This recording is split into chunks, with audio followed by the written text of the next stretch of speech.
Hey y'all, sorry I'm a couple minutes late, but we're ready to go. You guys buckled in and ready to go. We're going to talk about this Rico filing and some of the things that are going on, but we're going to do it not the typical way. We're going to walk down memory lane a little bit first and foremost, and then we will get into what is currently happening and what is going on and just kind of talk about it. Let's go.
How are y'all doing? What y'all up to?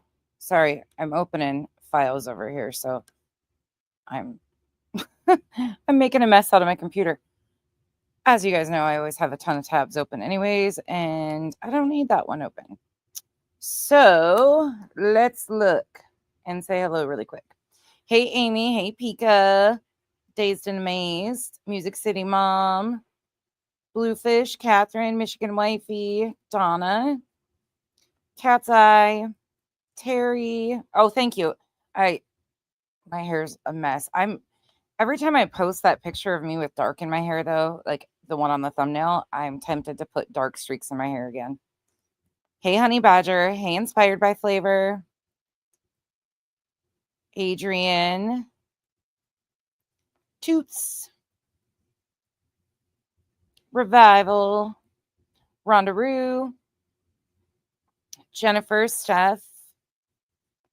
Honey Badger, right? The thumbnail was pre-cramped in there. Hey, Charlotte. Thank you, Honey Badger. Hey, Perry. Hey, CLK.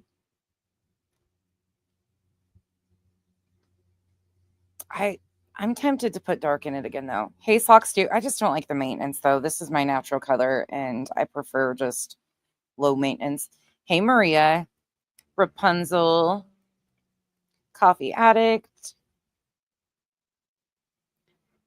Thank you for posting that, Revival. JC. Sasha, thank you for being a member for 5 months. Happy holidays to you, too. Thank you to all the members, you guys. I can't be thankful enough. Like, between the gifted memberships, that's one of my, like, I need to do more with my members. I enjoy our members chats, but we have a huge members group, and that's thanks to all of you that are here, and gift memberships. Like, I couldn't be. Yeah, I can't say enough. I'm just extremely grateful. Hey, Candace. Hey, Christina. Hey, Forever Army. Venus. JC. Lynn Love and Night. Cool Gamer. Sherry. Money Moves. Jennifer Lynn. Duchess. Planet Shell. Austin D. So you guys know, hey, Chica. Rock a bit. You're not used to being early? I was running a little bit late. Hey, Larry. Hey, Cranky. You're not late. We're not doing anything yet. Hey, Cash. All right. Hey, Petty. You guys ready to roll? So what we're going to do is, I'm sure all of you have heard, because it seems to be kind of going around, I'm assuming, that there was an email sent out by Bruce Castor. So let me just open up here. Let me just go here, because this is kind of the overall theme of why we're discussing this. So there are people that are trying to claim that this is a fraudulent, fabricated email. Well, This is posted directly on SF's X feed. So do I think it's legit? Yeah. Like, I have no indication that it's not. What's to come of it, we will see. But it's pretty simple. It just states, gentlemen, please take notice that I do not represent Mr. Chapman in any legal action in Pennsylvania. I represent him relative to a matter in the state of Texas only. As I consider both of you friends and colleagues, I would hope that any misunderstanding in that regard is corrected, and the court, counsel, and litigants are aware of my non-involvement. I would rather not do anything official to draw attention to this issue, and I hope, Mr. Lesniak, that you will see to it that no one thinks I'm representing Mr. Chapman in your pending action in Delaware County. Thank you for considering my request/demand. Regards, Bruce L. Castor. So I don't have any indication that it's fraudulent. You guys can feel it what you want. I think there will be more to come with this as it goes. But the question of whether Bruce Castor has been involved in this is because of the original filing, which I will be getting to, and we will pull up and show like all the things with that coming up. Oh, yes. Do not forget on Thursday this week, we will be doing a live stream for charity in Julie Skolnick's honor, because that is my deadline. And I've already told Julie no, and no, but that is the official deadline I have. So in honor of Julie, we will be doing a live stream for Julie, a celebration of sorts of nonsense, telling her to F off. We will be having some fun, some reviews, and we will be doing it for the Black and Missing Foundation. So it will all happen on Thursday. Yep, Cash. We raised $1,300 for NCMEC a couple weeks ago. And so now that I have 10,000, I can do fundraisers directly through YouTube, and they don't take any of the funds or anything. I don't have to touch it. Don't have to do nothing, anything like that. So they give you different organizations that you can set up with your streams to go directly to. And it's amazing.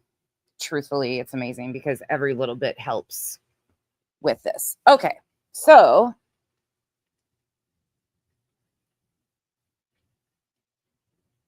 can't pull a transcript on which one. Oh.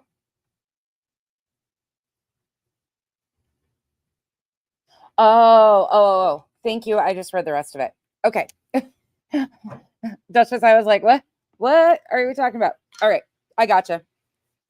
So to start out, instead of just discussing like, why is this email a big deal? What's going on here? I thought we would take a little walk back and see who brought Bruce Castor into this? Who kind of used Bruce Castor's name?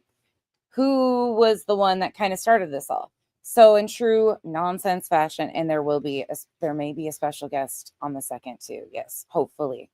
So we're going to take a gander over here on September 14th first, because I just found this to be fucking funny.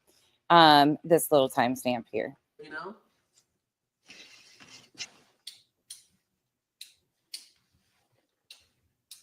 For those of you that don't know, this is the plaintiff Hong Zi. So this is on Nick's page from September 14th. And there's a reason we're in a law office at 10:35. Is there? This is not a joke. There's a reason they're in a law office at 10:35 at night. Oh, really? I don't just talk the talk. I walk the walk. They don't just talk the talk. They walk the walk, huh? Okay, all right. When you piglets that's oinking away that piglets that are oinking away that piss him off. Like the best, like one of the best attorneys that represented me said. Any attorney that represented you probably would tell you to stop using the word like, and land the fucking plane. Power only understands power. So like, if you think that you're strong arming Power me, only understands power. If you think you're strong arming him, best believe I'm coming in. I am coming in faster, harder than before, buddy. faster and harder than before, buddy. Oofta. Oofta nada fida. Just a quick reminder of who Plaintiff Hong is. Power only acknowledges power. Then I thought we would just take a look at last night because it's kind of funny. Some of the plaintiffs here are a little uneasy about some of their involvement with stuff. So give me 1 second here. Let me make sure I got this right.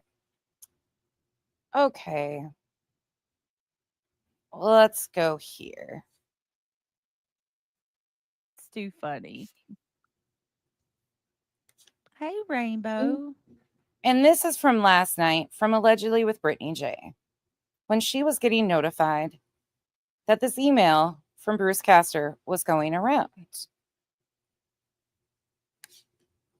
Oh, no, Bruce Castor's not a lawyer for us.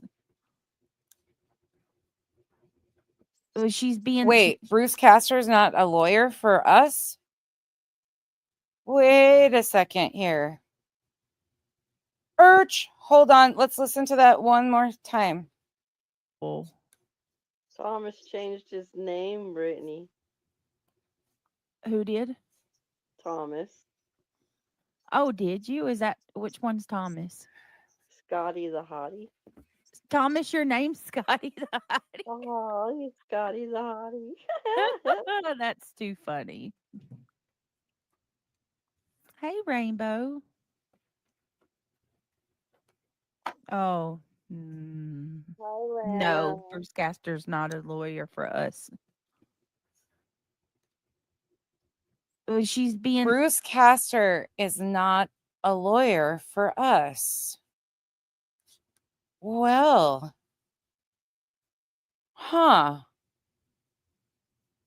that's interesting. Keep that in the back of your mind. We'll go back to that in a minute. But now we're going to walk to October 10th, 2024.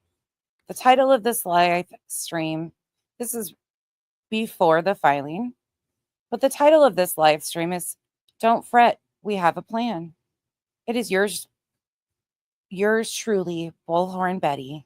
Been very, very, very worried about me. So I know you're hearing a lot of bullshit from the hate channels. Let me share it with you. I will. There's a few things that I'm going to say. We're not going to take a whole lot of time because I just got back. I've had a very long day, as you guys can imagine. And there's just a few things that I need to say to everybody that's out here that has been supporting me, has been supporting Seth's team, and has more importantly been supporting Sebastian.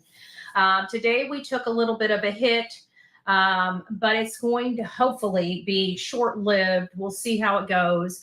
I will say that the corruption in Sumner County is a lot bigger than I had originally anticipated.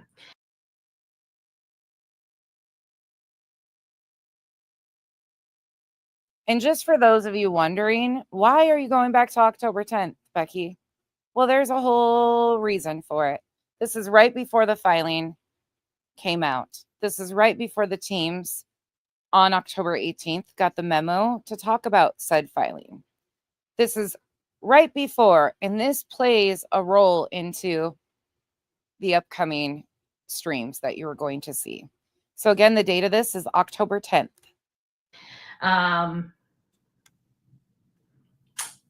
All I want my audience to know at this moment is that we do have a plan. I don't want anybody worrying about me. We will be leaning on our audience here in just a little bit, and I'll let they have a plan. When in doubt, they have a plan. you guys know. This is after she got slapped with the restraining orders in court, of course. But do you think their plan was just to raise money for Betty's court hearing? When that time comes. Hey, Ricky, it's nice to see you, my love. Nice to see you. I know everybody's been praying. I will tell you, as soon as we walked into the courtroom, we knew we weren't going to get a fair shake. Literally popped right out of the mouth of babes. So we kind of anticipated this not being very good. I'm an outsider. This is Tennessee. We know how Tennessee rolls. We know that there's corruption in these small towns. We know that the politicians and the people with big pockets are the ones that pull the weight in there. And we know we have a construction company that works there. Do you think it's ironic that Crime Time Buzz happens to be talking about corruption, construction companies, a construction company that's building homes for politicians, trying to inlay or imply that trafficking is going on with all of this too? Do you think it's just random? Nope, it sure isn't. Develops property, and in Manatee County, developers have all the politicians in their pockets, the ones that want money. They are beholden to their voters, not people that are not voters. So there is, in my opinion, a political aspect to all of this as well. But my strongest message is that they're not going to take away my voice. They're not going to silence Sebastian's army. They're not going to silence Seth Rogers, his father, that's been fighting for him. And they're not going to silence Sebastian's army. They have a plan. Don't worry. Would the plan have potentially been that you were working on a filing in Pennsylvania? I wonder. They're not going to silence the team that has been sitting here and working and advocating. They're not going to silence the team. This was Betty losing in court, solely against Betty. But in true team fashion, they're not silencing any of us. We're Sebastian's army. For Sebastian for a very long time. This is a case that was won on emotional grounds, not legal ones, in my opinion. And I believe that there is definitely corruption. We have found what we've been screaming for. Everybody always reaches out on every single case we cover and says, this town's corrupt, this town's corrupt. And we've never seen real corruption in the town. I mean, outside of, the typical political corruption of, the county commissioners taking taxpayers, raising taxpayers, having their friends, the silos of cash of ours that they keep, all this other stuff. We've dealt with that. We've uncovered that in the past. But this was totally improper, in my opinion. But long story short, it doesn't really matter what my opinion is. At this point, all that matters is that we have a plan. We're going to be executing that plan. And again, we may need the assistance of our audience. We have a plan. We plan on executing. And you guys know that when it comes concepts of a plan, you are totally right, Michigan wifey. To assistance, we have an uphill battle here. If we don't fight this, in my opinion, then anytime we go into a community and cover a case and we sit there and believe that somebody is responsible for a crime, we will not be able to say that. We will not be able to have our voice to say that our rights to have our own opinions, our government's trying to take away from us. So we're not going to stand for that. We can't. It doesn't matter whether people like my commentary or not. It's mine to have on my channel. It's the American way. And to be honest with you, I think that the ruling today was wrong. And this is when, for many of us, the light bulb went off that this was headed a different direction. Betty was restrained from the court, or should have been, but she hasn't paid attention to those rulings. But when she started saying, we have a plan, they're not going to silence Sebastian's army. We, for a lot of us, knew something was coming.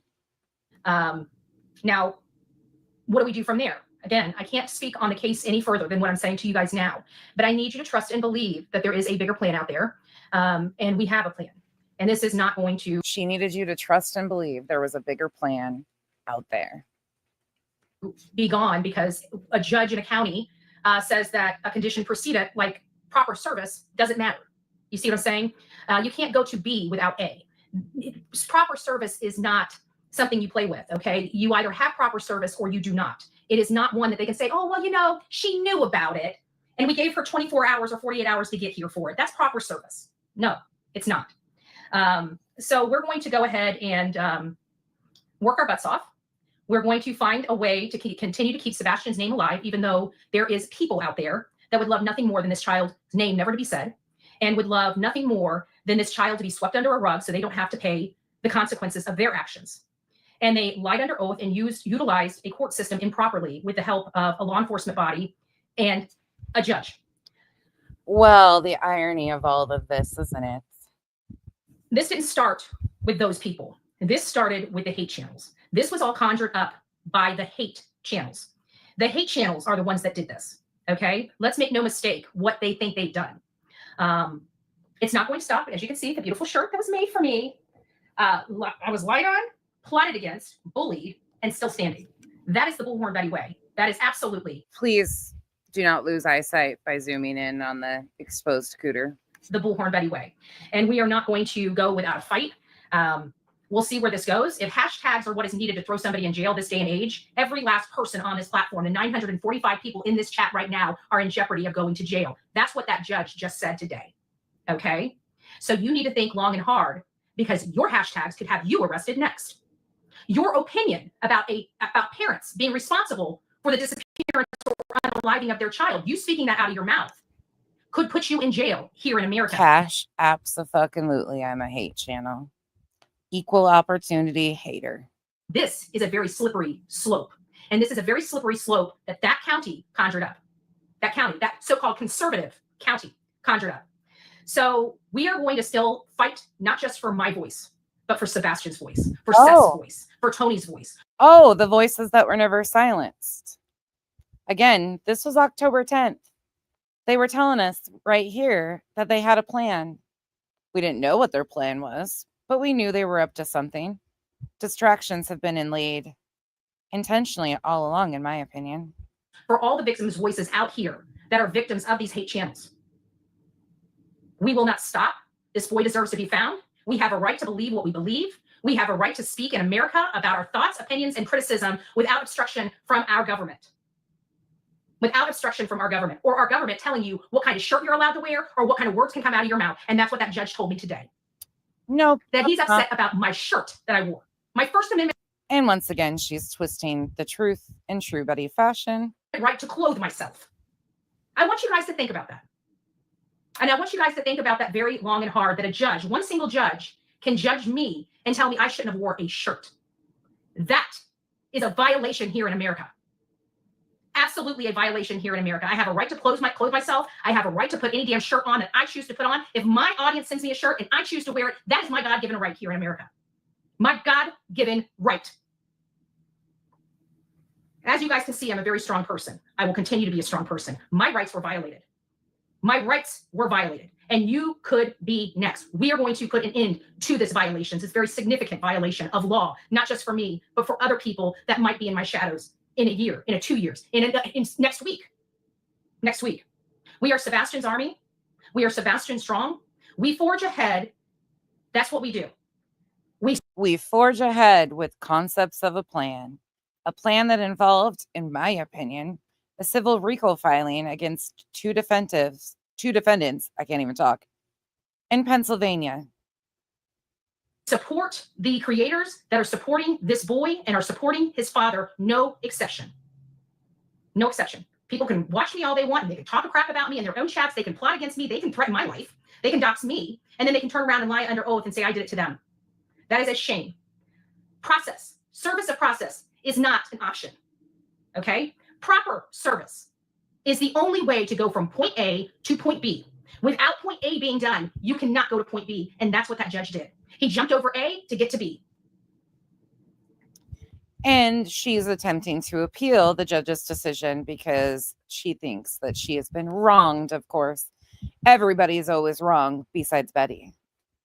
So I just want everybody to know, I thank you for your love, your support, your prayers. I know a lot of people felt down, and it was just like the day that I got arrested. People were crying around me. And like I said, we've got to go through this walk. We are going to go through this walk, and we are going to see the fruits of this labor down the road. They are going to see the fruits of this labor down the road.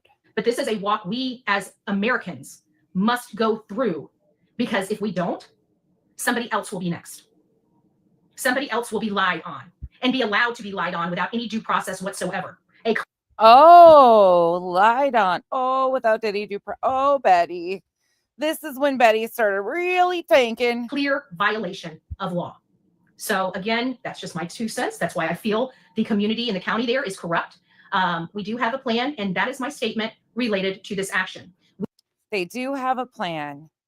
Well, I want to remind you guys really quick one more time. I want you to hear this from last night, because I find this to just be chef's kiss, especially with what I've got pulled to show you. Oh, no, Bruce Castor's not a lawyer for us. Oh, She's a psycho. I don't know why. Mm-hmm. I can't for the life of me get her to just go away. I'm not sure. But no. All right, and guys, I'm not talking about Bruce Castor. Rainbow, it's I unblocked you, and the first thing you see post in my chat is asking about Bruce Castor. Well, why would it be a problem? Why is that a problem all of a sudden? I don't know why they keep bringing him up. Because Queen made a post. You don't know why they keep bringing him up? Oh, well, I'll do a quick once over for you of why people might be bringing him up. I mean, Joseph Lesniak is the attorney on the case. oh, is that so? If what people need to pay attention to is he just admitted that there is an ongoing filing, and Joseph Lesniak is the presiding attorney. That should tell people it's real. Nobody questioned if the filing was real. You can go to the Pennsylvania courts and pull it up. This is called Brittany failing at spinning a story. Really failing at spinning a story. But I love this for you, Brittany, because in true nonsense fashion, I'm going to make you eat your fucking words. And that's all. I'm not going to go on about it and talk about it. Well, I wonder why. So let's go to October 18th. Let's just live stream move over that she here. was driving to Media, Pennsylvania with the intent to visit my office. This was perceived as threatening action. However, following a brief phone call between Ms. Singh and the undersigned, she said, Teammate number 1 on October 18th. When the team got their instructions from One World Media at Night Intelligence on what this was and their, in my opinion, talking points. Remember, BJ just said Bruce Castor isn't their attorney. Well, I wonder why they all tried using Bruce Castor as an intimidation tactic when they got the filing. If he isn't representing any of you, then why did you all use his name to try and intimidate people? Let's take a gander. Subsequently decided to return home. On September 19th, 2024, plaintiff Dog the Bounty Hunter, accompanied by co-counsel the Han Bruce Castor Esquire, appeared live on court TV during the morning show to discuss the disappearance of Sebastian Rogers. During the interview, Oops, sorry. Mr. Castor made it clear as a more than 3-decade law enforcement. Hold on. As a more than 3-decade law. So Josh was one of the first on the team. I just want to make sure I get everybody in there in their respective roles that they play for the team. Josh was pretty on it, but he just read the documents. But I figured he should get his, accolades because he claims he's not in the memo section. He doesn't get these memos. He came in here and told us the other day that he doesn't get these memos like Smiley and the team. So I'm not sure how he got all this information, but let's continue to take a walk through the team. Who else talked about it on October 18th? Well, wouldn't you know? It would be Clutch Them Pearls. Clutch Them Pearls isn't a plaintiff, and neither is Josh. But here's their directive. Here we have it. One World. What does that look like? Does that happen to look like what we've been seeing? These press releases from One World Corp on October 18th? Huh. I think it says Corp. Here One World what does it headquarters. say? One World Trade Center. Level 85, New York, 10007. For immediate release. Operation Sebastian Stormfront, October 18, 2024. News conferences announcing legal action related to the disappearance of Sebastian Wayne Drake Rogers. Quote, this should be a united effort to bring a missing child home, says Joseph Lesniak Esquire, who is an attorney. We know him, right? we must fiercely protect the integrity of this search, not just for Sebastian's sake, but for every family who believes in the promise of truth, justice, and a country that stands together in times of crisis, end quote. Media, Pennsylvania, October 18th, today, 2024. A news conference will be held on Tuesday, October 22nd, 2024 at 10 a.m. on the steps of Delaware County Court of Common Pleas located at 201 West Front Street, Media, PA, 19063. The legal team will discuss the latest legal actions rather. Wait, did their media release include his name? Is that what that says? Is this their press release to the team? And it says legal counsel for plaintiffs includes attorneys Joseph P. Lesniak, Esquire, and Bruce L. Castor Jr. Wait, is he showing that on his screen? But yet we just heard BJ say that he's not legal counsel. Where did the wires get crossed? Oh, is it in the press release that they were all sent? I don't know. Do you think we'll find out as we walk? Let's keep going. Concerning the ongoing search for Sebastian Rogers, a 15-year-old who went missing on February 25th, 2024, and was reported Sorry, missing. if I sound like a condescending bitch today, it's because I'm being a condescending bitch today. Because I'm really sick of people acting like, oh, we never did anything. We never said anything. We never implied anything. We didn't use his name. He's not, all of a sudden magically now last night, he's not our representative. He's not our legal counsel. Meanwhile, the press release right there says that he's legal counsel for the plaintiff. So I have an attitude for sure. The bitch side is fully out because we have like 15 clips to get through. Following day, legal counsel for the plaintiff includes attorneys Joseph P. Lesniak, Esquire, and Bruce L. Castor Jr. 1 second, I just said something. Oh. Do you guys know who Bruce Castor is? Lean in. Oh, I didn't know he was on this. lean in. Oh, do you know who Bruce Castor is? Sure do. He's the one that failed so badly representing Trump as, Trump's appellate attorney, that Trump was so pissed off in his opening arguments that he was throwing shit at the TV watching Bruce Castor. But make sure you lean in. Spanky's telling us to lean in. He's going to tell us all about their non-attorney. Brittany, don't forget here. Hold on. I just don't want anybody to forget. He's not their legal counsel. Oh, Bruce Castor's not a lawyer for us. Bruce Castor is not an attorney for them. I don't know how the wires got crossed here. We'll get to that, Serenity. We'll get to that.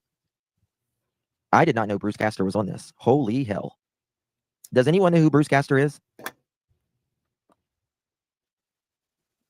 Bruce Castor is the former Attorney General of Pennsylvania. Oh.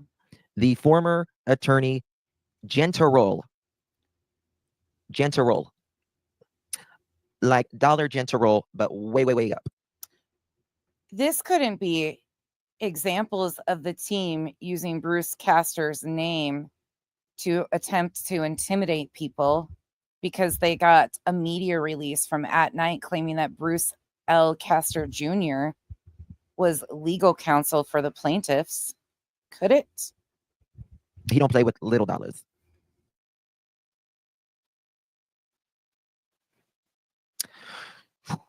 Damn, I did not know he was on this. That's really big.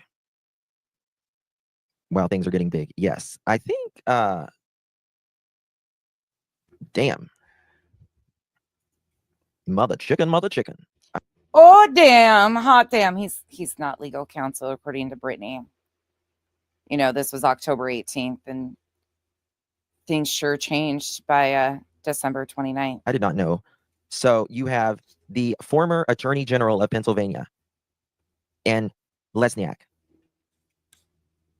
Joseph P. Lesniak, Esquire, and Bruce L. Castor Jr., former Attorney General of Pennsylvania. Which side is he on? Sebastian's. That is also President Trump's former attorney. Yes, one of his former attorneys. I forgot about that. Yes, that is true. Anybody ever wonder why Spanky isn't a plaintiff on this? Maybe it's because he's actually got assets he doesn't want to lose and frivolous legal filings, my opinion. Yep. Forgot about that. This is not small prize, people. This is not small. Oh, Snowflake, don't applaud yet. I've got a lot more. I'm going to hurt feelings today in true nonsense fashion. Prize, I'm telling you. Like, it would just be better just to, in my opinion. I'm just saying. Okay, let's finish this.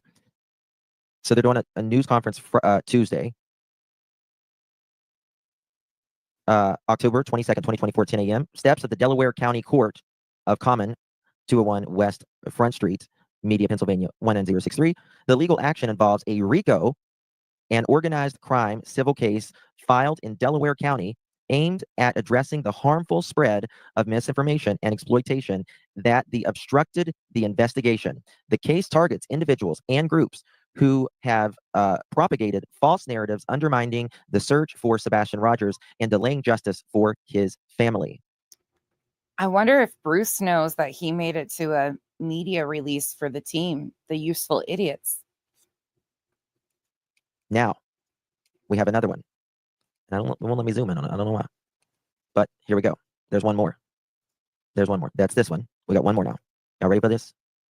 Y'all ready for this? Don't worry, you have time to get ready. We're Okay. only on 1.5 speed with Spanky. This is some stuff. Oh, Joseph P. Lesniak, Esquire, will be joined by Hong. I don't know how to pronounce it. Is it Chi? Is that how you pronounce it? Pardon me, Hong. I apologize if I mispronounced it. Managing partner of One World and At Night, and Nick the Hat. And Nick, I can't even begin to say your last name, buddy. I apologize. A member of Dog the Bounty Hunter's High Risk Fugitive Recovery Task Force, and At Night, to outline the legal strategy and next steps. The Bill of Rights. Oh, pay attention. Lean in. Remember, Justin told us to lean in. Just don't fall over or get a leg cramp, because Bruce Castor isn't only mentioned in the first page, he's mentioned in the second page.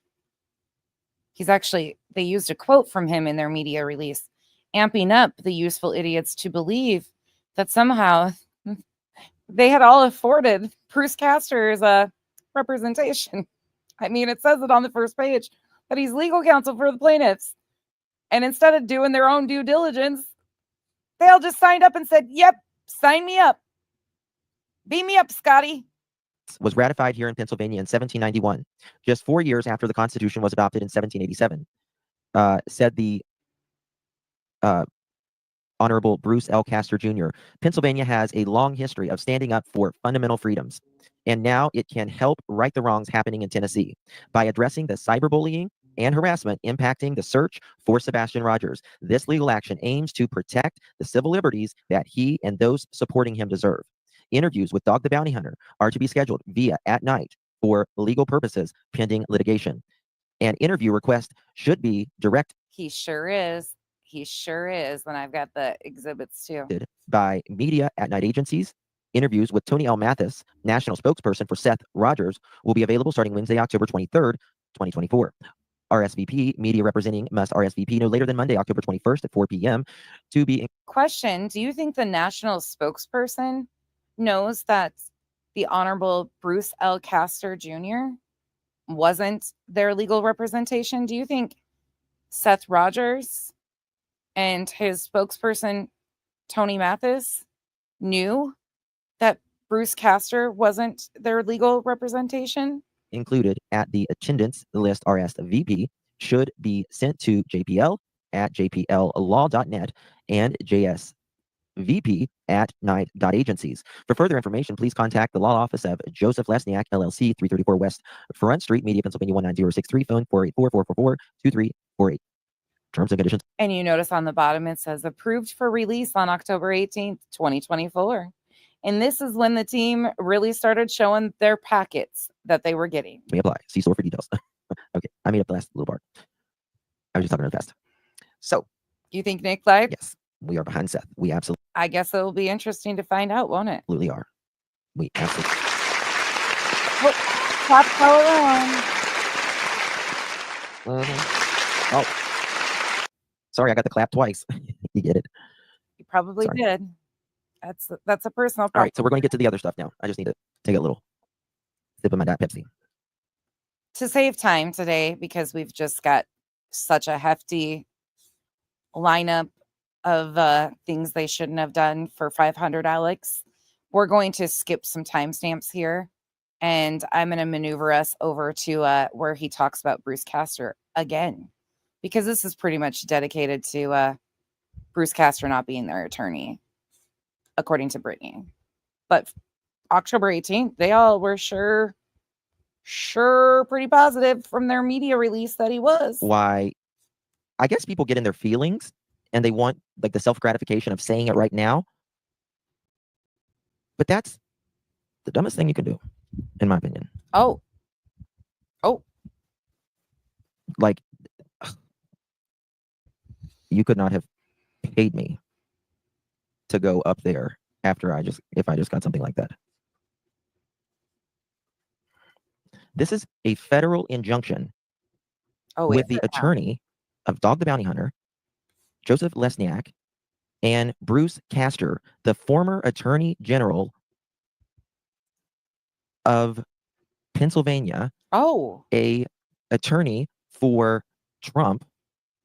And well, they were really sure of themselves. The team, once again, took their memos and built content in whatever direction they wanted. The arrogance of their stupidity is astounding. Or former attorney of Trump.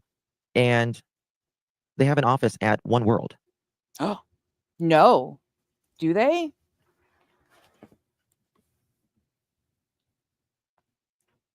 Yeah, Castor. It's just best to just represent PA. move on. Just move on. Hey, Luminous, good to see you. I don't know who the creator was talking about. There is certain names in this chat that if you put in, it will not populate. You might think it populates, but it doesn't populate. So if you do want to say somebody, you have to be creative. Oh. And that's just for that purpose. Now what? Where were we? You tell us. Exhibit 1, which outlines the information in this case to date, incorporated the reference with Aaron. I mean, I'm sure the team knows exactly what to say, right? All said and done, this is over 1,000 pages, y'all. Once this is all. Where's the 1,000 pages there, Spanky? Because exhibits and the filing combined haven't been 1,000 pages yet. Said and done. Oh shit. Sorry. Why did I play that again? Over 1,000 pages. Where's the other missing pages there, Spanky? That is a lot. What does this mean? Nicole, I mean, if they would continue to speak on it, someone could absolutely end up in jail. Yes. Oh no, not the threat of jail. If they continue to speak on it, they could absolutely end up in jail. I mean, claiming that an attorney is representing you with no knowledge, that'd be a little bit more concerning to me than speaking on a public filing that I was included in. But hey, what do I know? Just your friendly asshole over here some days. Yes, I'm not an attorney, but to the best of my knowledge, yes. Oh, shit. It's not a joke, yeah. It's not a joke.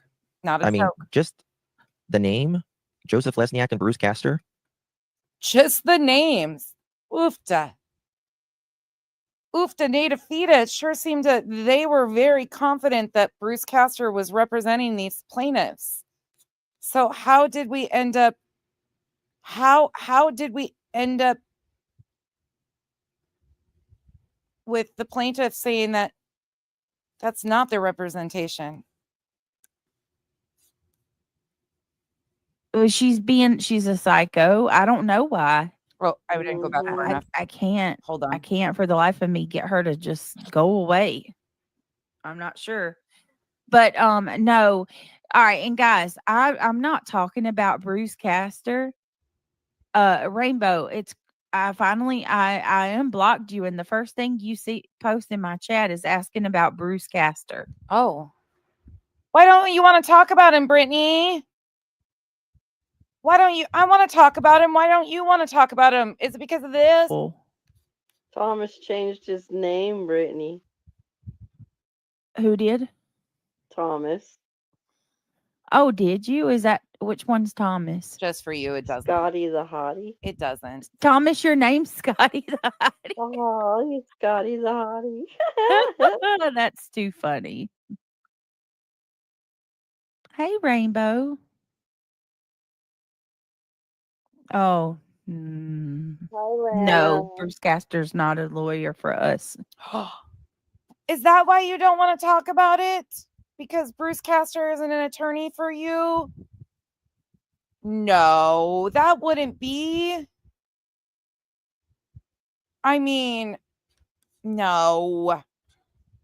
No, that couldn't be. Because of this, right? To speak on it, you could someone could absolutely end up in jail. Yes. Well, shit. Yes. I'm not an attorney, but to the best of my knowledge, yes. Oh, It's not a joke. Yeah. straight to jail. Do not pass I mean, go. just the name, Joseph Lesniak and Bruce Castor. Oh. April. So there was a lawsuit that Molly Go Harder, formerly Molly Go Lightly, went live with all of a sudden, and she mentioned two creators. One is a YouTube creator. Do you think that Molly got the packet too? Anybody wonder? Because what's funny to me is they all had the packet. They have the press release. They just showed it. He showed it. And it says for release on October 18th. Do you think Molly might have gotten slipped the packet to be her useful idiot self and release it so then they could all just jump on? Do you think one of them like passed the packet to somebody else hoping that it would get released to Molly because she's a big mouth and likes to just release shit? Do you think? The other one, it is luminous. It really is. The other one is, I believe, a TikTok creator. And this is a federal injunction. Federal, meaning they can subpoena. And it, of course, has never been federal. Never once. It's a state filing. Your text messages, from the best of my knowledge, who you've allegedly perhaps spoken with. If you've gotten straight to jail, paid by anyone, it's big. It's huge. It's as big as his noggin and his poor, unblended contour line around his forehead. Discovery. Bingo. And Discovery's gonna be lit, y'all. This could also get others in Discovery as well. Oh, could it? Could it now? Perhaps one day. I mean, in my opinion, it could open up Pandora's box to find out who put Bruce Castor's name in this. If he's not a part of this, that would be interesting. So there's a press conference on Tuesday. Oh, I want to see how far that is from me. Oh, I might be there with Nick and Bruce and all of them. Like, can I get sir, come here. Oh, Spanky even says he might be there with Bruce and Nick and all of them. They were very confident that Bruce Castor was representing the plaintiffs. And that was stated right in the release that they were all sent. So who's going to take the fall for this? Spanky was looking forward to going and rubbing elbows with Bruce L. Castor, the one that's not representing them. And they knew it. Right? Guidance says all discovery and depositions are fully available. Yeah. Oh, time traveler, we're just taking a little detour back to the facts. Do you think, in your opinion, that now the biomom will file one against creators? I don't know. Well, I don't know. I don't know about that, but let's see. He mentions Bruce Castor one more time. You know, they really had to hone in that Bruce Castor was involved, though. But now, as of last night, Brittany's saying, nope, he doesn't represent us. He doesn't represent us. You guys just misheard all of us talk about it. I don't know what's wrong with all of you. Additionally, I experienced a particularly troubled incident when Granny's watching defendant stated during a live stream that she was driving to Media, Pennsylvania with the intent to visit my office. This was perceived as a threatening action. However, following a brief phone call between someone and the undersigned, she subsequently decided to return home. On March 19, 2024, plaintiff Dog the Bounty Hunter, accompanied by co-counsel Bruce Castor, Esquire, appeared live on Court TV during the morning show to discuss the disappearance of Sebastian Rogers. During the interview, And see, this tricky little thing here is Bruce represents Dog the Bounty Hunter and other stuff, not in his filing in Pennsylvania, according to the email. But the team, you know, they were given their instructions. We've seen Josh, we've seen Spanky. Who else do you think on the 18th of October happened to get the packet? And talk about Bruce. Well, wouldn't you know? It happens to be Mr. and Mrs. E, True Crime. Let's see how they interpreted the packet that they are showing that states very boldly that Bruce L. Castor Jr. is legal counsel for the plaintiffs. The same corporation. I'm really not exactly sure the structure, but they are kind of a PR centered group. So for immediate release in regard. So we've seen, like I said, we saw Betty on October 10th so far, for those of you just coming in, that after they lost, you know, she lost her ROs, that she tells everybody, don't fret, we have a plan, concepts of a plan. We knew at that point they were up to something. And Betty was making it about, they're not going to silence us. They're not going to silence Sebastian's army. She was pretty bold about that. So light bulb went off. Okay, October 10th, they're up to something. This doesn't just have anything to do with her ROs. October 18th, the packet gets sent out to the team members. They all go live and disseminate this information to their audiences, very boldly claiming that Bruce L. Castor is represented the plaintiffs because it was said so in their packets. These, again, Mr. and Mrs. E's, are not a part of being the plaintiffs, but they are team members and are included on the mailing list for the packets. Let's hear how they interpret this. Regards to Operation Sebastian Stormfront, October 18th, 2024, news conference announcing legal action related to the disappearance of Sebastian Wayne Drake Rogers. And in quotes, this should be a united effort to bring a missing child home, said Joseph Lesniak, Esquire. This is the attorney we had on our show a few months ago, or a month or so ago, who is representing At Night, Dog the Bounty Hunter, and everyone. The quote continues, we must fiercely protect the integrity of this search, not just for Sebastian's sake, but for every family who believes in the promise of truth, justice, and a country that stands together in times of crisis. And then Media, Pennsylvania, October 18th, 2024. So that is today. A news conference will be held on Tuesday, October 22nd. So this is next week at 10 a.m. on the steps of the Delaware County Court of Common Pleas. For those of you just coming in, pay attention to that statement right there. You see Media, Pennsylvania, October 18th, 2024. That last line there is what's really interesting. Legal counsel for the plaintiffs includes attorney Joseph P. Lesniak, Esquire, and Bruce L. Castor Jr.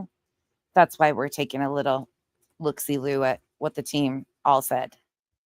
Located at 201 West Front Street, Media, Pennsylvania, 19063. The legal team will discuss the latest legal actions concerning the ongoing search for Sebastian Rogers, a 15-year-old who went missing on February 25th, 2024, and was reported missing the following day. Legal don't usually question. Are any of you in here actual journalists or like have worked with media, stuff like that? Are the people that get these packets supposed to be showing them, or is this like for their information only? I'm just wondering if they all fucked up by showing all this stuff, because somebody put it in print that Bruce L. Castor was legal counsel for the plaintiffs. So are they supposed to be showing their press packets that they get, or just building content off of it? I'm just curious. Legal counsel for the plaintiffs includes attorney Joseph P. Lesniak, Esquire, and Bruce L. Castor Jr. Oh. You might have seen Castor when he appeared with Dog the Bounty Hunter in a news segment about a month ago as well. Oh. Castor's also a very Usually for their eyes only. Well, they did us a favor by showing it all out front because they're useful idiots. I love this for them. Truly. well-respected attorney. He most famously represented Donald Trump in one of the impeachment hearings. Oh. Again, using the whole Trump words. So when this occurs is Tuesday, October 22nd, 2024 at 10 a.m., where steps of the Delaware County Court of Common Pleas, 201 West Front Street, Media, Pennsylvania, 19063, and the what? So this is the meat of it right here, I think. The legal action involves a RICO and organized crime civil case filed in Delaware County aimed at addressing the harmful spread of Hey, Miss Leah. Oh, and yeah, the what absolutely includes what they are supposedly representing them in. I don't know how this is misconstrued, or how all of the team members thought that they were being, I mean, it says that they're being represented by Bruce L. Castor, but none of them did their own homework to realize they weren't being represented. Like, say it ain't so. Misinformation and exploitation that has obstructed the investigation. Huh. This case, the case, targets individuals and groups who have propagated false narratives, undermining the search for Rogers and delaying justice for his family. Oh. Let's continue, and then we'll come back to this paragraph, I think. Is that okay? Okay. Oh, you know what? Let's just go ahead and talk about it now. Okay. So, and of course, Auntie, Mrs. E, if you all have any thoughts on any of this part of it, that, feel free to jump in there too. These two, the RICO and organized crime, this is you're going to hear referenced over and over again when we go through these documents. If you're not familiar with RICO, I've been kind of scrambling together research on it. I've kind of had it in the back of my mind anyway, because I thought that might be what was going to end up happening at some point. At least I was actually kind of hopeful that this is where things were going, because RICO, you ever find yourself attached to a RICO investigation, it's not a good thing for you. Pay attention to Mr. E explaining the seriousness of these RICO allegations, even civil RICO allegations. Again, the E's are not plaintiffs, and they are not in the exhibits. They're just useful idiot team members that disseminate their packets, of course, for content on social media. But I find it very interesting that the E's, especially Mr. E, knows the severity of allegations like this, and people still think that, oh, it's no big deal. Granny's making a big deal out of having this said. Again, you want this in your background check when you go to apply for a job or anything of the nature? No, I don't think so. This is as real life as it can get for these people. Again, y'all know I don't care for Barbecue Lady, but at the end of the day, I still do not think that RICO allegations fit anything that is going on here whatsoever. And the real life implications of all of this, based on a press release that these guys, oh, fuck. If any of these people that get named in this hear their name attached to this, it is a gut punch to see RICO. But it stands for Racketeer Influence Corrupt Organization Act, and this was passed in 1970. It targets specifically organized criminal activity and racketeering. So this can be anything from a ring of burglaries, assassins for hire, something like that. And really any type of organized crime, gambling rings. Did he just say assassins for hire? The dramatics. Trafficking, any group that is organized in concerted effort. Yikes. Did he just go off script here and make a bunch of hefty implications that definitely don't fit even what is alleged? Oh, yeah. To commit crime. He's just giving examples, though. Don't mind him. Can be prosecuted with these under Rico. And so it looks like that's what they're going to try to allege throughout, is that this is a criminal RICO violation. If you are involved in this organization and say you get prosecuted, and once again, it's not federal, it's not criminal, it's civil, but it still has real life implications. It is up to 20 years sentence. So this is not something. Shit. Once again, you're all going to jail. I wonder if these talking points were given to them. Make sure they know that they're all going right to jail, straight to jail. They're not collecting 200. No monopoly money for you. 20 years. And you wonder where the other useful idiots got their talking points and repeated on panels like allegedly with Brittany J, when we all had a great laugh a couple months ago because they were 20 years in jail. To take lightly at all. There's also fines that go along with RICO. If anybody is sitting back wondering at this point in time if there's any like packets going out, if you still think that there's not talking points, if you still think that there's not a team effort in what they're doing, if you still are on that fence, please ask questions, because I have a feeling we can point you in the right direction to make sure you get all the information to get you off that fence, because there's no need for a fence post up the ass. It is what it is. These people are very coordinated and calculated in their efforts, and they are absolutely all playing a role. And this goes to show, for me, the long troll by Nick the Hat is definitely present. And he has found his people who are willing to do zero research on their own. He can spoon feed them any type of information that he wants, and they will run with it and build content off of it. I know for a fact he's sitting back just laughing and salivating over them taking this stuff and these little packets and building content out. He's enjoying every minute of it, because it shows none of them do their own research. None of them fact check anything. They ran with the fact that this lawyer, Bruce L. Castor Jr., was representing them for months now. And then Brittany finally last night says, which she probably shouldn't have said, because she said opposite before. But let's just remind, I just love this for them. I'm sorry, you're going to get sick of this clip, but I just love it. That's too funny. I don't think they're getting paid. Hey, Sonny. Rainbow. Oh. I don't think there's cash being exchanged, Sonny, as far as they're getting paid to do this. They're getting paid by clicks, views, their subs. They're benefiting it from it. They're profiting off of it, but I don't necessarily think they're being paid to do these things. It's got profit in other ways for them. No, I could be Castor's wrong, not a lawyer for us. Castor's not a lawyer for us. She's a psycho. I don't know why. Oh, Castor's not a lawyer for us. Oh, the defeatedness. Anyways, let's go back to this, because I love this.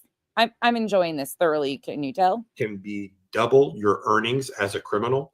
So let's say you had a gambling den and you had earned $50,000 at that gambling den in a year. They could fine you $100,000. And let me be very clear when I say I love the eat your words, bitches. I do not love any of the real life implications that this is having or the effects that this is having on the defendants whatsoever. I do not love that at all. I do not find that funny whatsoever.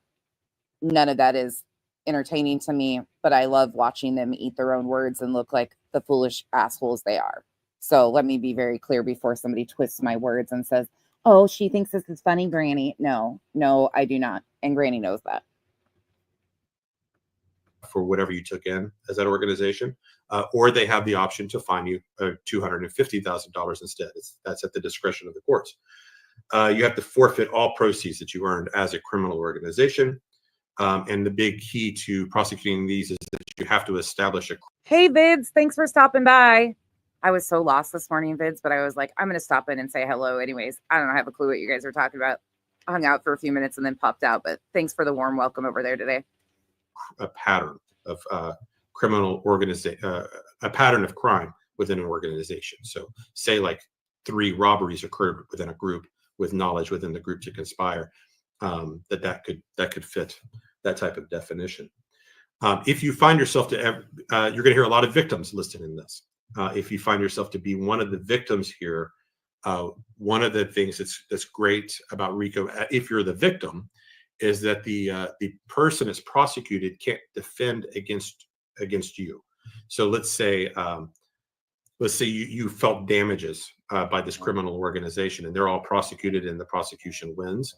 If you're one of the victims and you come back seeking damages, let's say you think there's $10,000 worth of damages, you are awarded triple those damages. Oh, but I thought they weren't going for money. I love watching the team. I'll take their own twists and turns on these releases and the packets that they get.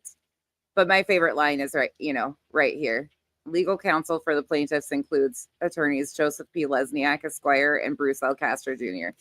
And for those of you guys that are coming in late again that haven't seen this, SF posted this. Many people have posted this. Granny posted this on her wall too. People are trying to allege that this is fake. We'll get into that. But as of right now, it's pretty clear Bruce Castor does not represent Dog or anybody else. And Brittany acknowledges that last night too. So I'm not really sure why people are alleging that this is fake when Brittany's acknowledging that he doesn't represent them either. So there's that. But anyways, carry on. Take us home, mystery. By the courts. And the person that lost the RICO suit, the person that's guilty of those RICO violations, they can't defend it. It is between the victim and the judge at that point, or the courts. I'm not sure. I don't guess that would be a jury. I would assume that would be a judge. Again, we are not lawyers. This is just this is basically my interpretation of Cornell Law School that's today. exactly what I was going to say too. And I watched a few videos just kind of about RICO. And I mean, when in doubt, pull a YouTube video up and I'm sure it'll explain in depth exactly what you're dealing with. Okay. How it operates and how it's possible. Oh, Lord. But most of what I'm sharing with you today is from Cornell Law. That's where I got Here was let's see here. Does that all make sense to you? Yeah, it does. It does. Does the chat have any questions about anything about that so far? Let's see. I thought it was really interesting. We can't hear you. Here was I mean, it's pretty clear that he realizes that there's real life implications by even these accusations. But let's carry on because, like I said, I'm more interested in when they talk about Bruce Castor, who is not legal representation, even though it says it. And they all said it outwardly. They all talked about it. They were all puffing their chests, using Bruce Castor to try and intimidate the defendants and others. Oh, you're going to go straight to jail. Bruce Castor, Trump's former attorney. Oh, run for the hills. We got the big guns. I mean, shit, it even says it. Let's hear what else he has to say. In Spanish, which I don't think is important to this. Then we get into the attorneys that are representing all of these plaintiffs. It is the law offices of Joseph Lesniak. The attorneys that are representing these plaintiffs. Who I'm sure you all remember from our live stream. How could we forget him? I think we need some. I need to fix that. It's taupe, but it should be a toupee. I spelled it wrong. I was too excited about that. I think we need some toupee emojis in the chat. We have a toupee emoji because how could we ever forget Mr. Lesniak with his toupee slip on court TV? I mean, we have a members emoji for him because of the horrific toupee slip. A month or so ago, he is the lead attorney, it appears, and then he is also joined by the law firm of Vanderveen, Hartshorn, Levin, and Lindheim. And I did really put taupe instead of toupee. That is Bruce Castor, who is the attorney we mentioned earlier that had represented Donald Trump in the past. Then it again lists all the plaintiffs. that this is occurring in the Court of Common Pleas of Delaware County, Pennsylvania, and it again lists the defendants. So how is there any wires crossed again? How is there any wires crossed that he's not? Let's hear that one more time. The confidence in that statement there of who's representing them. In Spanish, which I don't think is important to this. Then we get into the attorneys that are representing all of these plaintiffs. It is the law offices of Joseph Lesniak, who I'm sure you all remember from our live stream a month or so ago. He is the lead attorney, it appears. And then he is also joined by the law firm of Vanderveen, Hartshorn, Levin, and Lindheim. And that is Bruce Castor, who was the attorney we mentioned earlier that had represented Donald Trump in the past. Then it again lists all the plaintiffs, that this is occurring in the Court of Common Pleas of Delaware County, Pennsylvania. And it again lists the defendants. Except this time it says Barbecue Lady as a defendant. It says Granny's Watching as a defendant, and then Doe's 1 through 50 inclusive defendants. So that is, I suppose, 52 people, although the 50 Does at this point are not explicitly named. I don't know exactly what that means. I've heard some questions about this. These Does are referenced throughout the documents. You're going to hear me say like Does 1 through 5 and stuff like that when it gets into the allegations here. We just don't know who they are. So if I had to guess, and maybe I know some of our folks out there are attorneys and paralegals and that sort of thing. I just didn't have time to look into this one. We were kind of busting our tails to try to get prepared.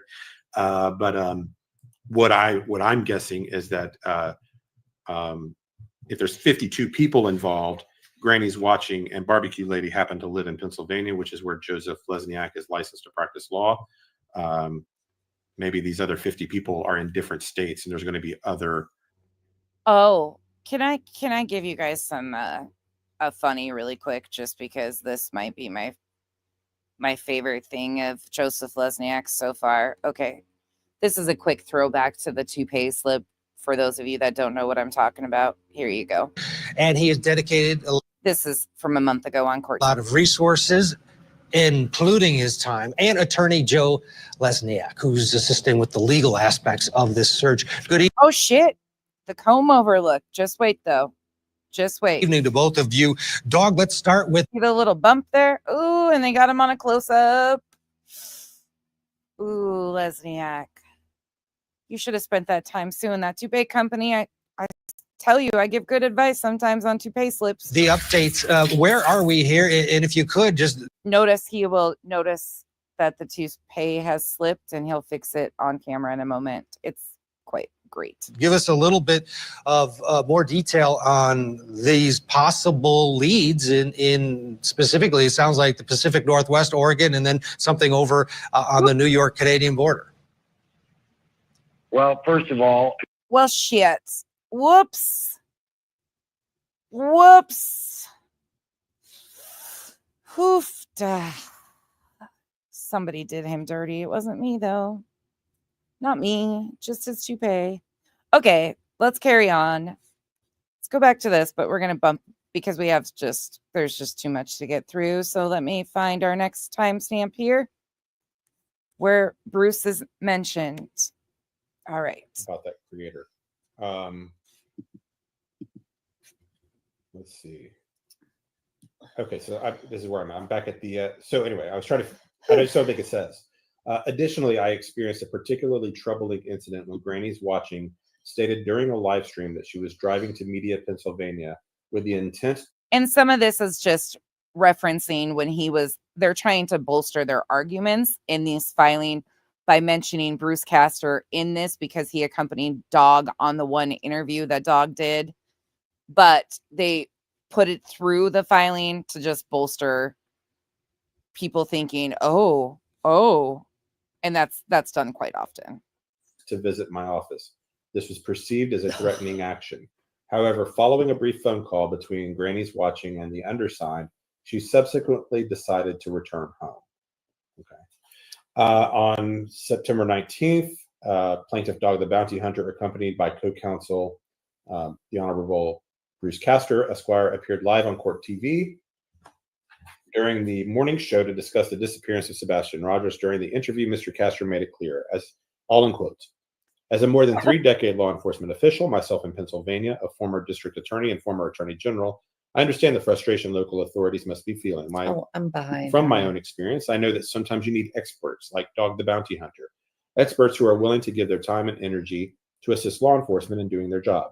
I was stunned when I learned the facts of this case. The young boy is missing, and the mother and stepfather don't seem to be particularly distraught. I'm sure that's something many people are questioning. What's also striking is the death threats and threats against safety that the search team, including the dog handlers, are receiving. This is unacceptable. We need to encourage people to step forward. The dog handlers, like canine Captain Jules, who inserted herself like a goddamn tampon. This woman here, let me just remind you right quick, the fake dog handler Steph. I've never really looked into it any further, but I'm curious if Steph had any previous interactions with some of these. Let's just take a quick. Hey Becky, it's Jules. I know Valerie reached out to you asking if I could email you. First and foremost, I really do want to apologize for being a fucking idiot. I fully accept it. I fully will publicly apologize. I sent a long email to Truth Not Feelings a few days ago, and him and I have been going back and forth about some stuff. This is no excuse whatsoever, but I came into this and I was fooled by somebody who kept claiming that they were missing their son, and I didn't think. Wait, did she just say she was fooled by somebody that was saying that they were missing their son? Like a professional handler was supposed to. I was thinking as she didn't act like a professional, like she should have. Somebody with a big heart and trying to be, I don't know, I was just stupid. Yes, this is Jules, the dog handler. And I want to start off by really, really apologizing to you for that. For not listening and being stupid. But I really do fully own up. I messed up. Anyway, so my parents are down here visiting me and Howie, so I'm heading to them right now to have like a late brunch type of deal. Early brunch, late breakfast, whatever you want to call it. When I get back to Howie's house, I want to fix up this PDF for you because I know you like the facts and they like concrete stuff. I just share in your concerns that somebody's going to do something, whether it's Betty or Terry or whoever, they're going to do something to try to frame. Whoa! Not a plaintiff calling out her own co-plaintiff. Let's back that up. I love that. Katie, and I really want to hold on. I just share in your concerns that somebody's going to do something, whether it's Betty or Terry or whoever, they're going to do something to try to frame Chris and Katie. And I really want to present proof to you more so than anything, because I know you mentioned in your live you were worried about that. And I did send this stuff to TBI also. I just have some concerns and I'm not really sure what to do about it. And it's been really bothering me. Entering a frivolous filing, making some ridiculous claims probably wasn't the thing to do. So if you don't mind just giving me a little bit, because they drove down here to see me and Howie and my parents. They love Nashville. They're mostly going to be doing their own thing. Ray's still back with the other dogs. And I can send you search log reports. We use this software called Pack Track. It's what we all use for the handlers. Use it on your phone and it gets a GPS exact location. When it produces a report on paper, it has the address fixed, so you can't change it. And when Agent Simmons or whoever from TBI logs into the server, they can see the maps of my apps and everything. But given the fact that Betty's in Tennessee right now and everything, I've just been very, very quiet. Sorry, I don't know how long these things go. I don't want to send you a 5-minute freaking long one, but you'll see when I show you the stuff I'm going to send you why I did not want to meet up with Terry. I had some concerns, especially, and this is publicly in her live. She mentions finding a mattress pad with possibly blood and urine stains on it. And the area that she found, I later discovered from talking to the handlers over there in the beginning, was that area was already searched. So that was my first, like, wait, what? And when I called my colonel back at home, Colonel Voice, he said to me, he's just like, Julia, he's like, don't look at this as a friend. You're a handler, you're a good handler. Do what a handler does. Do not meet up with somebody who's not law enforcement or SAR certified. Don't do it. These were my messages from Julia. See, on May 11th, I was concerned about Julia's reputation because of Steph, the dog handler. So I reached out to Julia, the dog handler, and said, hey, Julia, it's Becky from the Nonsense Show. I do not want to cause you any issues at all because I genuinely think you have some amazing skills and do this for the right reasons. Yeah, I was disillusioned. I was being nice, though. I have to show you this, though, because I feel horrible and do not want you to be pulled in any further into a bad situation. I know your credibility to you is important, and although I can separate you in content, I cover people are freaking out about the lies she's telling for no reason. I was talking about Steph, the dog handler. And I do not want you pulled into this, as I genuinely do not think you even realize the chaos some of these people have been causing in this story. It's been completely horrifying, honestly. I don't want you to blindly believe me, so I'm attaching articles for you to see on your own and decide what you think of the situation. And I attached the Orange County Sheriff's Department, the articles straight to the guy that Steph was claiming was her husband, so she could see that Steph was full of shit. So she didn't respond to me until June 23rd at 8:52 a.m. And there are like 15 voice messages, but this one's really interesting to me. I'll play it again. But I really do fully own up if I messed up. Anyway, so my parents are down here visiting me and Howie, so I'm heading to them right now to have like a late brunch type of deal. Early brunch, late breakfast, whatever you want to call it. When I get back to Howie's house, I want to fix up this PDF for you because I know you like the facts and they like concrete stuff. I just share in your concerns that somebody's going to do something, whether it's Betty or Terry or whoever, they're going to do something to try to frame Chris and Katie. And I really want to present proof to you more so than anything because I know you mentioned in her live you were worried about that. And I did send this stuff to TBI also. I just have some concerns and I'm not really sure what to do about it. And it's been really bothering me. Been really bothering you, but then you go ahead and do all that you've done. And that's just a small taste of the ongoing messages. But somehow, some way, she ended up on a filing as a plaintiff in Pennsylvania and made all these allegations when she was, alongside people that she had concerns about planting something to set Katie and Chris up, say it ain't so. And yes, it's 100% her.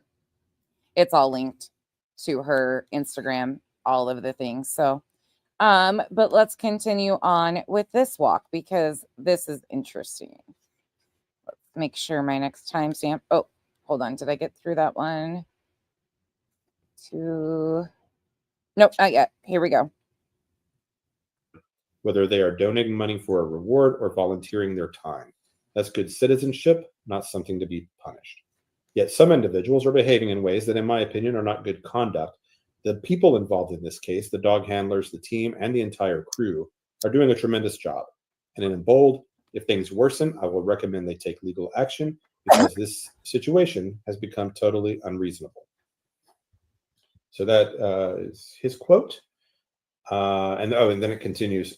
So they used his quotes throughout, as you guys have heard, to make people think that there was more to it. Let's carry on here again, where he mentions him and is reading this filing once again. And that Oh, I think this is a law firm. Dillon, Mhm. King, Coulter, and Graham LLP of Butler, Pennsylvania, had entered their appearance on behalf of Barbecue Lady. Okay, so she's now got new representation or additional with this firm. Had entered their appearance on behalf of defendant Barbecue Lady. A true and correct copy is Exhibit 43. On the Okay, same day, well, I'm sorry. Can you move it up? Yeah, thank you. From what I understand, they haven't poofed off of YouTube. They have some family emergency going on.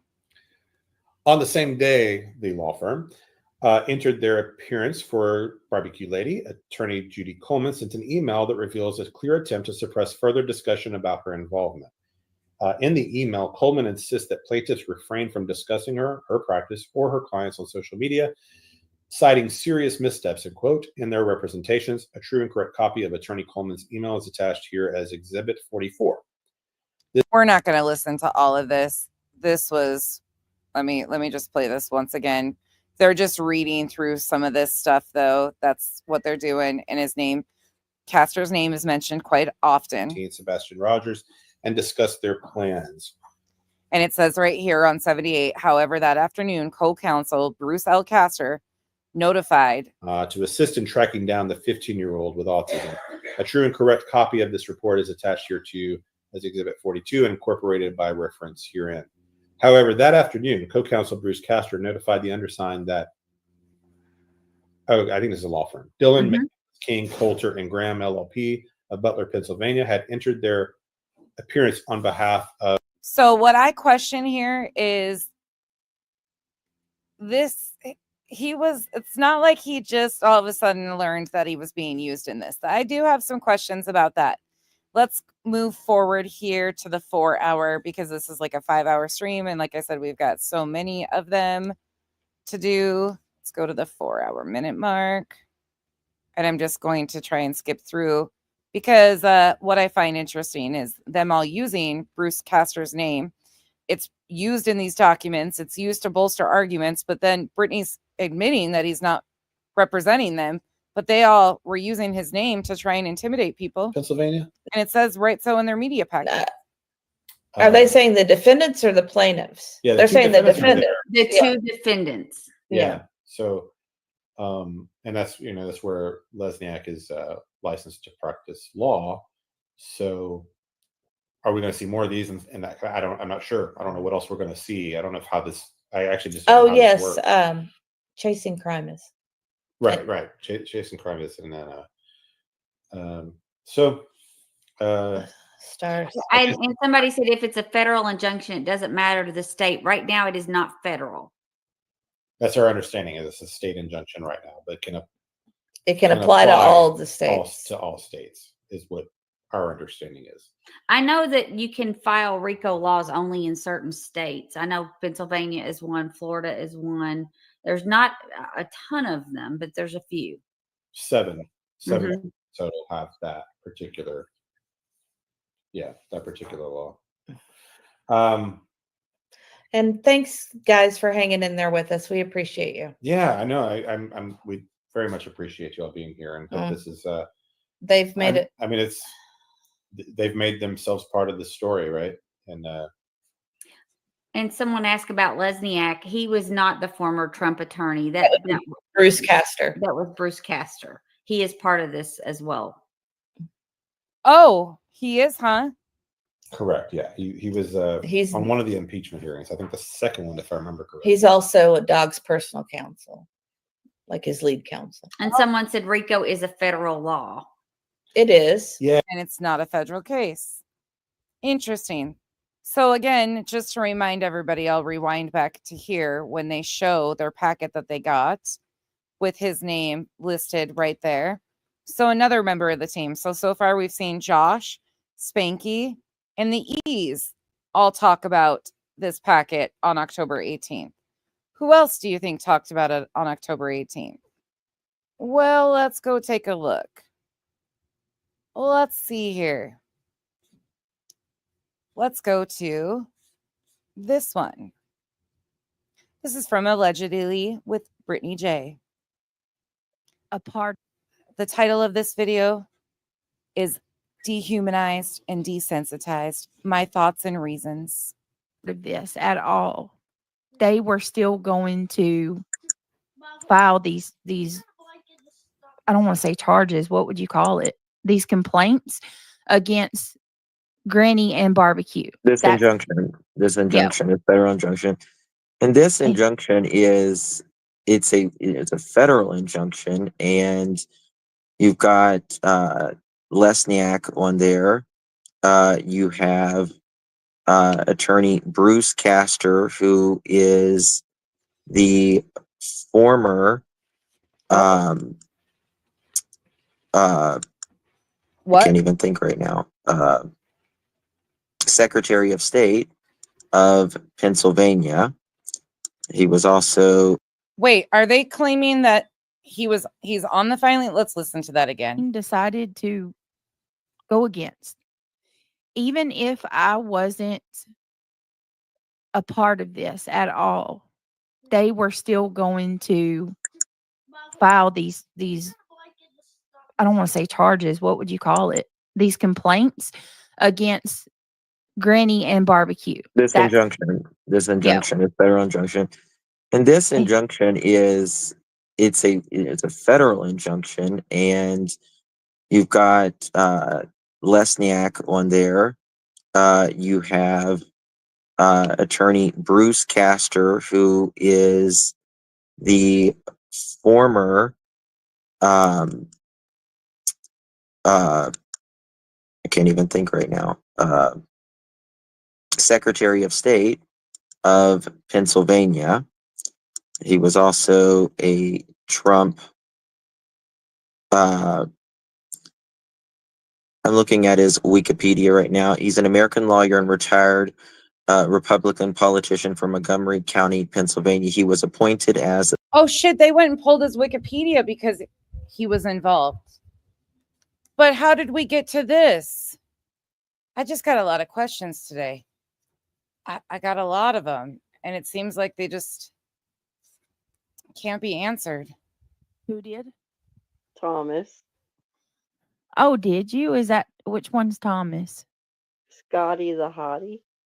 Thomas, your name's Scotty the Hottie. Oh, he's Scotty the Hottie. That's too funny. Hey, Rainbow. Oh, no, Bruce Castor's not a lawyer for us. She's a psycho. Wait, Bruce Castor is not an attorney for you guys? Then why were you looking at his Wikipedia and saying that he was a part of this? The Solicitor General in Pennsylvania in 2016. Also the first deputy. Thank you for becoming a member. Welcome to the Cabana, Liberty Farmer.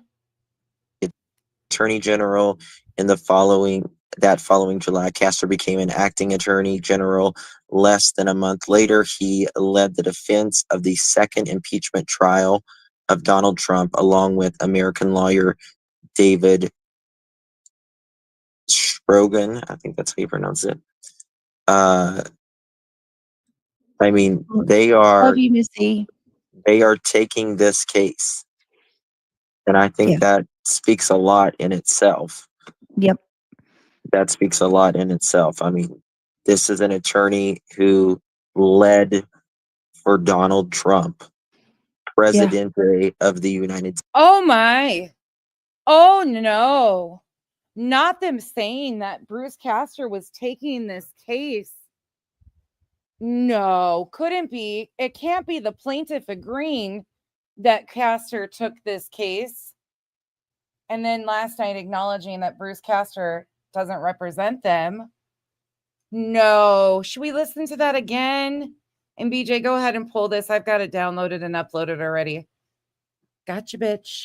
I mean, they are. Love you, Missy. They are taking this case, and I think that speaks a lot in itself. Yep. That speaks a lot in itself. I mean, this is an attorney who led for Donald Trump, Presidente of the United States. Okay. And I mean, I don't know how to make it any more clear. You know what I mean? And Granny, are you still in here? I don't know if you're still in here.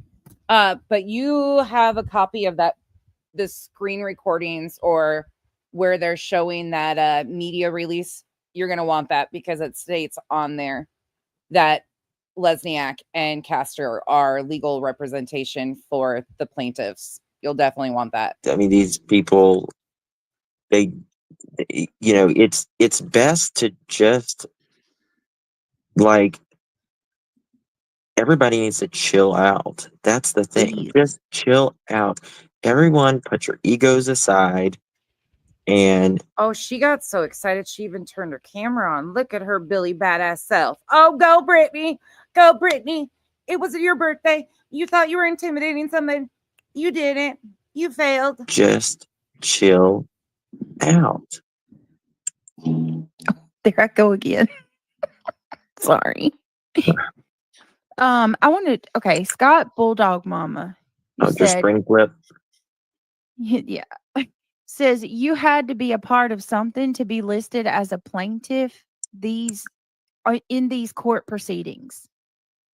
What do you mean? Like, are you saying that I had to be like a partner or something to be a part of this? No. That's not what that says. It says you had to be a part of something to be listed as a plaintiff in these court proceedings. Like, catch a clue, number one. No. So, how do I even say this? I don't think you need to say anything. No, but I'm absolutely not a part of anything other than one of the people that they were filing the injunction against just so happened to be a person that I have had a ton of issues with. And I was asked if I would want to be a part of this because I mean, it doesn't take a rocket scientist to see what all's going on. It's been awful. It has been awful. I mean, for the last these are reasons I'm gonna list reasons why I decided to do this. Tell us. And I said, let me think about it.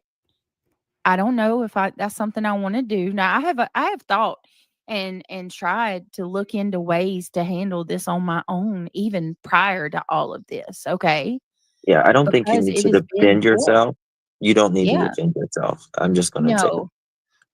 No, So and I'm not going to because it's like I told you today, Justin. If any of the people, I don't care if it's people that dislike me or people that support me, if anyone has endured the things that I have on this platform, especially when it comes to your children and your family, they would have done things a long time ago to.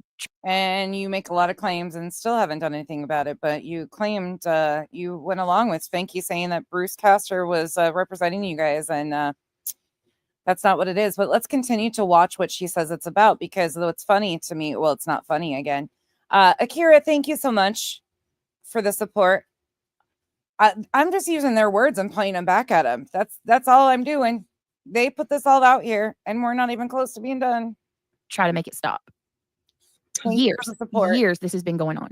Years. And so I was asked if I wanted to be a part of it, and I said, let me think about it, let me figure it out. I need to pray on it and just try to, really, and Justin can tell you, I didn't just jump at this. I thought things You through. really don't. Wow. And then let me tell you what happened. What ultimately made me decide to go along and do this was my property. Okay. That was my last straw. It's one thing to argue and fight with somebody online. Fine. People can talk. Trash talk is just that, right? And as a creator, I very well know that that's something that we have to be willing to expect and accept, right? To an extent, yes. Yes. But it's a whole nother story when trash talk progresses from that to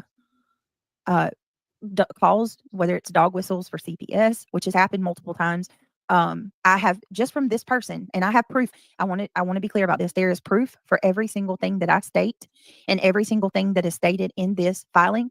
There is physical proof. Meanwhile, in the exhibits, there's nothing attached of any sort of proof. But again, we've gone through that and shown that. So there's that. Proof from her words. Okay. We have it all. I have been called an animal abuser. I have been accused of streaming while I was streaming. She said that I was, quote, so wrapped up or so obsessed with YouTube that I stepped on one of my cats and killed them. Well, there went my monetization. I meant to say unalived. Unalived them. And continued to stream, even though my animal was unalived. She has used a video of me shooing a cat with my foot, never making impact with it, and accused me of kicking my animal. And you're getting a epic display of that this was personal for her. She was asked to be a part of a filing that says plaintiffs, she's a plaintiff, are engaged in the urgent and sensitive task of locating Sebastian Wayne Drake Rogers, a 15-year-old missing child, last seen on February 25th, 2024 in Hendersonville, Tennessee. Despite extensive efforts, Sebastian remains missing, necessitating a coordinated and uninterrupted search. The search for Sebastian Rogers has proven far more difficult than a typical missing teenager investigation, as a few ill-intentioned individuals sought to cast Mr. Rogers as a villain.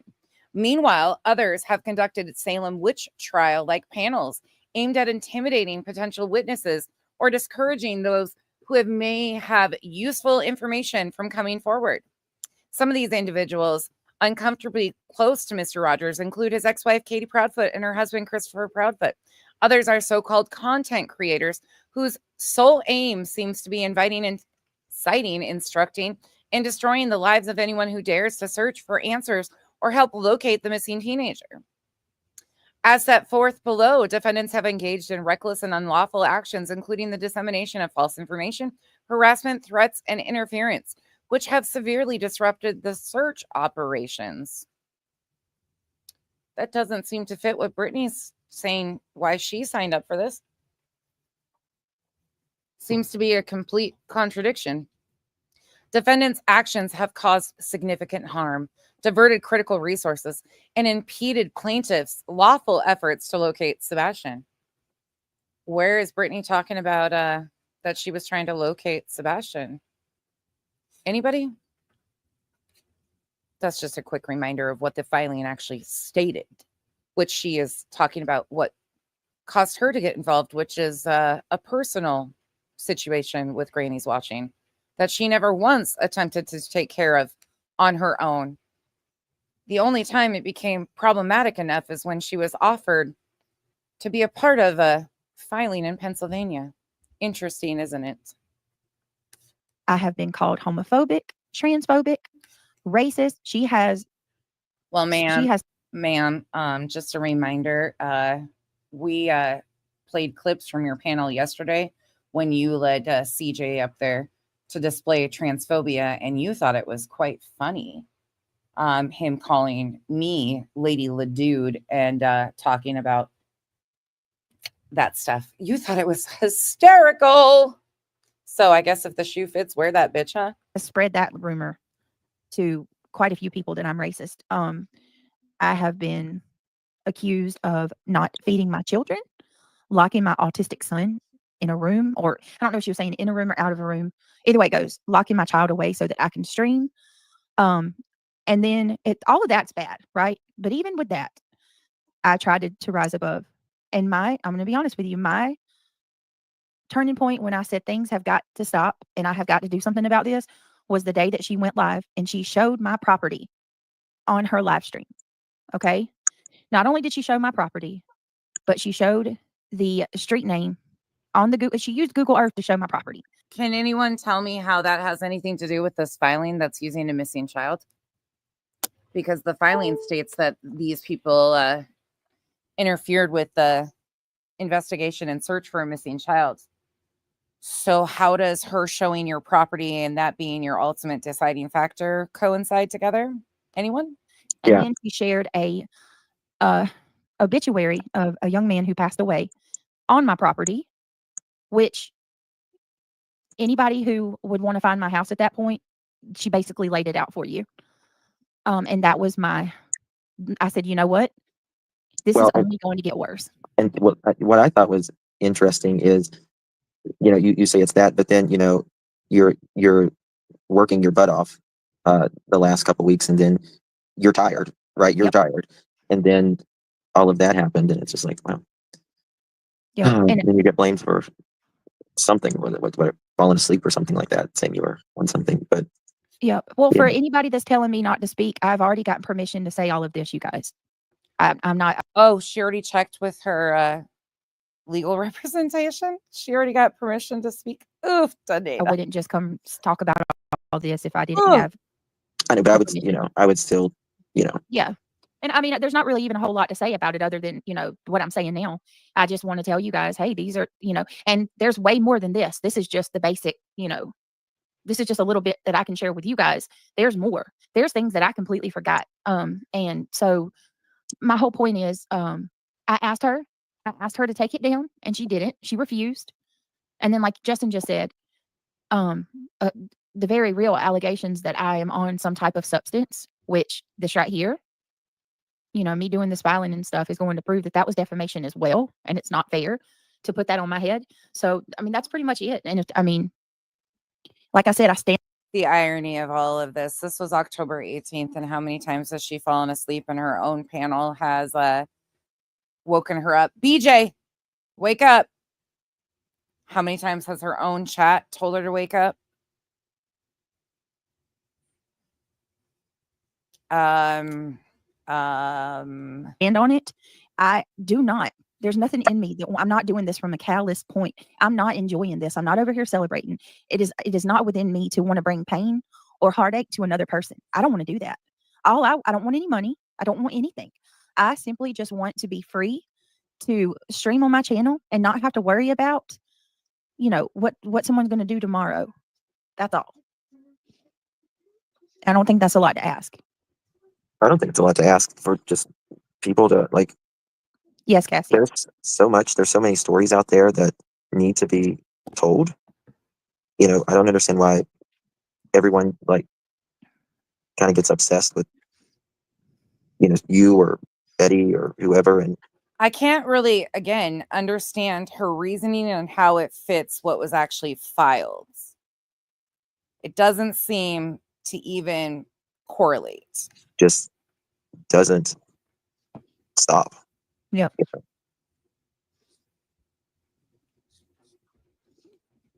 Rita says, I apologize, and I trust you know what to say. I'm only going to pray. No, you guys are good. But I did before I even scheduled this live stream, I reached out and I asked, what I'm allowed to talk about and what I'm not. So I would still rather find out through the court proceedings. It's best to let them sweat out rather than giving them all the. Did you happen to ask who your attorney was that was representing you? That should have been a question you probably should have asked. Or maybe had a conversation with the attorneys that were supposedly representing you before you signed on to something. That would have been another suggestion. Did you do any of that? Oh, I didn't. Everything I just named is in the filing, you guys. Yeah, They have that. I didn't just share anything that's not public. Isn't there like Revival? From my understanding, Emmy Joe has bragged about getting her to, think about it. And I don't know if she was the catalyst of her signing on, but she was definitely helping her make the decision from what they've said on panels. when it's all said and done, like 700 pages or something? Oh God, it's a lot. I don't even, like. I would imagine it would take you. So how in the same day earlier on the 18th, we heard Justin say it was 1,000 pages. He was sure of it was 1,000 pages. Now it's 700 and some pages. Like, do they know what the fuck they're doing or what they were talking about? Nope. A couple of days to read it all. It's like 700 pages, and then something else is like 1,000 pages, and then there's I think 3 drives, like hard drive, like is a. Oh man, it's a lot. It's a lot. When I tell you entire channels worth of stuff. And I do need to give a shout out to my moderators, and to everybody else who have, because if it would have, like, we can't do this alone. There were a lot of people that have helped try to, you know, help as much as we could. But I do want to talk about, like, real quick, kind of off of me for a minute. Did you listen to that, to Seth's part? That broke my heart. Oh, I cried. That made me cry. What? When the part of Seth's part of the filing where he's, you know, his complaints about you know, documentation being stolen out of his phone when he's asleep, and how oh Well, God. And just to clarify this, Brittany, Seth, this is filed under the penalty of perjury. Yes. As No. well. Mhm. So let me tell you something. Trust me, they better have proof of everything that is in there because it's filed under the penalty of perjury. Yep. You're not going to put something in there that's not true. Yep. And due diligence, let me tell you, just from my part, I can tell you, they did their due diligence, and we all did. For every single accusation that is made, there is physical, like I said, there's physical proof of the person saying it for the most part. You know, there may be some in there that I don't know, because like I said, we didn't take part in everything. But hey, Tony, good to see you. Hey, Tony. Tony. But yeah, when I heard Seth's, like, there was some stuff in there that I didn't I'm trying to be more personable with y'all by turning my camera on, but my son's making me nervous, y'all. I would Sorry. just turn it off tonight if I was you. Yeah, I'm gonna turn my I have a double desk though. Oh, So this is why gonna don't be you a put the pain. blur thing on the back? It is, but he's still, like, you can still, it's Like, not enough. You don't put the blur background on? Yeah, it's blurry. That's what it is. But Oh. you can still see him. Like, you can still see Oh, the really? outline. And yeah, it's closing. Don't forget, the title of this dramatic video was Dehumanized and Desensitized: My Thoughts and My Reasons. And stuff. Yeah, somebody gave me an idea. I'm gonna turn my desk around to where my wall is behind me.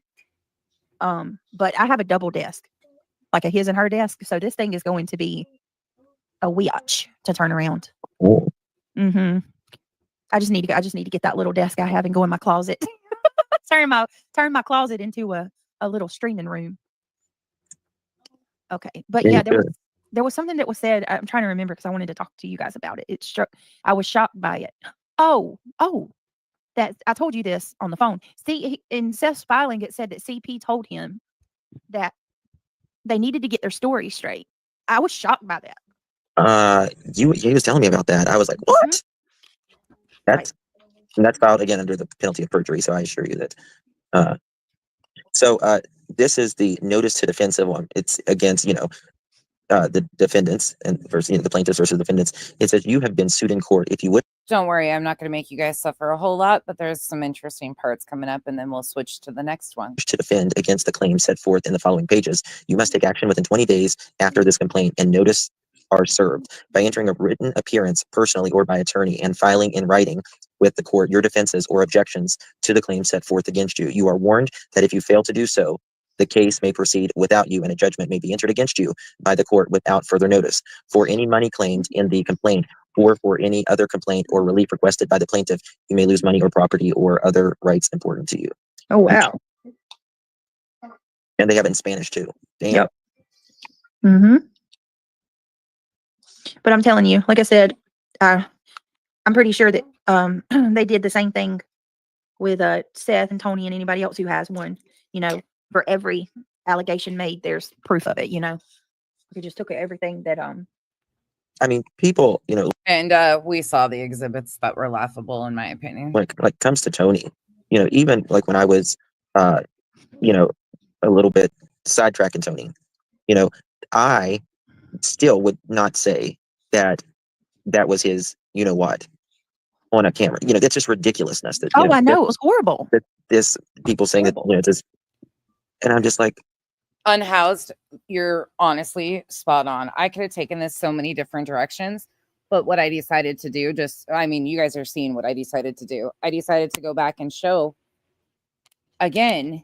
She acknowledges last night that Bruce Castor isn't their attorney. Part of their team are coming out saying that it's a fraudulent email that was posted on X right here, that this is fraudulent. But yet you have her over here acknowledging that he's not representing them. Like, you can't make this shit up. And I could have taken this so many different directions, but I figured since they all want to act like they didn't do anything, that they didn't have anything to do with, trying to put out there that he was representing them, I thought it would be perfect to show all this. Thomas. Oh, did you? Is that which one's Thomas? Scotty the hottie.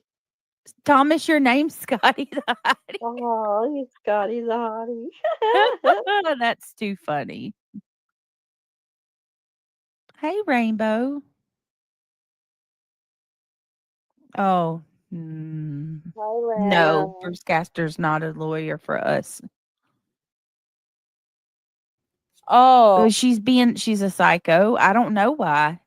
Mhm. Castor's not an attorney for them. I'll play more of that later, but let's continue to go through this one because this was her reasonings why. What? What's wrong with people? Yeah. Yeah. It was absolutely freaking horrible. Sorry guys, give me just a second. I just got a message. So did I. They both just got messages. I wonder if it was a team meeting. Hold on 1 second, y'all. Make sure you only say this, this, and this. How ironic that they both get a message. I do want to say you guys are amazing. Y'all always you never let me down. I'll tell you that. I'm so incredible. Quick question. Who's going to represent her for free if there's a countersuit or anything of that nature? Do you think attorneys in Pennsylvania are going to represent her? I'm just curious. Really grateful to be surrounded by such a loving and amazing group of people. You know, it means a lot to me. And thank you all so much. Because this is very I've never done anything like this before. You know, this is uncharted territory for me. So having support, it really means a lot. Let's see. Nice. Marie says, Britt, if you use your closets, where's the stuff in the closet going to go? I'm cleaning out my room, fall cleaning. I'm about to close my eyes and start pitching. So so much clutter, girl. I have so badly wanted to become like a what is that called? A minimalist.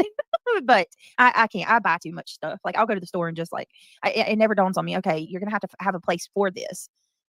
750 plus pages of receipts in total, you guys. Yeah. 750. Now I'm going to tell you too, like something very interesting to me is never mind. This is going to be I've said it from the beginning. Sebastian's case is a case of revelations. Like a lot of things that we didn't know, people's true intentions have been shown. Hello, Mr. Seth. Hello, how are you? Good to see you. How are you, buddy? Okay. I want to tell you that you're sorry. John Q just told me to tell you. Can you tell Miss Brittany I said hello and for her?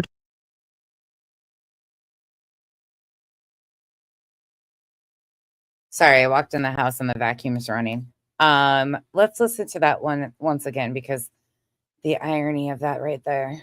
Of revelations. Like a lot of things that we didn't know, people's true intentions have been shown. Yes, ma'am, they sure have. Lying to your entire audience, saying that you're being represented by Bruce Castor. And then come to find out he's not representing you and you've known that. True intentions. Hello, shining through. Mr. Seth. I see your true colors and they're really ugly. What song is that? I don't know. Hello. I won't wreck your ears with any more of my singing, but I'm loving this. How are you? Good to see you. How are you, buddy? Okay. I want to tell you that you're John Q just told me to tell you. Can you tell Miss Brittany I said hello and for her to stay strong? Thanks, bro. Oh, thank you, John. If you're listening to this, I appreciate that. That means so much to me. I really do. Thank you. You know. Thank God John QQ is not in our building because I wouldn't be able to take it if he was in our building. Revival is in the building. Pika is in the building. Terry probably ran from the building as soon as I started impersonating John QQ. I want to repeat this because there's nothing about this that makes me happy or, you know. Well, listen, Brittany, nobody wants to be in a lawsuit, right? That's the thing. That nobody wants that. So. No, we are. I do. And, you know, I was thinking about this yesterday. It's just like Justin says, we are on the right side of history. Yes. I've been thinking about this for days going through this whole process. You know, that I can genuinely say, I know that Justin feels the same way and many other creators that have went through this. we've stood by Seth because we know that he is a father who is hurting and who is in pain and who desperately wants to know what happened to his 15-year-old son. You know, I That- haven't. And I know the Right. man's innocent. I know the man is innocent. And 100%. he has done everything he can humanly possible do to search for his son, to speak out for his son, to continually, non-stop, right? And, take lie detector test to, Yes. show the public, show the people, hate to break it to you, even though they're saying, he was gone for 2 or 4 or 5 hours or whatever like that. Oh, here it is. Because when you are on the right side of history, you can show it. You can just flat out right there. Okay, saying that, let me just show you this. Yeah. Let me just show you this. Did a lie detector test on national television with Nancy Grace and an FBI. When you are on the right side of history by falsely claiming that you are being represented by an attorney that is Trump's former appellate attorney, I don't want to be on that side of history. You know what I find really funny, though, that Brittany can't even see? This is true Spanky. Spanky uses people to get, like, he's a handler. So he's not very good at it either, but he gets close to these people. He love bombs them. He, buddies up to them so they run with his content, and then they go with whatever Spanky says when he is you notice he's not a part of this filing. He didn't sign on to this. There's a reason. He'll watch you go down, but he ain't going to help plug the holes in the ship as you go down. Trust and believe. He's going to watch you sink, and then he's going to walk away and move on to the next case. That right side of history. Vibrator is in the building. Thank goodness. You're all in the building. Ugh, this guy.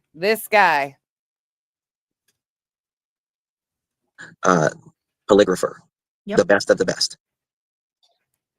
Yep. And so, whenever someone says, he learned from MGL. Oh, well, he's, they keep saying that. Well, no, because it's literally shown and proven that he was at work by the public. Right. And, talking about the case is one thing. Talking about the night that Sebastian went missing, that is one thing. If there is not a question answered, right? Like, if there's not been any proof shown about where someone was or might have been or whatever, asking a question, that's one thing. But once it's out there that it's just not possible, it's right. Then it just becomes hatred. Right. Exactly. I mean, that's why I, think that Mr. Foote should do, show the time card so the public can be quiet about it. Right. You're not entitled to any of that. You were trying to demand that again today, thinking your pompous ass is owed anything from parents of a missing child. Nah, nope. Right, just show it, and that, just like Seth did, because once you have that out there, nobody can argue with that. You don't make, nobody's required to. You don't owe anybody anything. But I think it stops a lot because you can't argue with a time slip. You just can't do it. Exactly. Even what a stark difference these two both look from their avatars. Goodness.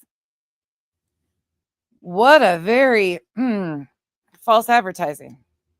At least mine's just the side of my fucking face. On a good day, my side of my face looks that way, okay? On a bad day, that's just the bright side. No, they still try to say that that's not, legit somehow. Well, all you gotta do is, I'm sure Seth would. Hallucinogenic, 100% agree. I genuinely believe he's her handler because she just salivates waiting for Justin to give her the next narrative. Like, he goes live, she goes live and parrots the shit he says. Direct you to the right place. And if she goes off, like, he gets her back in line. You can watch it happen. Stuff where you can, I'm sure his muscles certainly tell you. Right. He can't argue with his own words spoken. And that's another thing. Yeah, exactly. He was the handler of LB in the Marvon story too. It's just, I'm going to talk about. Oh, real quick, Country Guy. Thank you so much for becoming a member. Welcome to the green team. All right, I have to figure out that my daughter's driving me nuts about her Halloween costume. Thank you so much for becoming a member, my love. Welcome to the green team. I want to talk about how YouTube. I don't even want to say this community. I'm just going to say like people on YouTube. Kind of goes with my title. I made my title tonight, dehumanized and desensitized, because I feel like the drama has gotten so toxic. Like it's so heavy and widespread. Even in true crime now, it's pretty much taken over. Sorry, I'll give you guys some excitement in like 8 minutes. I'll switch gears for you. Give me a minute. I got a purpose here. And sorry, the bar is raised up each time, when a fight escalates. That I think that a lot of people on this platform has been desensitized to what's right and what's wrong anymore. And it's like, after you go after, let's talk about Seth, for an example. You go after somebody so much. What's right and what's wrong, isn't that ironic? But using a missing child for personal benefit in a filing in Pennsylvania, that's right. That eventually there's just no, it's like where most people are like, wait a minute, that's not right. You shouldn't do that. It's like that's non-existent. They've dehumanized Seth so much that anything goes. You guys are going to cuss me when I switch gears anyways, because next up is Betty. You know what I mean? Anybody can do anything, and that's okay. There's no, and it's like, I feel like we've reached that point in this community where you can just, you can show my house on a panel, on a channel, on a live stream. You can show my property and nobody says anything. Nobody just stops and thinks for a minute. Well, how is that going? She has little kids. What if, some weirdo's watching this video and they decide to go to her house? Then what? They don't, it's like nobody even thinks about that. Or, calling him a predator and saying he did these horrible things. Well, he works at a jail. What do they do to people that do things like that? I'm reading this right now, and I'm reading the thing in Seth, and it says, defendant dismisses Rogers' claims of trauma, sarcastically suggesting, quote, get a therapist because it is years later, sir.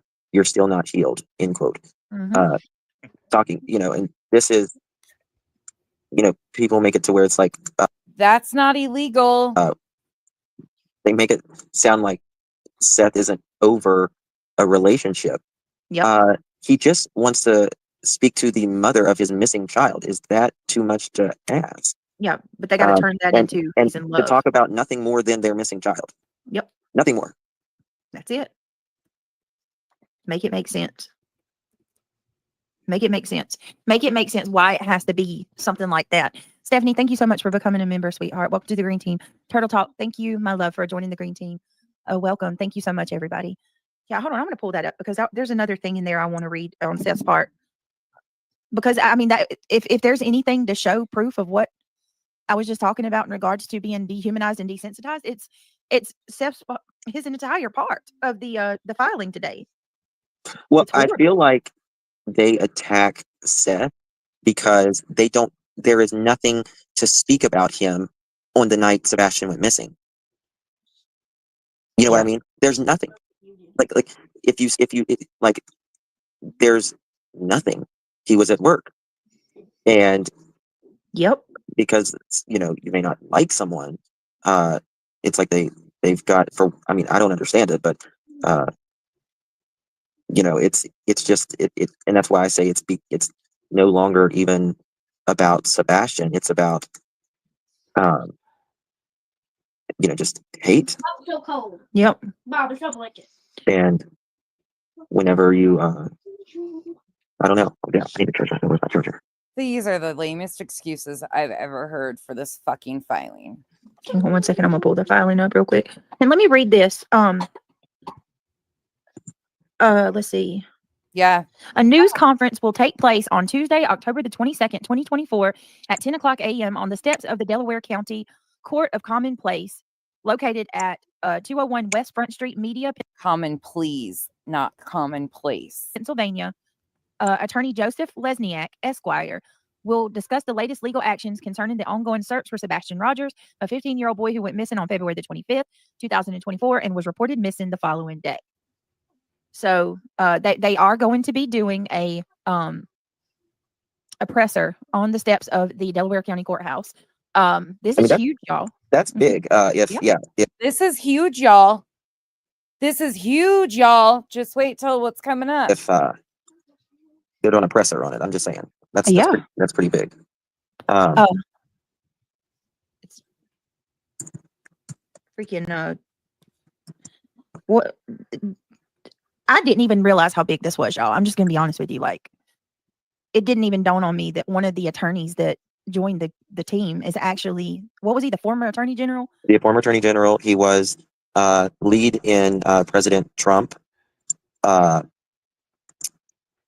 impeachment trial, and he was also One of the attorneys that joined the team. Not speaking about Castor again, are they? Not this guy, right? That's too funny. Hey, Rainbow. Oh, no, Bruce Castor's not a lawyer for us.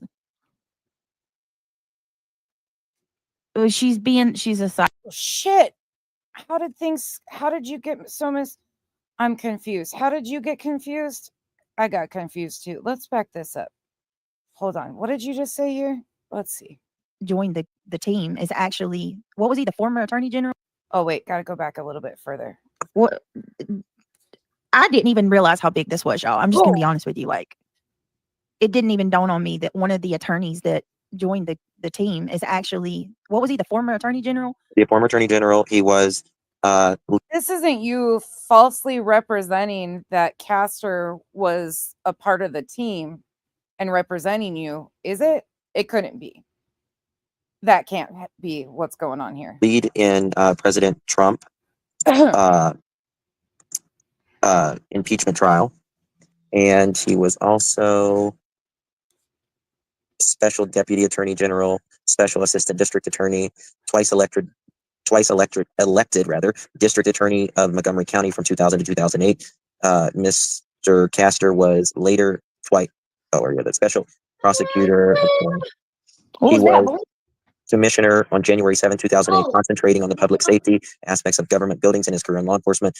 Mr. Castor retired from the Montgomery County Solicitor General and became the acting attorney general during the time of great turmoil in that office.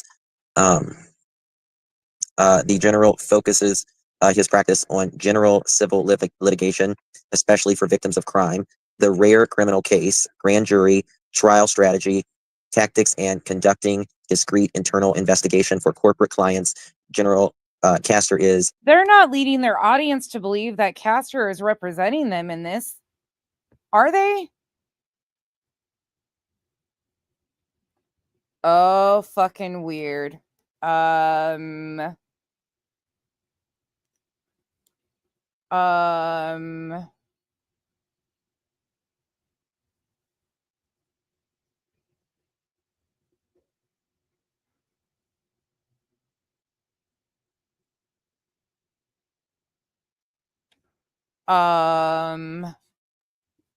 Interesting.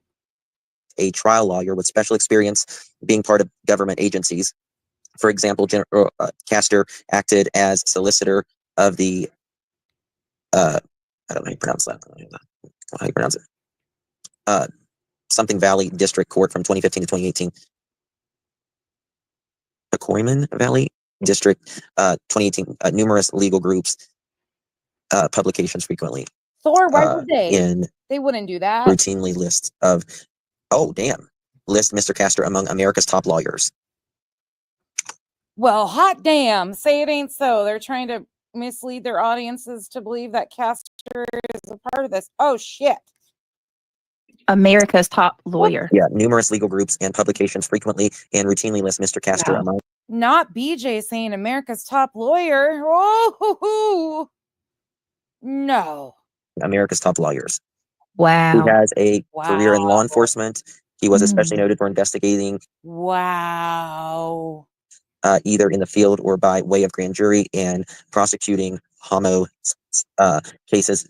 In 1995, Mr. Castor received a Trial Advocacy Award for the National Association of Government Attorney for his work investigating and prosecuting homicides. He received statewide recognition for his effort by the Pennsylvania General Assembly on 2 occasions, as well as Governor Ridge and Casey General Castor, has held the top AV rating for nearly 30 years, and it is listed in the Martindale Hubble Lawyer Bar Register for lawyers. Mr. Castor is in Pennsylvania super lawyer each year from 2005 to 2008 and 2011 to present and list among the top 100 trial lawyers in America, 2012 to present. Wow. It just keeps going on and on and on. Oh, wow. So I want to, Oh, wow. let me see real quick. I would Oh, not fuck with that, wow. Right? in my opinion, allegedly. Oh, no. Let me see. I'm looking through Steph's real quick. Oh, I just want y'all to think about how dirty this is. yeah, it's pretty fucking dirty. Pretty dirty to misrepresent an attorney. Claiming that they're, oh, that's pretty fucking dirty. Ooh, the need to feed that. Right here it says, I'm looking for Michaela Spark. I mean, you would think if you're a plaintiff in a filing, you would know very clearly who's representing you, even though One World Corp sent you a press release. You would think you would, being a plaintiff, you would do your due diligence and make sure that who's stated as the attorneys are actually listed as the attorneys, and you've had some discussion with them on what they plan on proceeding with and what you're actually doing here. Ooh. Yikes. I do love this for you, though, Brittany. And I know that you like to say that when people say this upcoming statement that I'm going to say to you that it's a threat. This is not a threat. This is the common phrase used by many people. There's no threatening with it. But I can't wait to watch you fall flat on your fucking face for the theatrics, the antics, and using a missing child to bolster your personal vendettas on YouTube.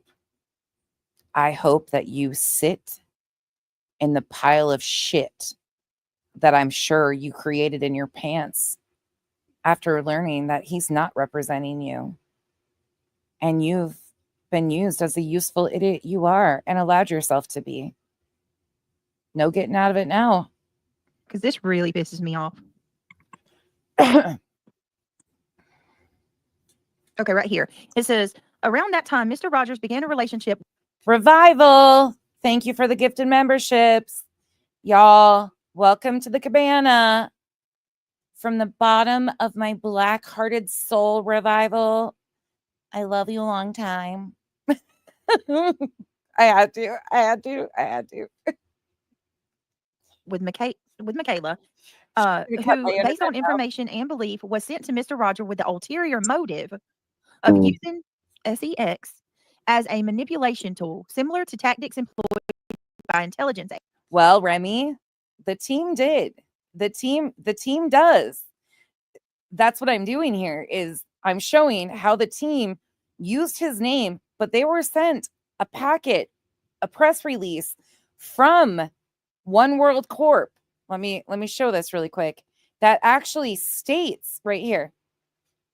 All of the team, it says right here, legal counsel for the plaintiffs includes attorneys Joseph P. Lesniak, Esquire, and Bruce L. Castor Jr. A lot of us questioned it, I think, because there was just things that weren't adding up. But the team absolutely went along with it. She can't, it makes Revival absolutely cringe when anybody love bombs. Like, yeah, that's why I did it, you guys. It's our little joke. Agents, but without any legal authority. During the course of the relationship, she covertly emailed herself confidential. But Remy, that's what I was saying too. You probably just came in, but the crazy part is as a plaintiff, you're not even doing the due diligence to see who's representing you. And she went along with this. Then last night she acknowledges he's not representing them. But for months now, and I'm going to show, I've got a ton more to show you guys, that they are bolstering their arguments by using Castor's name as intimidation tactics.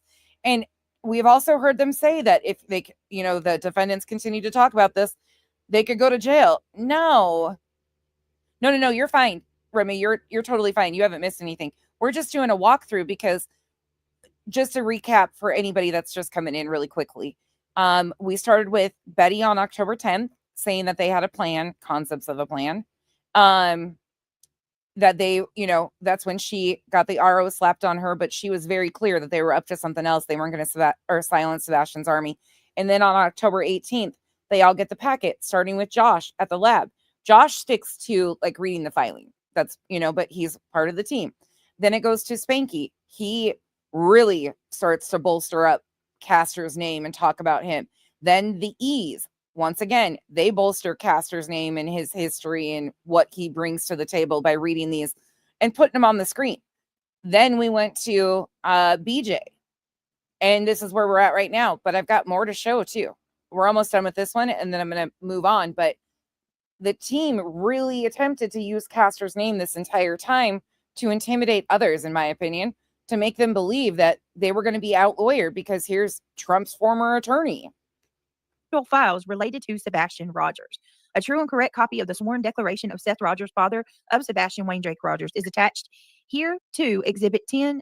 And so just think about that for a minute. Think about that. How contrived and manipulative does one have to be to do something like that, y'all?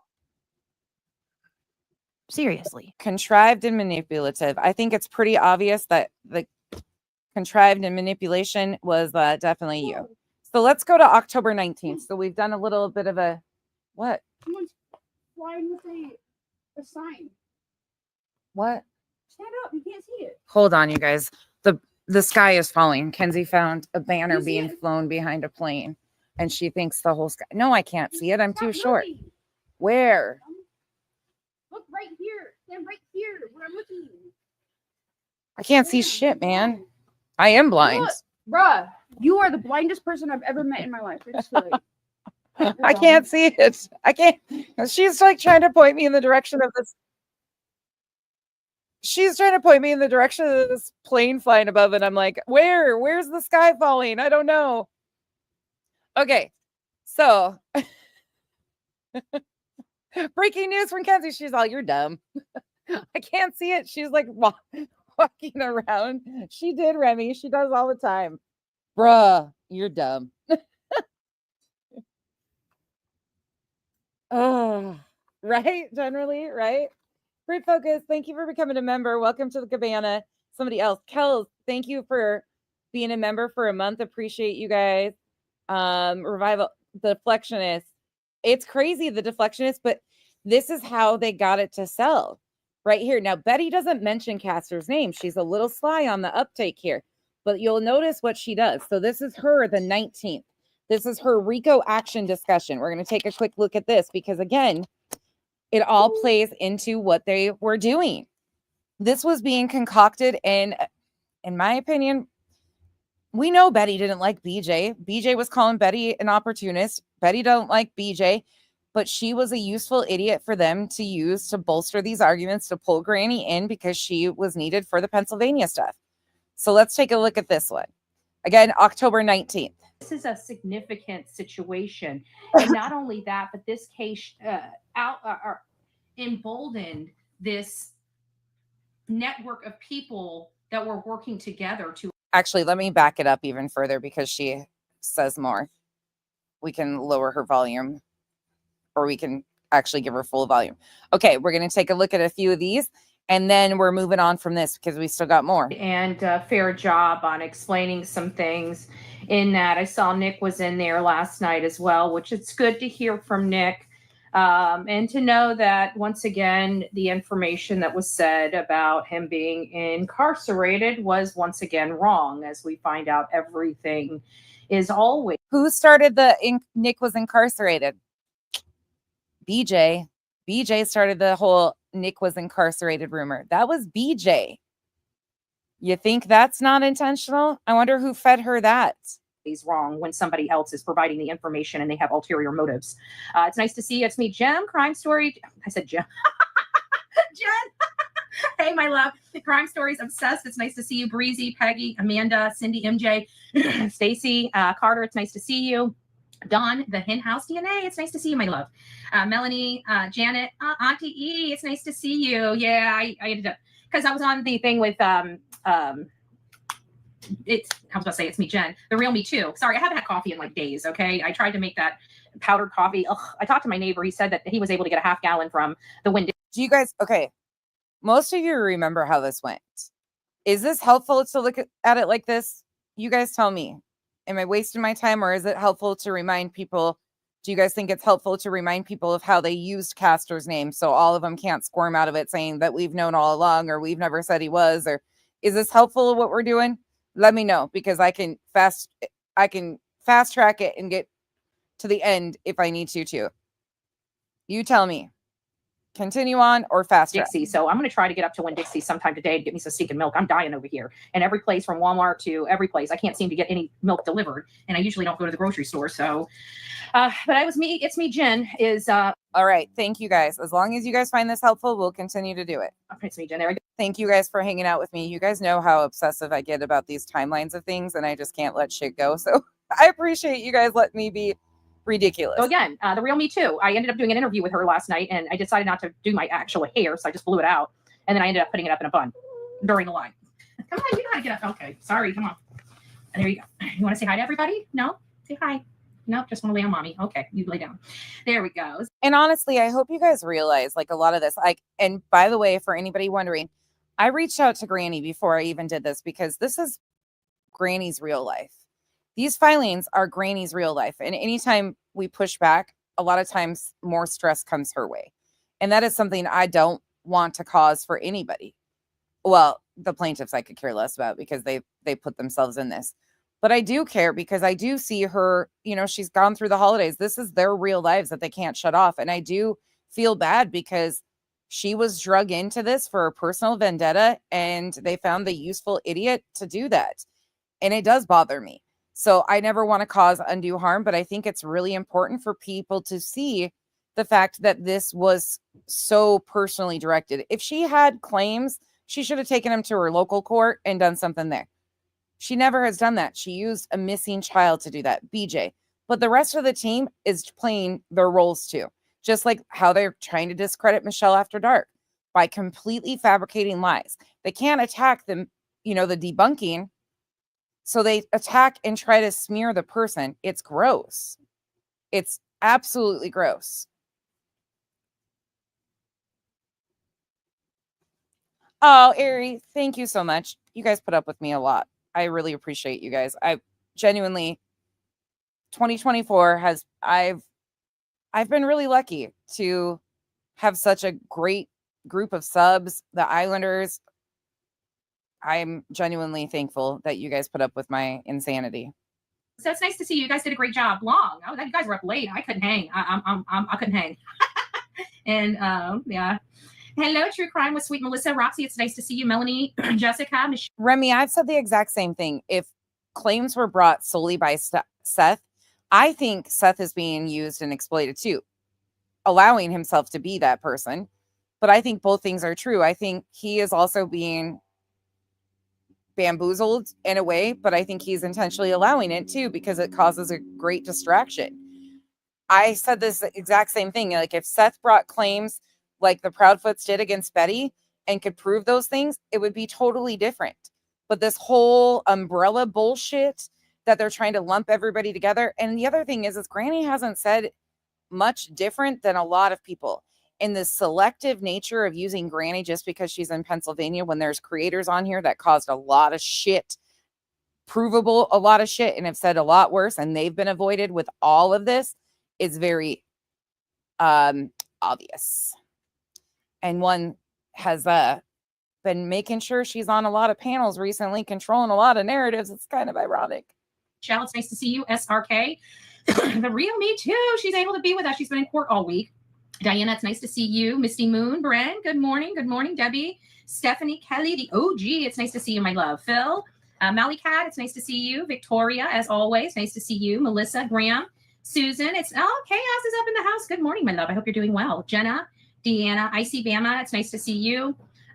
Shining Star, Sonia, our beautiful Sonia is up in the house. It's nice to see you. Oh my God. No, Betty set up in the house. Up to good. I appreciate you guys. as being a litigant in the actual filing. Okay, hold on. I just bumped it too forward.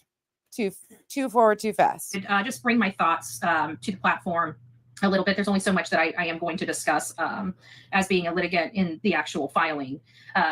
Here's the thing is I've already heard and people have already started sending me some stuff by one of the Yahoos basically stating that this couldn't be and blah, blah, blah, this and blah, blah, blah, that. This is Casual Art. I'm so sorry you're having a rough time. I hope you feel better. I'm really sorry that you're down. I hope the pain gets better. Oh, that's rough. I'm sorry. I hope you feel better though. well established. I can tell you a lot of people worked around the clock to acquire all the information, catalog all the information, and get a good understanding of what's going on. And Again, what you'll never be able to convince me. On October 10th, this was what she was talking about was their plan. She was dropping hints. We know that. On October 10th, this is what she was talking about is don't fret. We have a plan.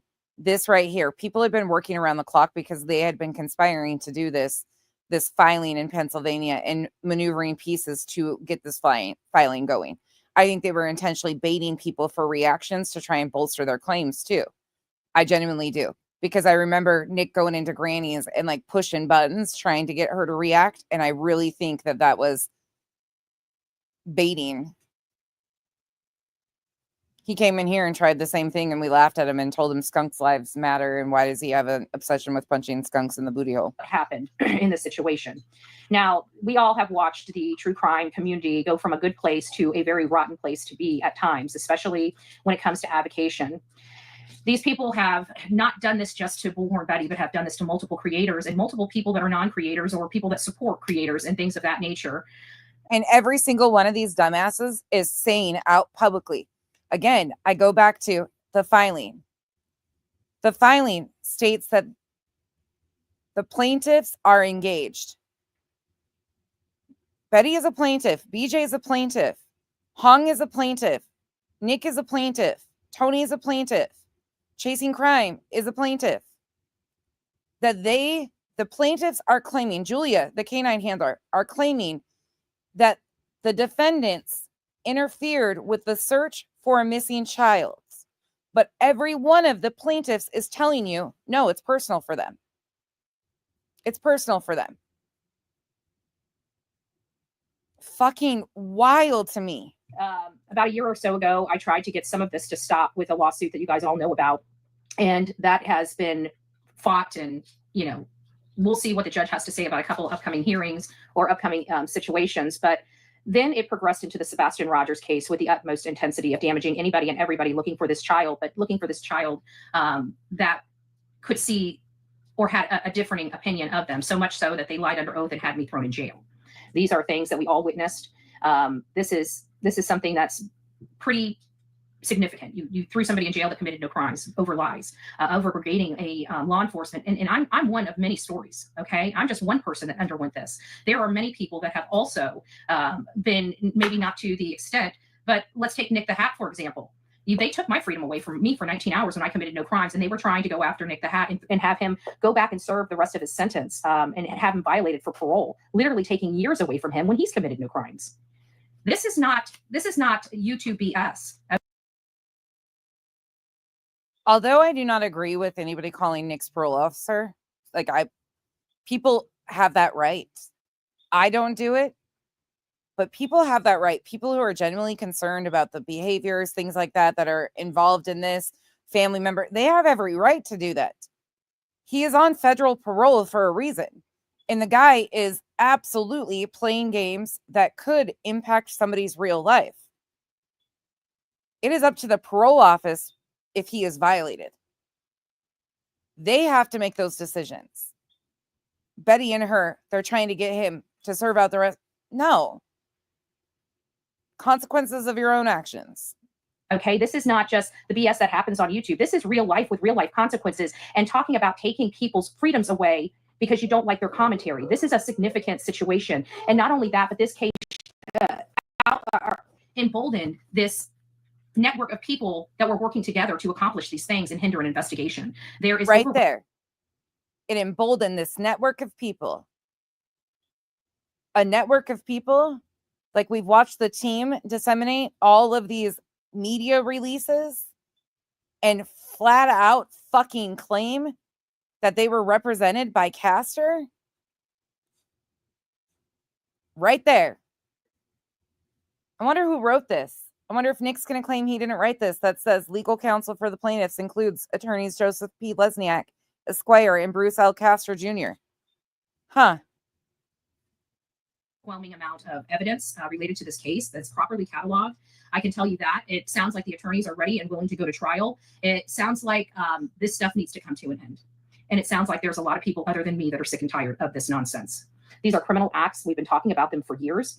And it is unfortunate that all these people can come together for a hate campaign and literally try to ruin people's lives over a case of, avocation. You have a right to have your opinion about cases. We have our opinion about the case all the time, but you do not have the right to destroy people's life because of your opinion. You do not have the right to harm somebody's reputation because you don't like them and you want to make up lies about them. This has been going on for years, but this right here, what we're talking about in this particular matter, has happened since Sebastian Wayne Drake Rogers went missing. It was emboldened and it was fierce. The level of hate and disruption and misinformation and disinformation was rampant. And it was all geared toward Seth, which is the one person that actually has a confirmed and corroborated alibi with witnesses. So a lot of people that have tried to support the truth have been silenced in very barbaric ways. This is a serious lawsuit. People are saying they don't have jurisdiction. I don't know if they know the process of federal law, but they have established that, So there are two people from Pennsylvania, and that's Barbecue Lady and Granny's Watching, that It's not federal whatsoever.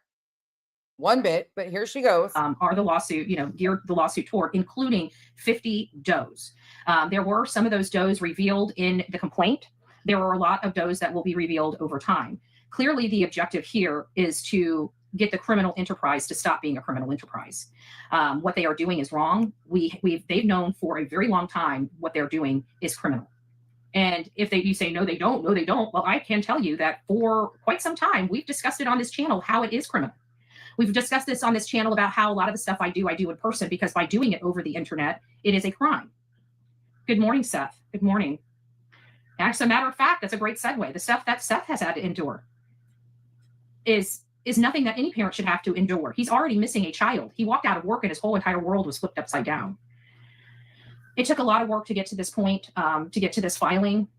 I am very proud of the people that took a stand against this criminal enterprise and what they were doing, not only to me, but to others. And trust me, there's a lot of unnamed victims in this that have been victims of this enterprise before, and most likely unless it stopped after. What has come onto the streets of social media under the guise of true crime is not true crime.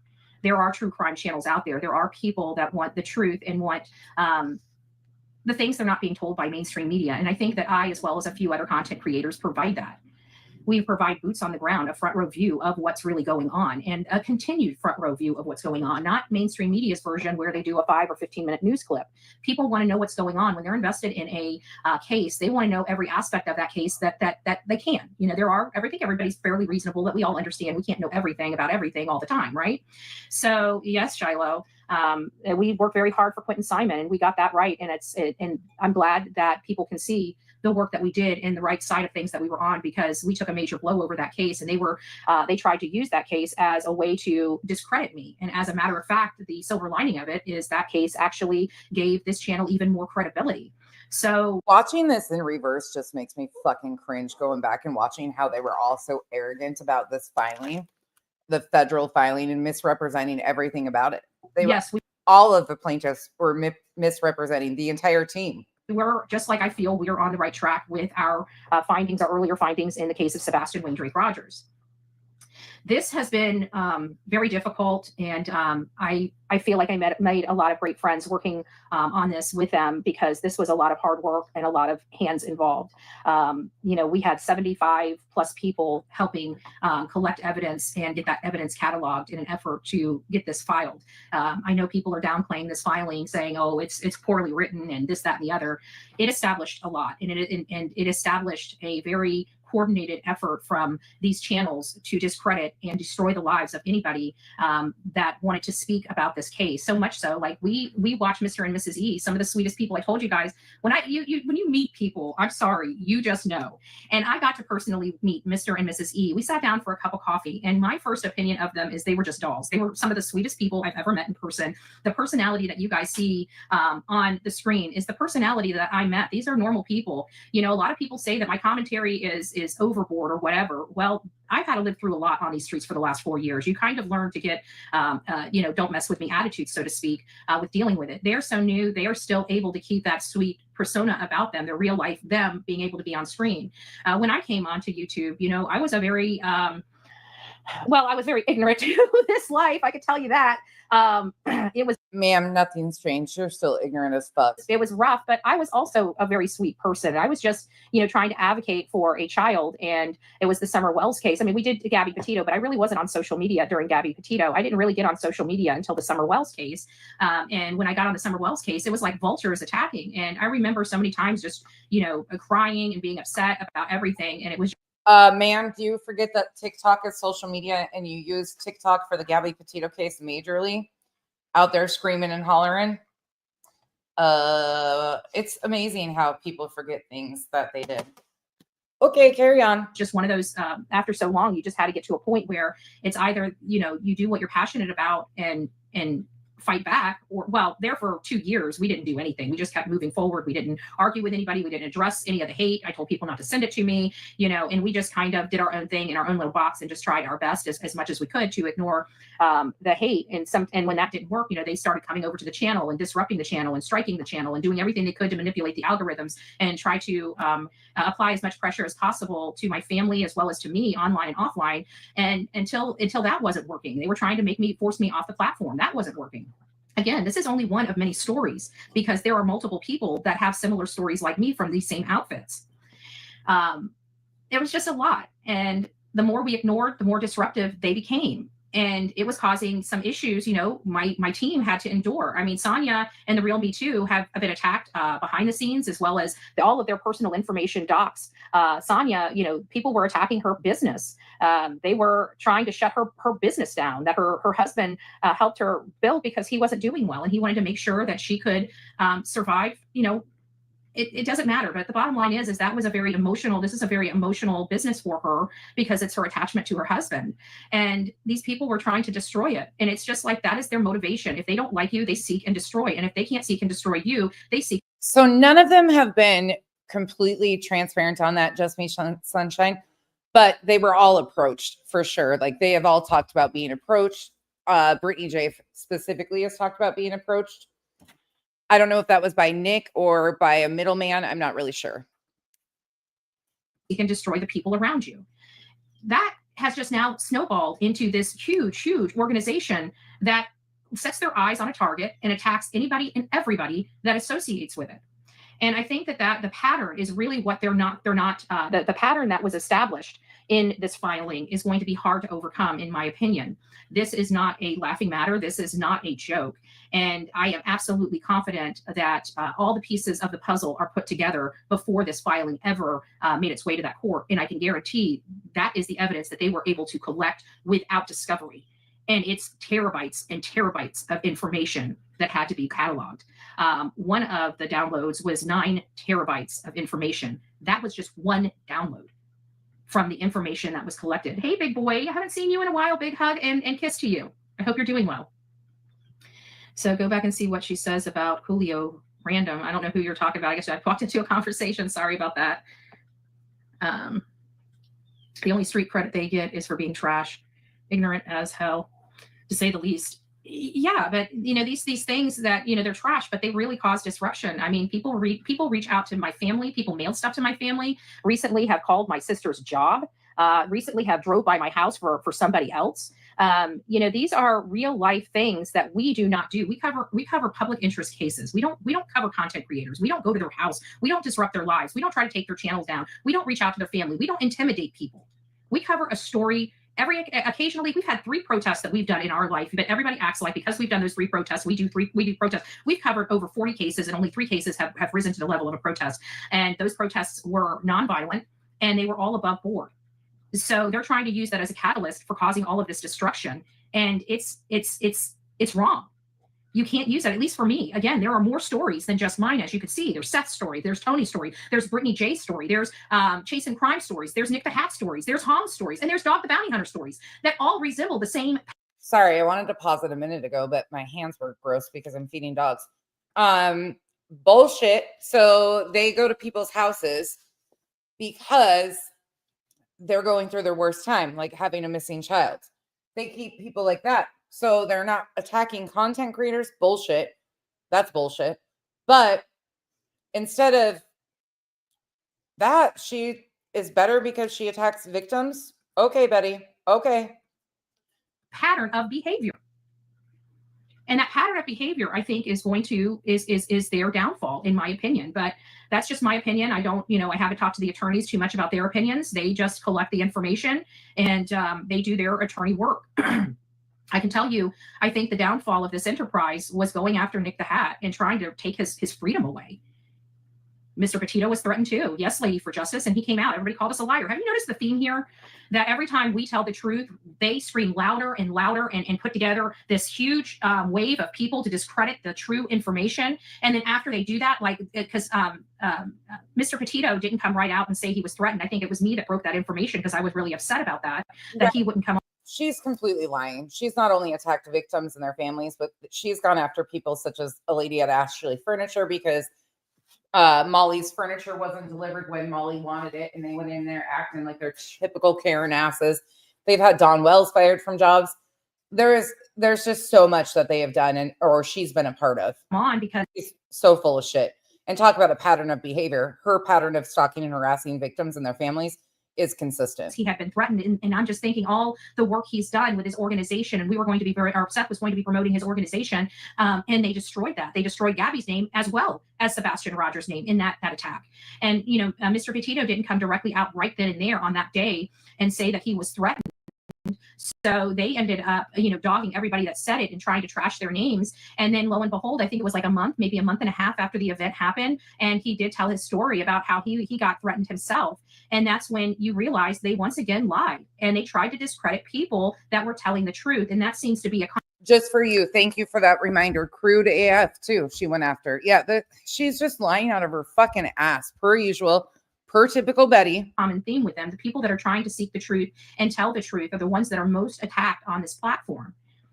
Sonia and the Real Me Too have worked tirelessly along with every other mod. The reason why I bring them up is because all my mods have been viciously attacked, viciously. And all of my mods have been doxxed in one way or another, and it wasn't right. A lot of my mods for a while wanted me to say something about it, but at that time, if you did, more would come. And so we had to weigh whether shining a spotlight on it would cause, an opposite reaction to what we intended. So we opted to keep our mouths shut about that. And again, this is all leading up to the Sebastian Rogers case. But we saw exactly what happened when this case started breaking. Is Tony in the chat? Good morning, Mr. Mathis. I hope you're doing well. I know I slept better last night. I'm not sure about you. Everyone that has been willing to help me concerning Sebastian became a target. Exactly. Betty slept better after this filing became public and all the teams started going around and running around and firing everybody up and making people believe that they were represented by people they weren't and all that it was a federal case and yada, yada, yada. Sure, Betty. Exactly, Seth.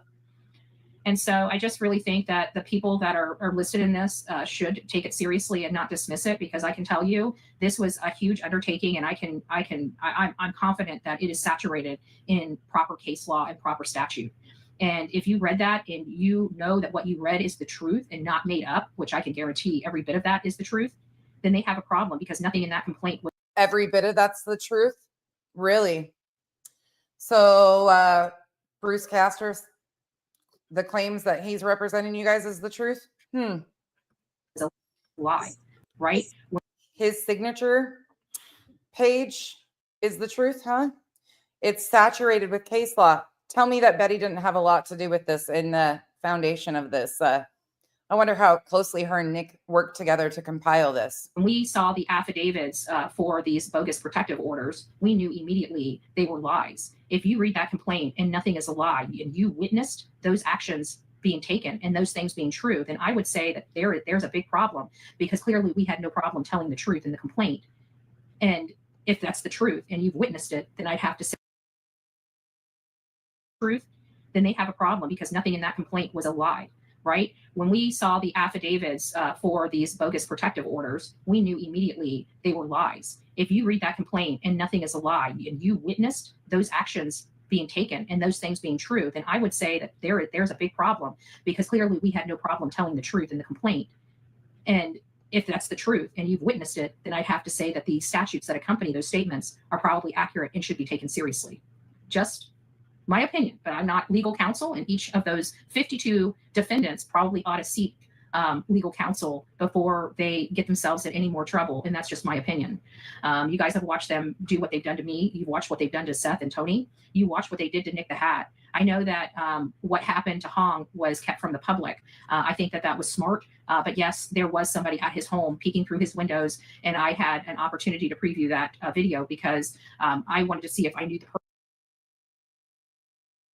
Crazy that a police report wasn't filed or attached in the exhibits about this person at Nick or Hong's house, but they got stuff in there on the exhibits about it. These fucking people. Person there, which I did not. So that is very concerning, and I wonder how many times that's happened here. You know, at my home, we definitely know people have driven by. People have recorded themselves driving by. For what purpose? You know, even doing a lawful thing for an illegal purpose is still a problem. Doing an illegal thing for a good purpose is still a problem, right? So I think the people that are involved in this case just need to chill out and quit going real life and quit trying to destroy people and ruin their lives and cause financial and reputational harm, because that's what they're doing. That is their MO. That is their playbook. And people have witnessed it. And to sit here and say, oh, this is nothing to worry about, this is poorly written, I would caution people, because it is my understanding last night there was a live stream going on talking about this, and everybody was laughing and joking at the beginning of this 2-hour live stream. But by the end of the live stream, there was a lot of dead air between people's very careful commentary. So if people are thinking that this is a joke, I would probably caution them. It sounds like at least one of the 50 does is realizing this is not good. I wonder how many others will follow suit. But I can tell you this is not a tactic or whatever is being alleged. This is definitely something that we are all willing to do. We are all willing to testify under oath about it. I've already done an affidavit in support of this filing. But what has been done to the people, the plaintiffs in this case, should never ever happen to anybody else again. And I do pray that this stops it moving forward, where the true crime and the drama community are fully and utterly divorced. We have a right to discuss these cases and be part of public interest case. Our Constitution allows for it. We have a right to be there, boots on the ground. All that public property is all of ours, not just some of ours. And you are allowed to utilize it as defined in our Constitution, called public property. And on that public property, you have the right to peacefully assemble. It doesn't say you are required to peacefully assemble at a police department or a courthouse. You have a right to peacefully assemble on any piece of public property in this country.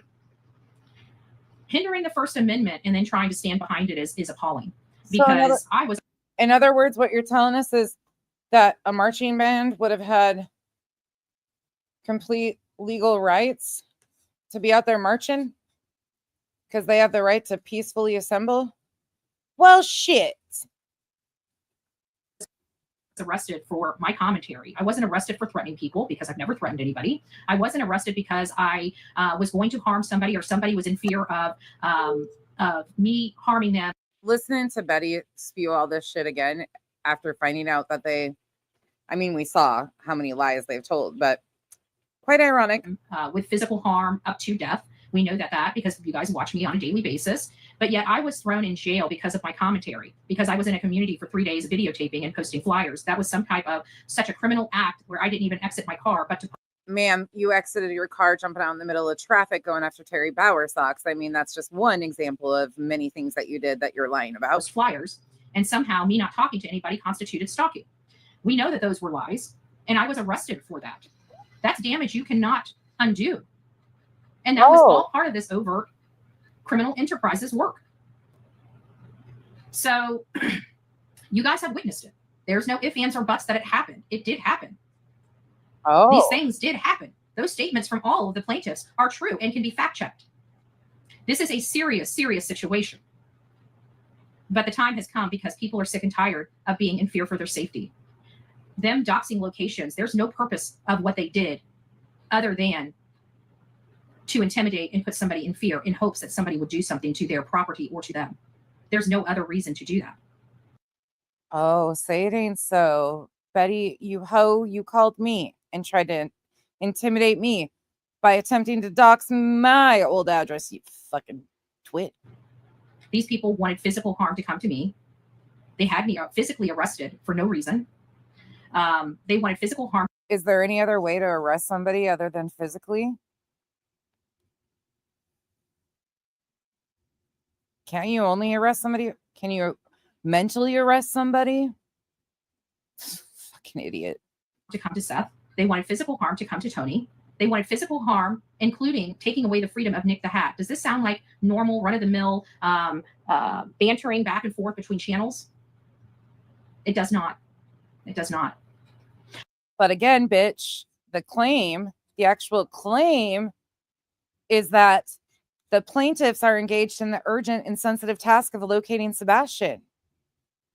And that, meanwhile, others have conducted a Salem witch trial like panels aimed at intimidating potential witnesses or discouraging. Some of these individuals uncomfortably close to Mr. Rogers include his ex-wife and her husband, Chris Proudfoot. Others are so-called content creators whose sole aim seem to be inviting, inciting, instructing, and destroying lives of anyone who dares to search for answers or help locate. Where are the plaintiffs doing any of this? And how did the defendants? All of you are acknowledging that none of that is what is going on. You idiots.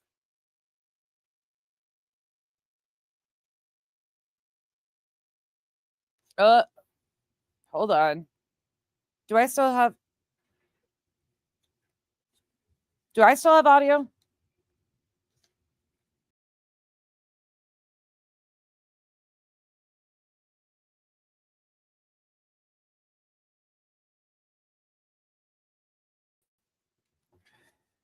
Are we back?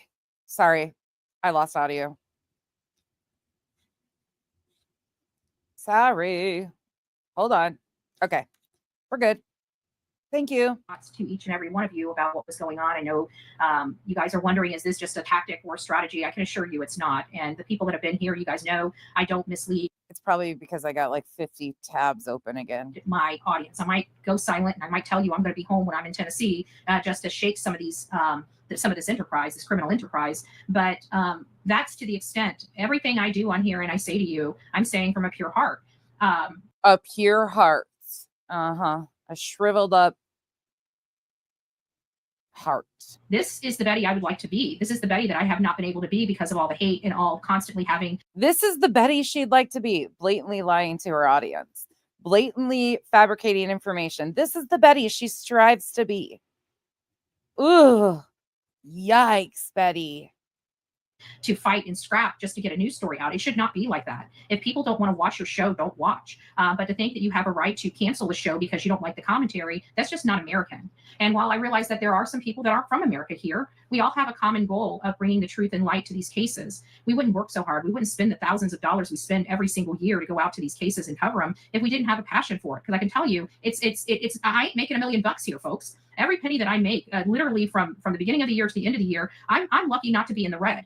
Okay, we pay our living expenses, and we're able to cover typically one case a month, or go boots on the ground for whether we're recovering a case or still continuing coverage on a case or what. But we have one trip a month that we're able to do with what we make off this channel, and we budget the crap out of it. I mean, if I have to sleep in my car to cover a case, that's what I do.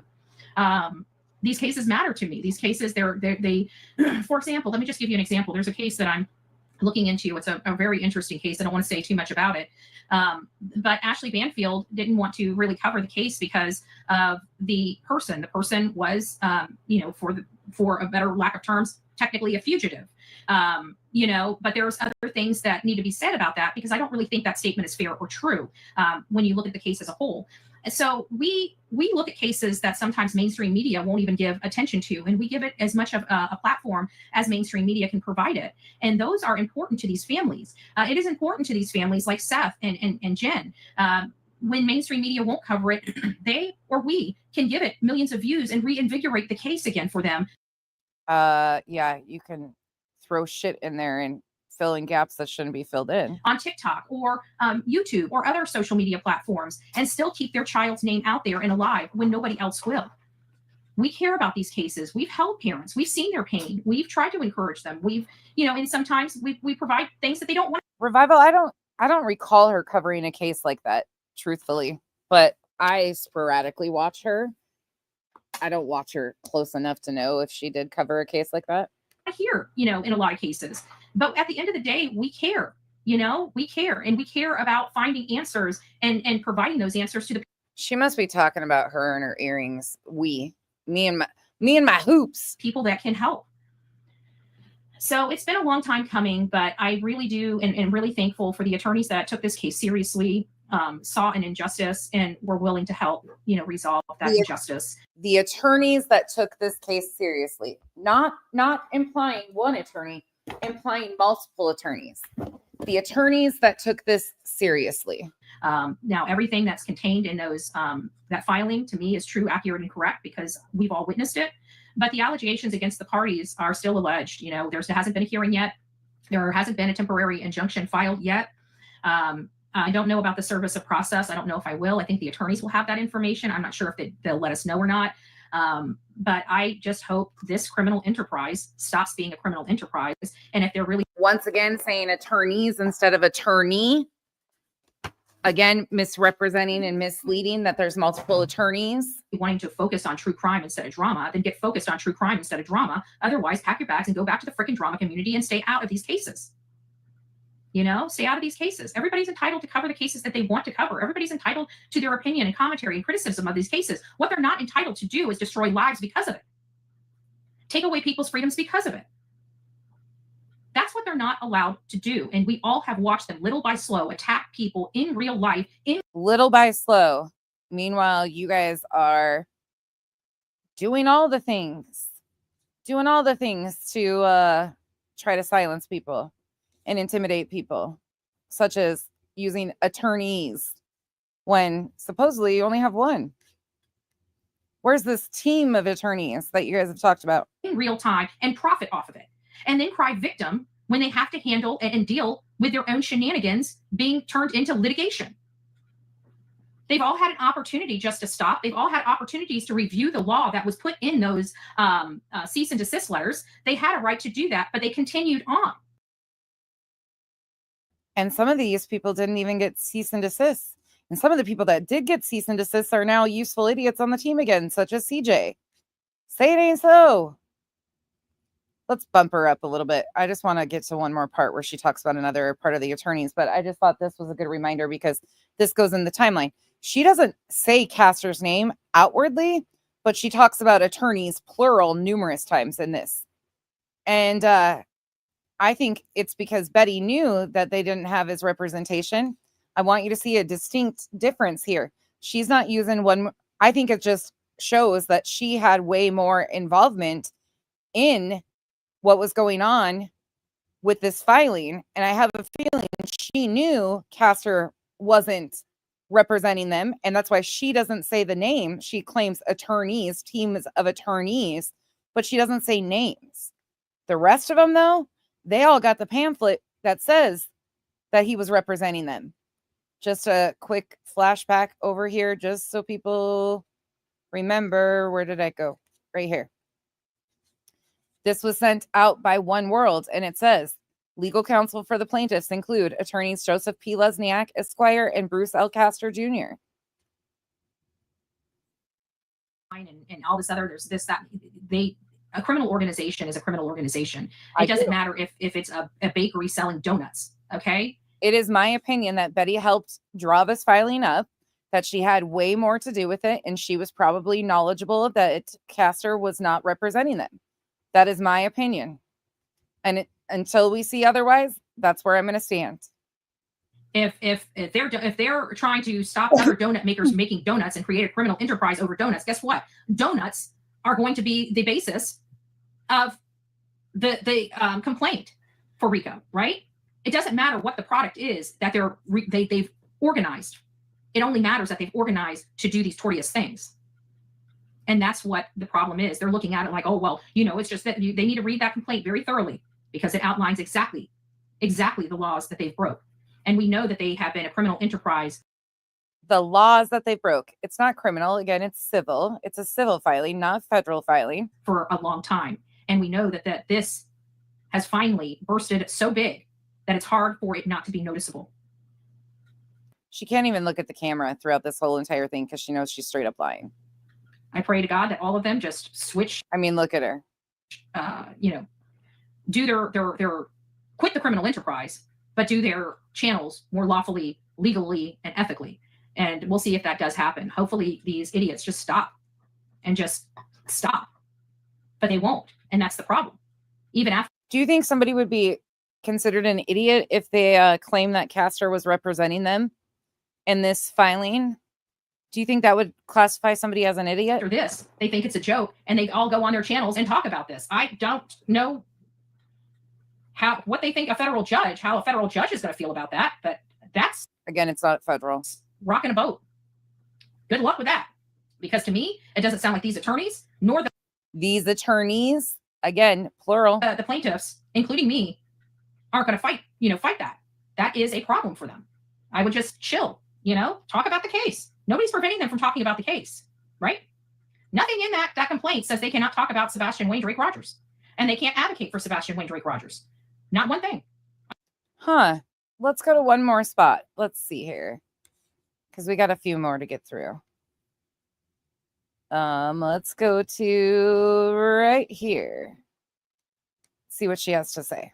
Domestic relationships at all. So we've got some problems, and I feel the judge's ruling was wrong and an error, and I will continue to feel that way until I'm heard and it need be go further, because this is wrong. 3 days in an area where I came in contact with nobody and did nothing criminal, and I'm facing close to a year in jail for what? Because somebody decided a month later to try to shut down a gathering of voices that I now have to be in jeopardy of my freedom, and they don't think I'm going to fight like hell. I don't know who they thought they were arresting, but I'm a fighter. I fight for people's rights, and I damn sure I'm going to fight for my own. So that's kind of where we are. Again, I pray people quit downplaying this, because this is serious. This is with the help of 3 attorneys in 3 separate states. With the help of 3 attorneys in 3 separate states. Which attorneys? Which states? Over 75 people. It took them 75 people to get those exhibits together. Oh, that's embarrassing.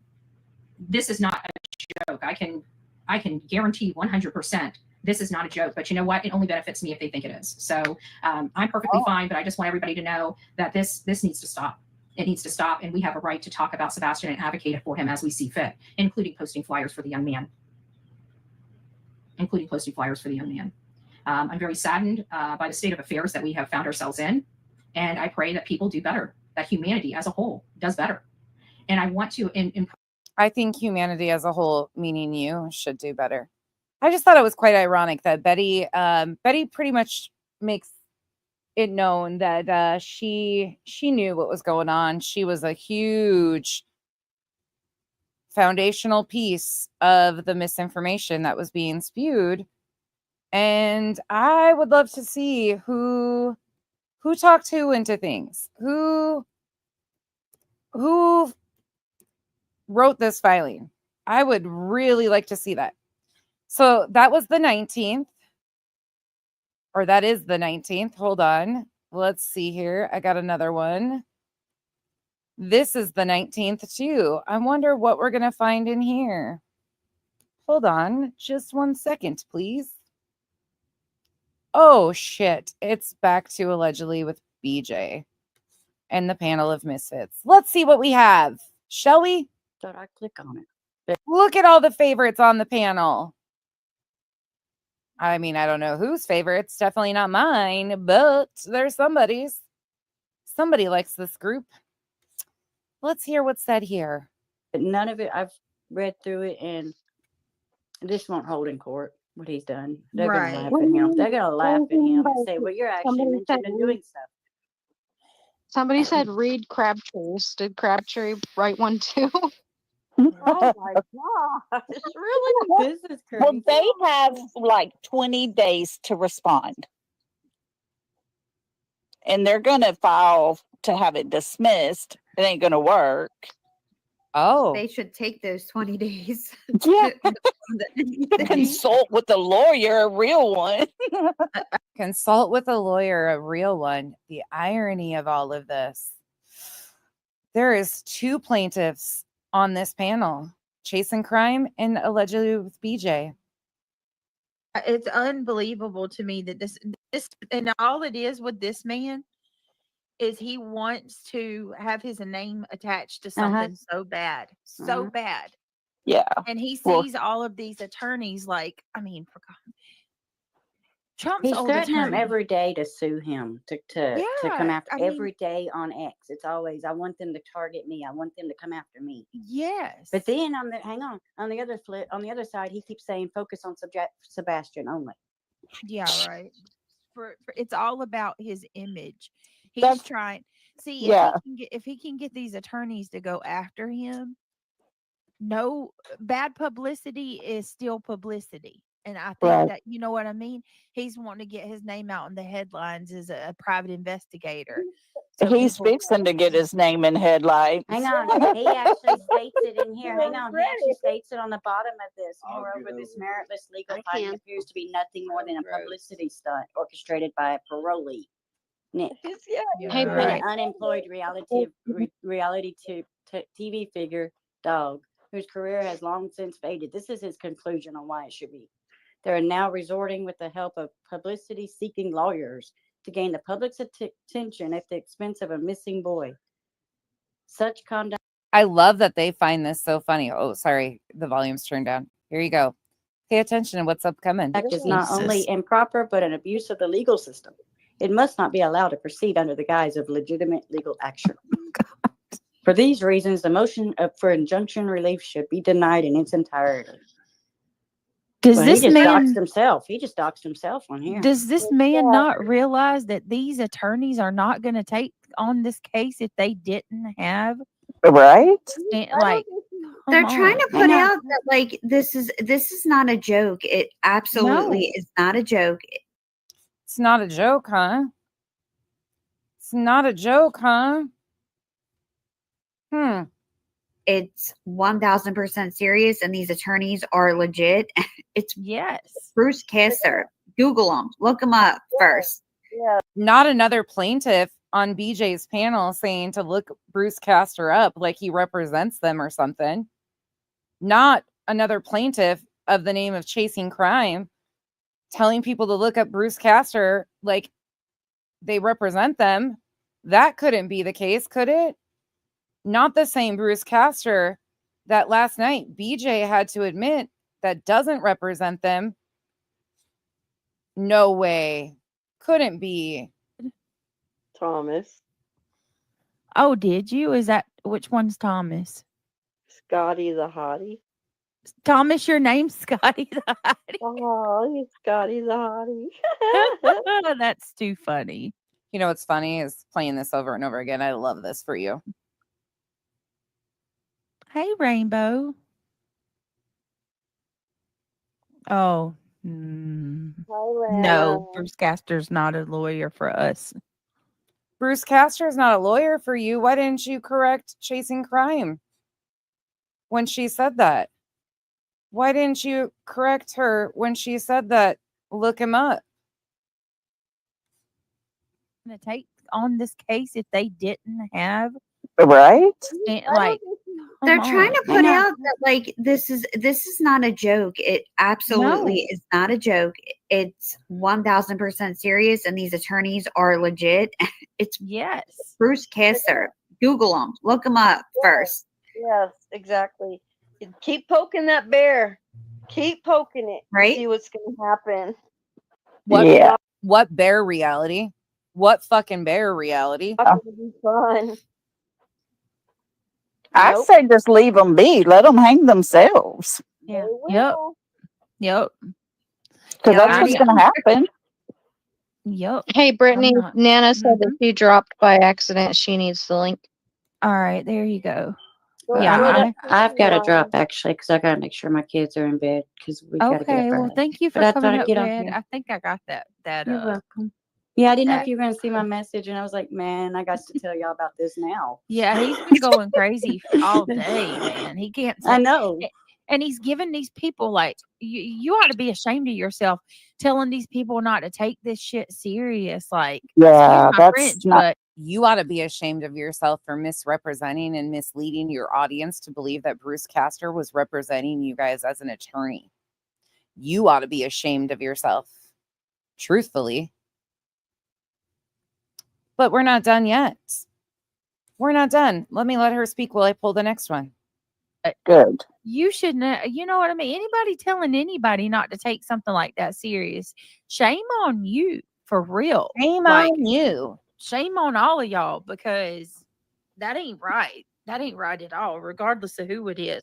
Like I said, I'm not here to try to destroy somebody's life. I just want to be left, to where I can do my channel peacefully and not be called a freaking rug addict, for God's sakes. Right. Anybody not. Maybe stop falling asleep then when you're live streaming. Maybe stop falling asleep. Again, I don't agree with addict shaming, but you are making choices to come on late at night and falling asleep, which encourages people to make claims like that because you and your panel make claims against other people. It gets to be a tit for tat, but you guys do the same. You actually accused or tried to imply that Chris and Katie were drinking and that they had booze bottles behind them and could possibly be alcoholics. But you want to cry victim because you fall asleep and people catch it on your live stream and your own panel has to wake you up? Nah, bitch. Shut the fuck up.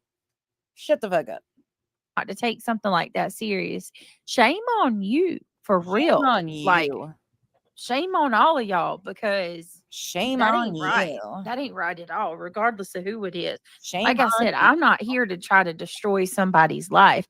I just want to be left, to where I can do my channel peacefully and not be called a freaking rug addict, for God's sakes. Right. Me too, Brett. You know what I mean? Well, like chasing crime, since you're going to be, on YouTube now and everything, you be careful with your channel, your words you're saying, because they're going after everybody. Tonight, like I said, I got botted out. Oh, Lolly, shut the fuck up. You are one of the most vile humans, the way you attack Katie and others. Shut up. Was crazy, insane. We couldn't keep up with timing them out. That's crazy. And it was, take Wally's channel down. Hey, Lurker. How's it going? And by the way, I've never heard anybody say take Wally's channel down. I review these people's content and their words and point out what vile pieces of shit they are. I do not report. I do not send people to spam them. I don't do any of that shit. But they all, as soon as they're reviewed and their words are highlighted, they all cry the victim and they're trying to cancel my channel. Meanwhile, they're very open about sending people to report. We reported. They don't ever disavow that. I didn't sit back and watching to try and learn from afar. Yeah. I was going to tell you, be very careful. Yeah, you're learning from the best group. Let me tell you, keep on going, chasing crime. It's going to be wonderful for you. Be prepared or whatever. But yeah, they're going to go after everybody else now. Anybody talking about Sebastian. So this is going to be national news, guys. Do you realize how big this is going to get? It's going to be so big, isn't it, reality? Oh my God, it's going to be so huge. We will. Yeah. Yep. Sure do. Who do you like? What do you? Yeah, I'm crossing over from TikTok to YouTube. It's a whole different venue. Yes, it is. You mean like retaliation? Yes. Like, I mean, they were like, take Wally's channel down. Take Wally's channel down. I mean, it was like crazy. What? That was tonight. Where's the proof of that? Where's the fucking proof, Lolly? Because I had just read Hong's thing where he was talking about Chris and Katie went to eat with Sebastian the night before he came up missing, And of course, there's no proof of anybody probably saying take Lolly's channel down. But Lolly's, she's on the panel of self-proclaimed victims. She's got to find her victimhood too. Fit in with the girls. Yeah. And I said, I don't know where this came from. I don't know how true this is. I don't know if he knows something we don't know. But if so, that's big. You know, Yeah. So that's all I said. Mm-hmm. And then I said, okay, let's get on with this. And we were just having a chill night, no crime or anything. So we watched Loretta Lynn's Haunted Mansion. That's what we were doing. Nothing big. Yeah. And in the middle of that, the bot started hitting. That's awful. I'm sorry. No, I mean, it is what it is. Yeah. But I just wanted to say, any creator out there, just be prepared because they're going to start coming after everybody that talks about Sebastian. Yep. I've been So.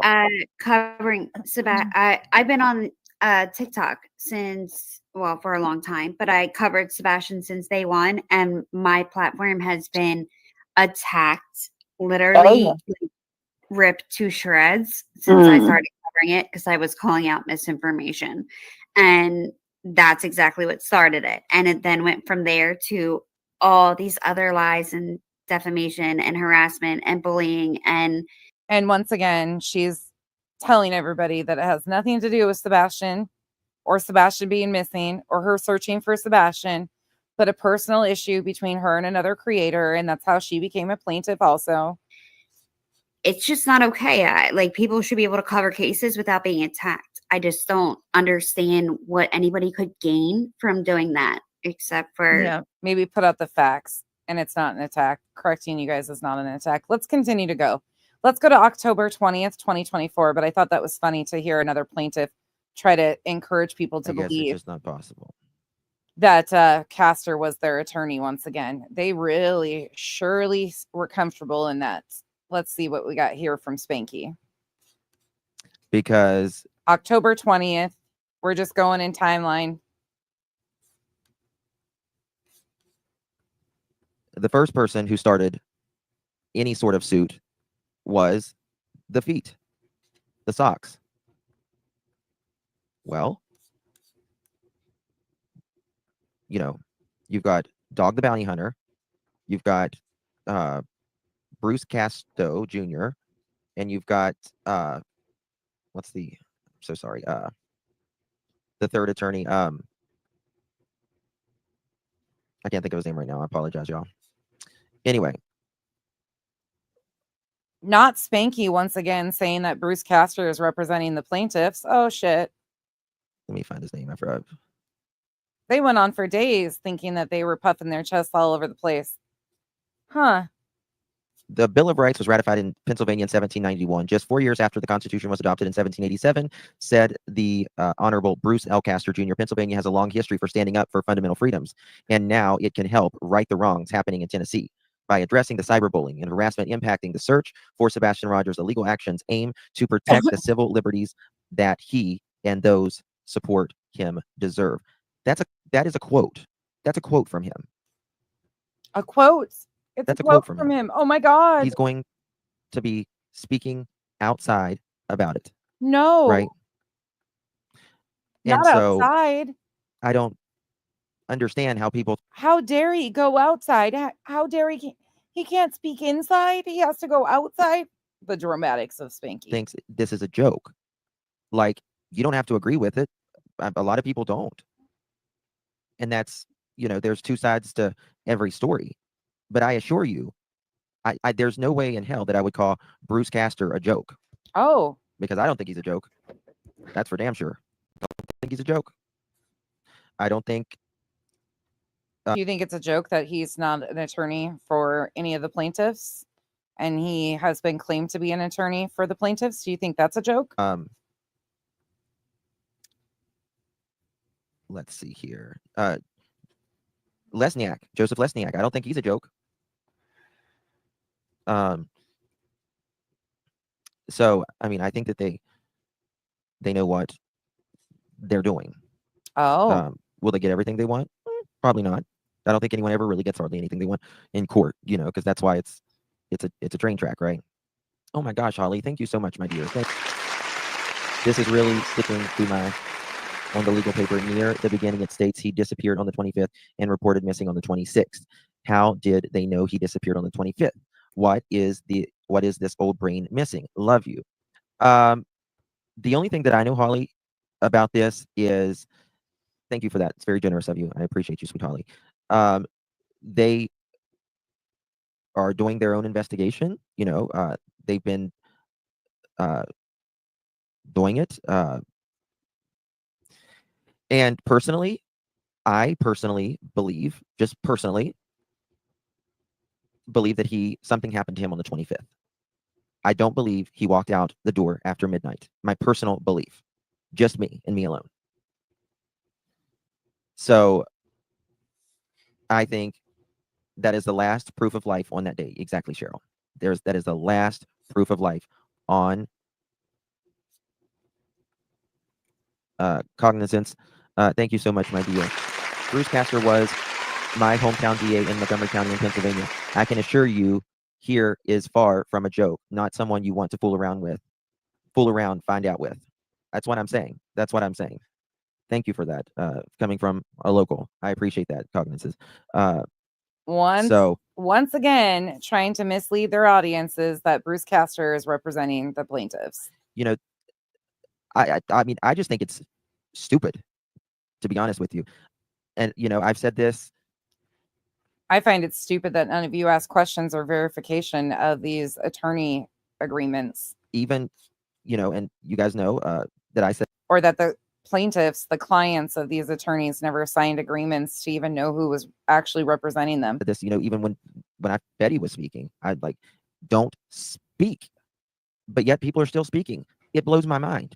It blows my mind that people still speak whenever this stuff is going on. I don't understand it. And it's no shade toward anybody, but I don't get it.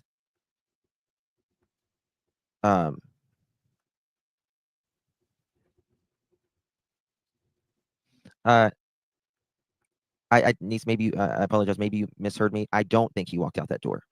I do not think he walked out that door, in my opinion, at all. There is no proof that he left that house, right? And once again, there's just another example of the team going into high gear on October 20th, trying to claim that Castor was their attorney. Let's keep going. Let's go to another one on October 20th. The arrogance of these people is astounding to me. You notice how he went. But let's go back here. Let's see what they have to say. This is allegedly with BJ on October 20th. Hate it. Yeah, all the support. I need all the support I can get if people don't mind. It's insanity. To be honest with you, I expected this to happen, but I guess I thought that, you know, when people saw that this is not a joke, they would kind of chill out a little bit, but not really. Not when they have people like SF and others telling them that it's stupid and not to pay attention to it. I guess, you know, people think this is okay. Well, it's when people like you and the team are blatantly lying, saying you're represented by an attorney that claims that he is not representing even Dog the Bounty Hunter in this filing, let alone any of you. And you yourself acknowledge that. Once again, sorry, you guys are gonna get sick of me, but it's just too fucking fun for me right now. Sorry. Last night, BJ. Thomas. Oh, did you? Which one's Thomas? Scotty the Hottie. Thomas, your name's Scotty the Hottie. Oh, God damn it. Scotty the Hottie. That's too funny. Hey, Rainbow. Oh, no, Bruce Castor's not a lawyer for us. She's a psycho. I don't know. Kiki took off running. Sorry, I had to scream at him as I ran after him. I almost just tripped and fell and broke my neck. I'm just joking. April, thank you for being a member. But listen to what she says here. Member for 19 months. Ignore and just let them. Karma is coming. Dawn Clatterman has been a member for 5 months. Thank you, Dawn. I appreciate that. Probably a whole bunch of them sent all of this to these Let's people. speed her Okay, up. well, this is what I want to say.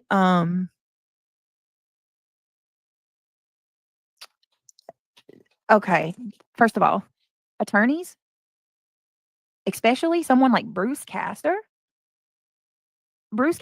and Lesniak, Joseph Lesniak. Look at their credentials and their record. If you think for 1 minute that these attorneys are going to sign their name onto a case that they didn't think had merit or that was a quote unquote joke, you got another thing coming. These attorneys aren't high profile and well known for no reason. Oh, wait, did she just say once again that Castor signed himself onto this? Oof. I bet she wishes she could crawl under something. I wonder how she's going to spin this out. They never claimed that Castor was representing them. They never made that claim. They never said. They didn't even call him high profile or anything or try to intimidate other people by using his name. And it's not just about me settling a score with someone. Here's the problem. A lot of these people that are saying these ridiculous, ignorant, and I say extremely ignorant comments about this don't even know the history. You have no. Speaking of the ignorant, how are you going to spin this, BJ? What's your excuse going to be? Well, I didn't know.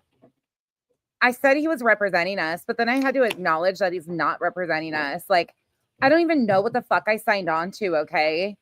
What do you expect? Me to do my research or make a phone call and see which attorney is actually representing me? Or talk to the attorney before I get involved in a filing that I don't even know what the fuck it is? Like, what do you expect from me?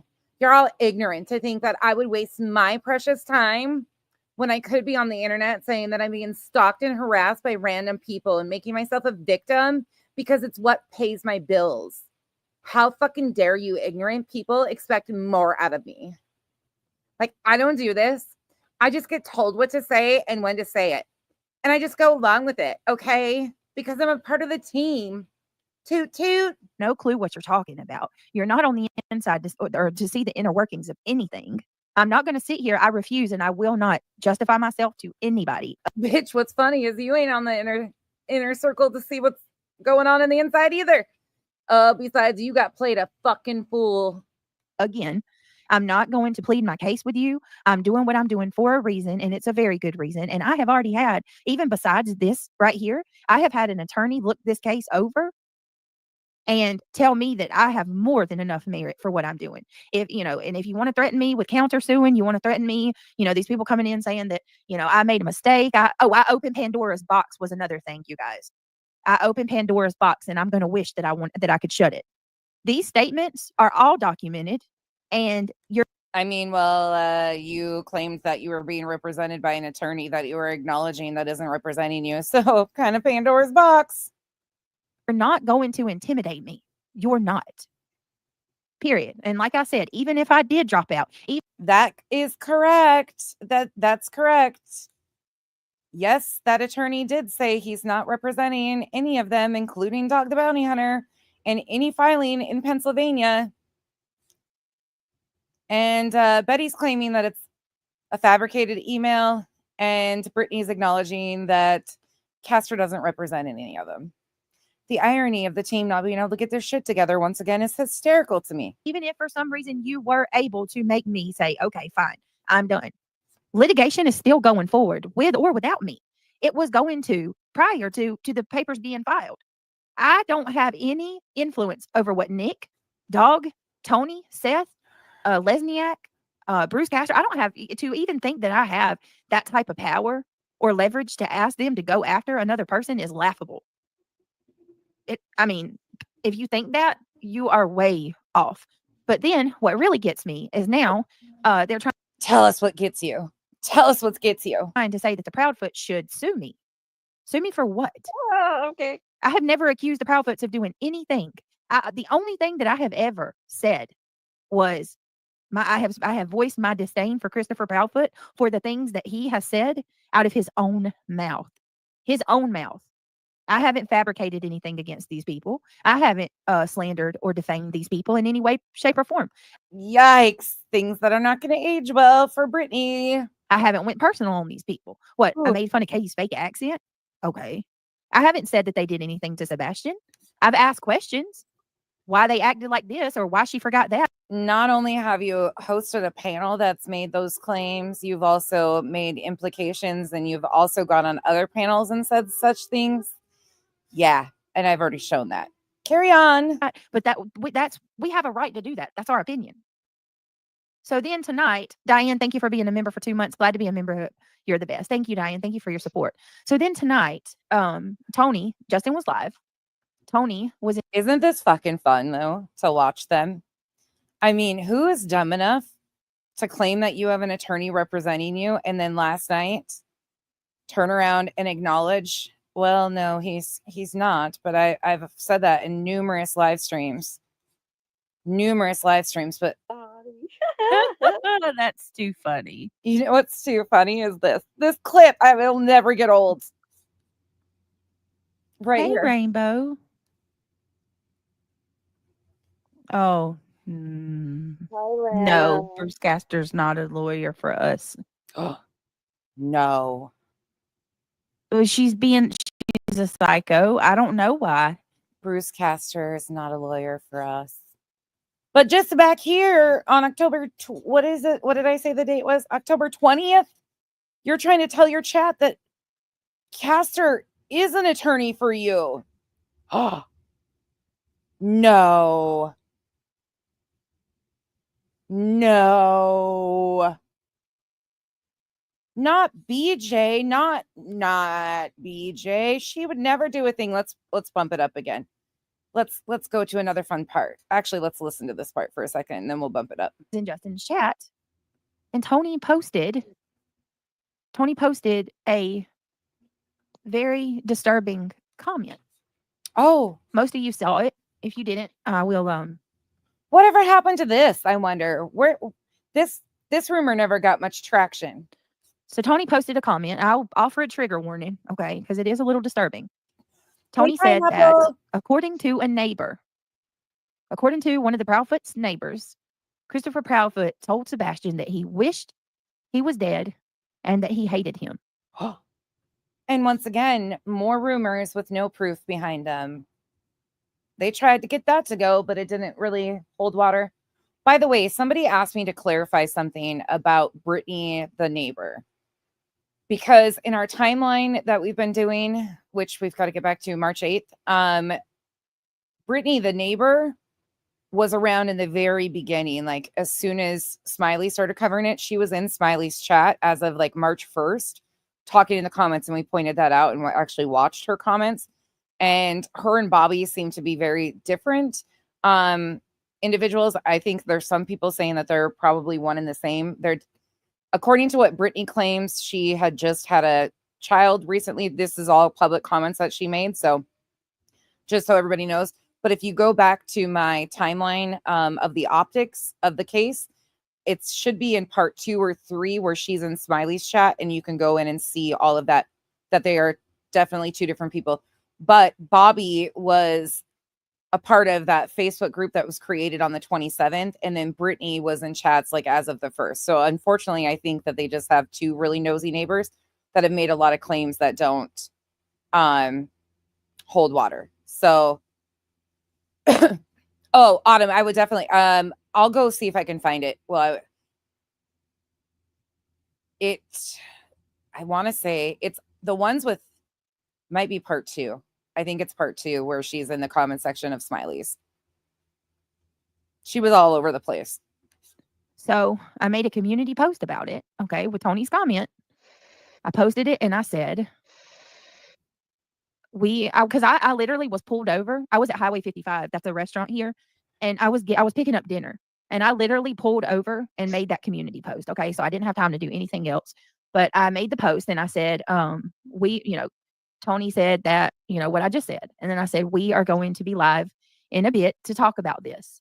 And within 20 minutes, in the little 10 to 20 minutes that it took for me to get takeout and go home, when I pulled in my driveway and checked my post again, I was inundated with hate comments. People telling me, oh, well, you best just skip over that comment or that subject tonight, BJ. I hope the Proudfoot sue you. You're going to be the next one to be sued, BJ. Oh, so you want to go after so and so? Angelica, that's a good question. I think that Betty had a really hefty part in drawing up the complaint, and gathering the exhibits and putting stuff together from just her own words and statements.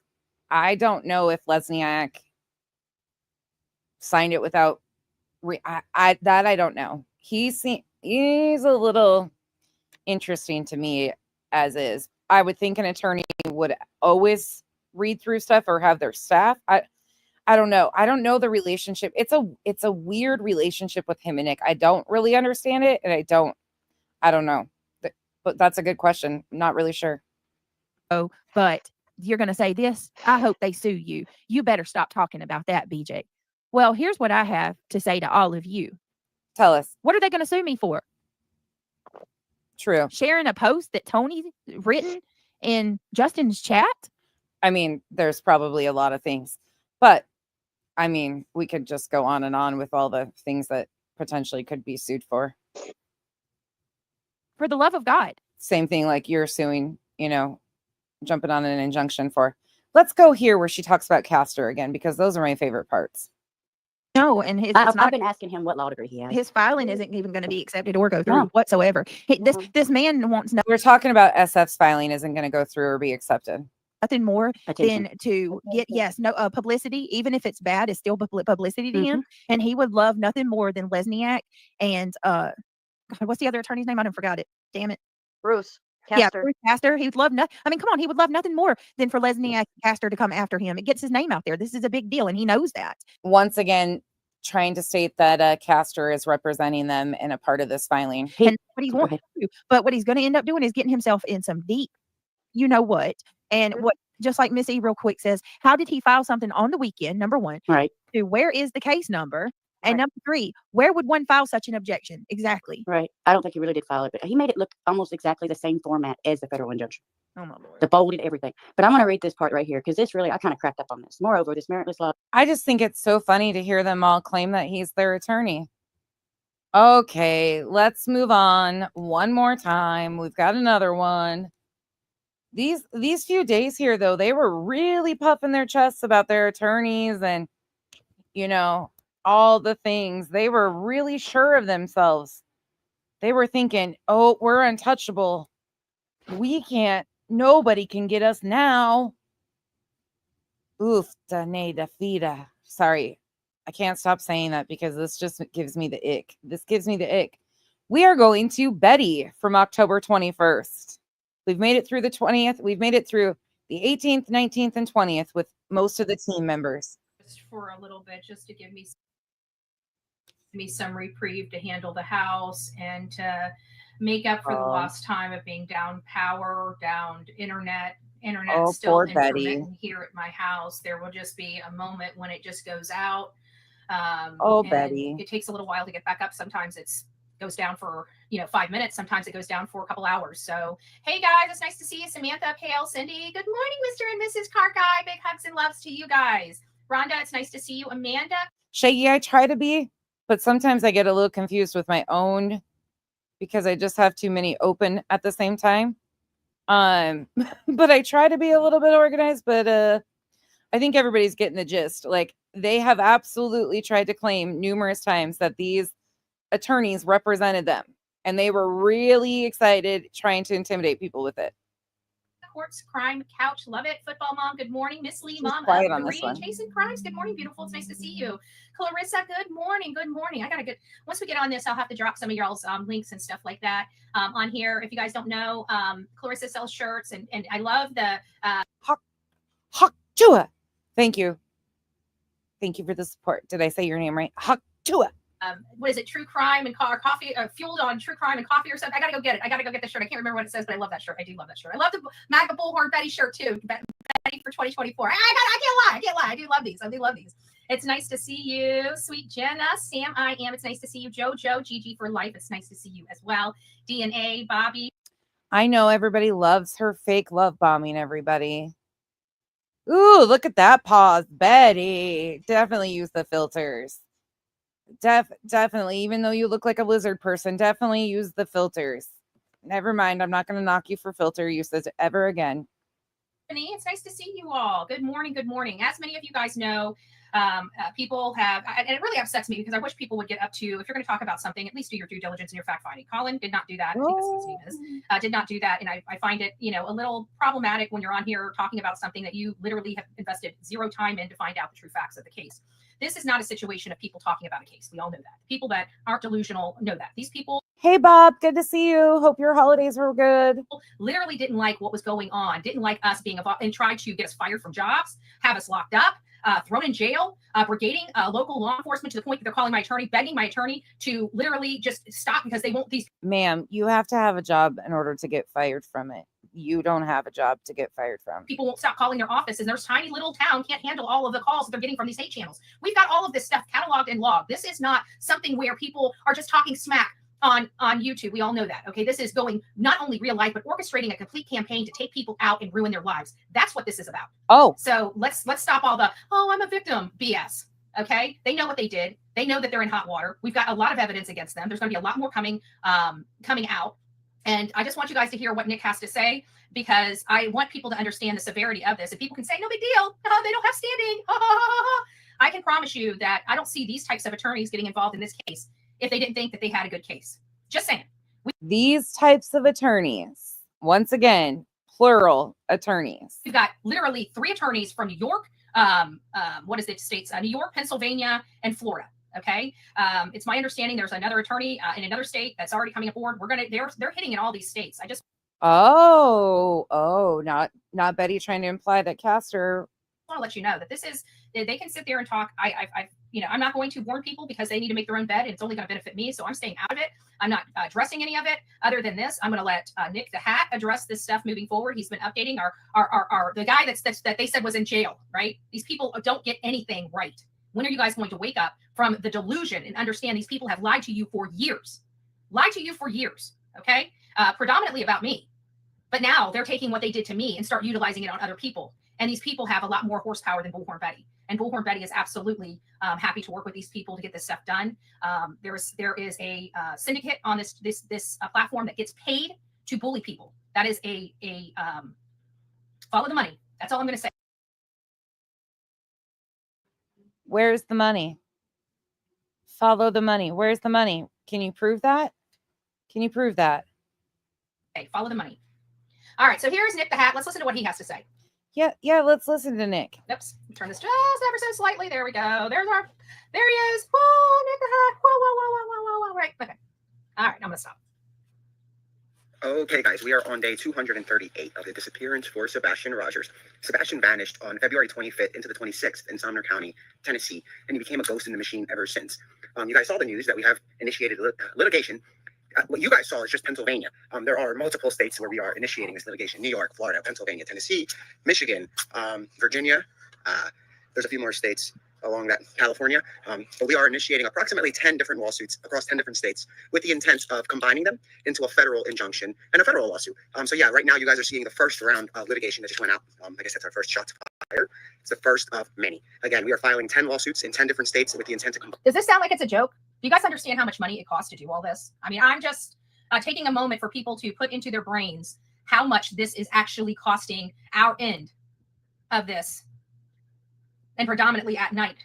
How much it's costing them to file this lawsuit, hire the attorneys, make a 700 and some odd page filing, and going to do it in 10 other states. So these people can sit there and hee and ha and ho. But what they have done to me and other people are criminal. And they do need to be stopped. And they won't stop on their own. And this is the only way we're going to get this syndicate, this enterprise, to end this enterprise, this capitalization, this money-making rage pay of attacking people, going real life and trying to get them fired from their jobs or locked up because they don't like their involvement in a case and they don't like their commentary. We keep all of our commentary on our channel. We don't go and do real life. We don't go and call people's jobs and get them fired. This is not good. Things that have happened. Bye, Betty. Let's keep going. Bind them all together and make them federal. Enough is enough. This is about cyberbullying that has deterred the case, and I can see that more bullies are coming on board. I welcome you to submit your motions with the court. They would love to okay. hear from you. Trust me, it'll make our jobs easier too. So go. Your job, huh? What's your job there, Nick? Go ahead and file that.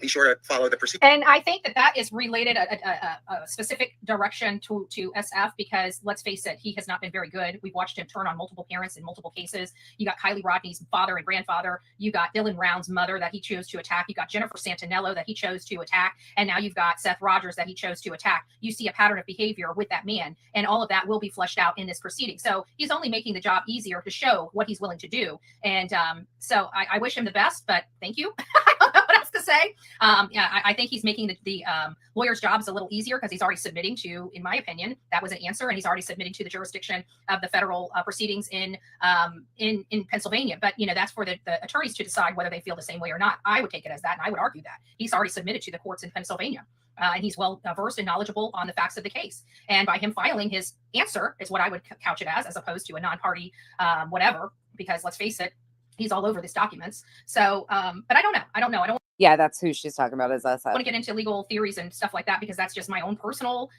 opinion. I haven't talked to the attorneys about it, but I did send an email saying I think he submitted already to the courts upon his filing. So we'll see how that all works out and what goes on from here.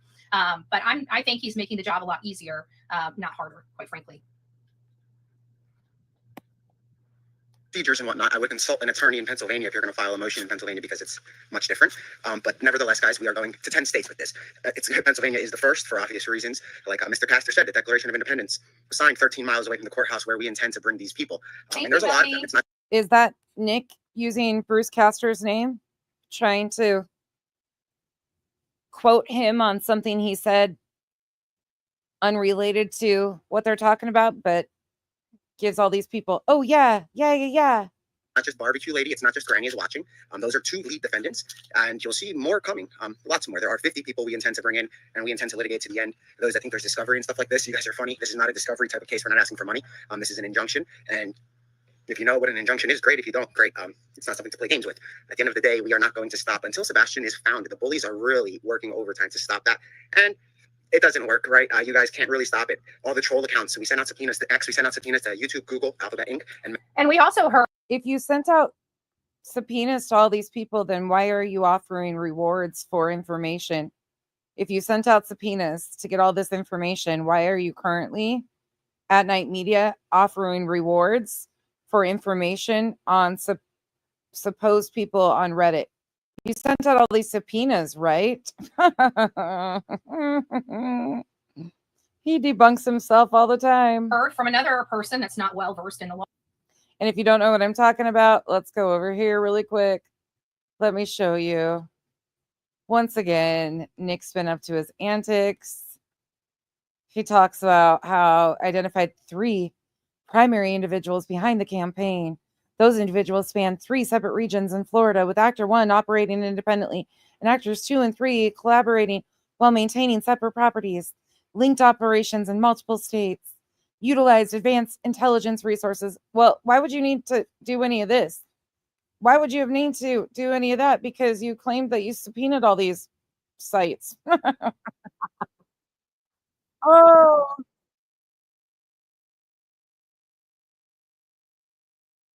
Damn it, it did it again. Hold on.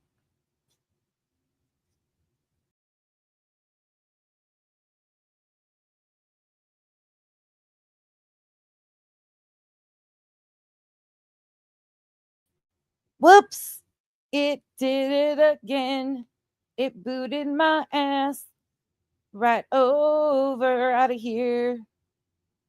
Oops, we're back again. This is something that they've opened a federal case. I mean, attorneys have subpoena power in active litigation. So I don't understand why they think that these social media networks are not going to comply. They will absolutely be forced to comply regardless. And quite frankly, a authorized subpoena. How's that going for you? How's the subpoenas going? In an active case goes directly to their legal department. They don't really mess with those things. We learned that with QB's attorney trying to use my case to find out information on another person related to a totally different case. He was able to file a subpoena, even though I objected and everything else. He was able to send that subpoena off.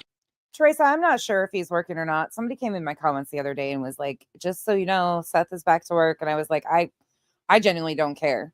I don't care if he's working, not working. I think that's weird. Like, for me personally, What the parents are doing is their business. Like, I don't care if they move. I don't care if they're back to, like, that's all stuff that they're going to have to, I mean, I have no idea though.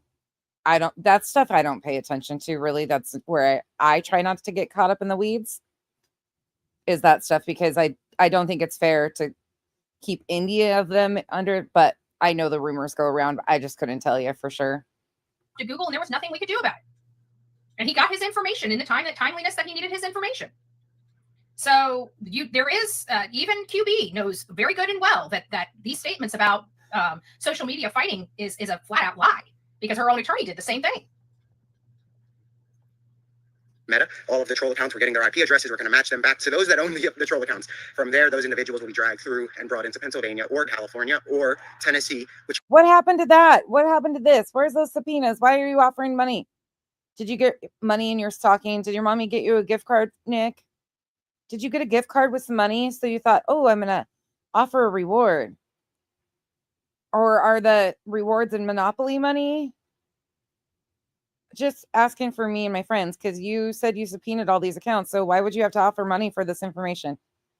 You have the hands of justice at your fingertips. Whichever jurisdiction they are in. Again, we are going to be filing in 10 different states, 10 different lawsuits with the intent to make them federal. The goal here is to stop the nonsense, find Sebastian Rogers, and we will. This is not about them talking about Sebastian Rogers' case. It's about them aligning themselves and destroying people's lives in an effort to sway people's minds away from the actual factual evidence into this delusional fairy tale land of, Mom, the Wi-Fi is going out again. Can you move a little to the left with the TV antennas? Mom. Seth being the predator, Seth being a pedo, Seth, these are dangerous things. And not only that, the things that are still coming out of this Yahoo. Dangerous things, Betty. You just hosted a call-in show where you let one of your callers say that Seth, not only Chris did you allow allegations made upon, but you allowed your panel, call-ins, not a panel, to claim that Seth over-sexualized women in front of Sebastian. Did you forget about that? Speaking of dangerous allegations, are you, how's your spot on the team holding out? I just want to know. Whose mouth related to Seth with unsubstantiated information. He clearly doesn't. If he had the information to support his claims, why hasn't he produced it? Oh. Right? You can't make claims of facts without having the facts. That's called defamation. And not only that, but this is And for anybody that's getting antsy, we're almost done. We're getting there. I promise. Sorry, this is another longer one. You guys know these layouts take a long time, and I'm sorry. It's not like super easy just to make a point. Like I could get rid of a lot of this stuff, but I think it makes a better point to show how the team is so coordinated and what they do, because there's no wiggle room now. What are they going to say? They didn't promote Castor as their attorney. They didn't try to intimidate people with the thought that Castor was representing them, because they did all of it based off of a One World press release to be released on October 18th. Defamation. This is called coordinated effects, or coordinated attempts, coordinated, whatever you want to call it. Per se, you don't even need to, Seth doesn't even need to prove the allegations. He only needs to prove that it was stated and it's damaging. He doesn't have to go after finances. You guys, okay, well. Once these clowns get out of the way, once these keyboard warriors get out of the way. I appreciate all of you guys for bearing with me through these longer ones. Sebastian will come home. Again, guys, stay safe. Remain vigilant. We're under the assumption that Sebastian Rogers is alive. Again, we are operating under that assumption. If you see something, obviously alert authorities and remain safe. Stop the bullying. Stop the doxing. Stop all of that. It's not worth it. It's not worth the money that you're going to be spending in litigation. It's really not. We just started. Tamika, who's Spider? And what did they enjoy themselves with? I don't know who you're talking to, but I don't know who Spider is. Is that a spider? Or a roach?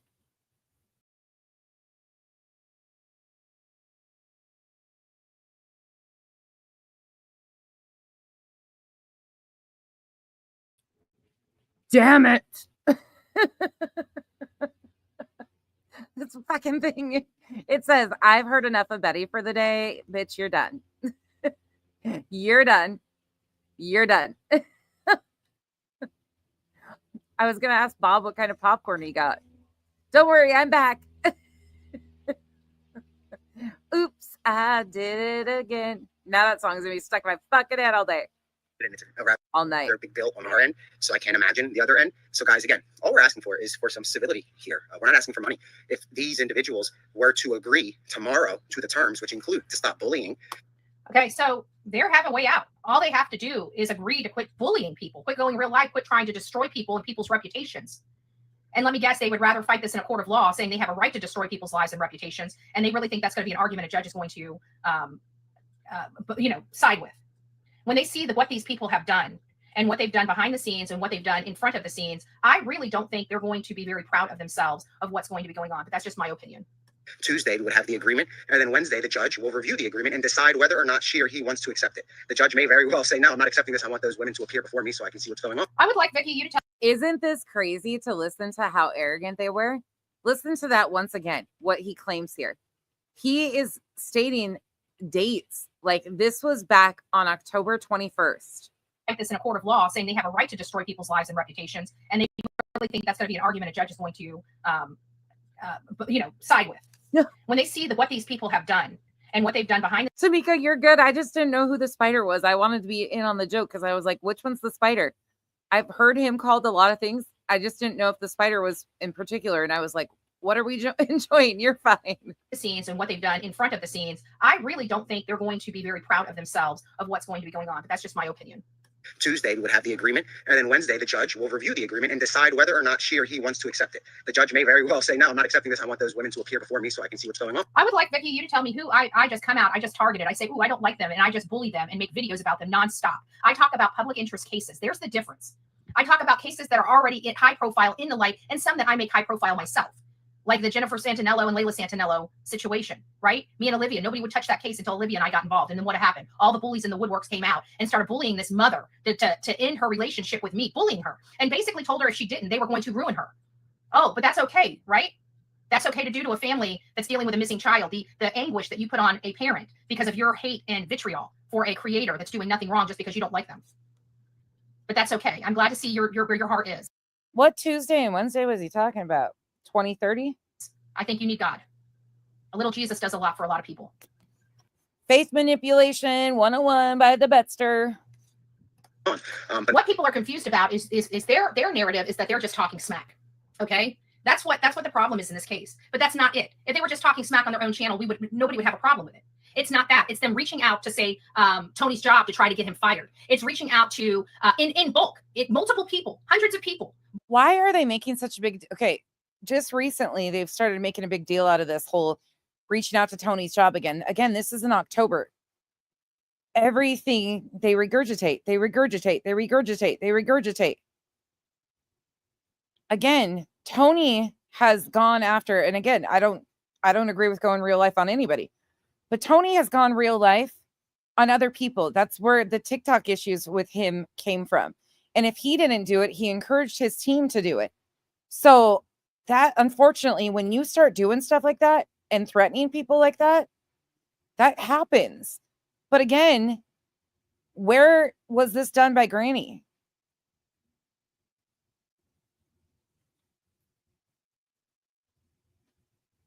And I'm forgetting now, but in the exhibits that we went through, it's been a little bit. Does anybody remember any exhibits showing that anybody reached out to Tony's job?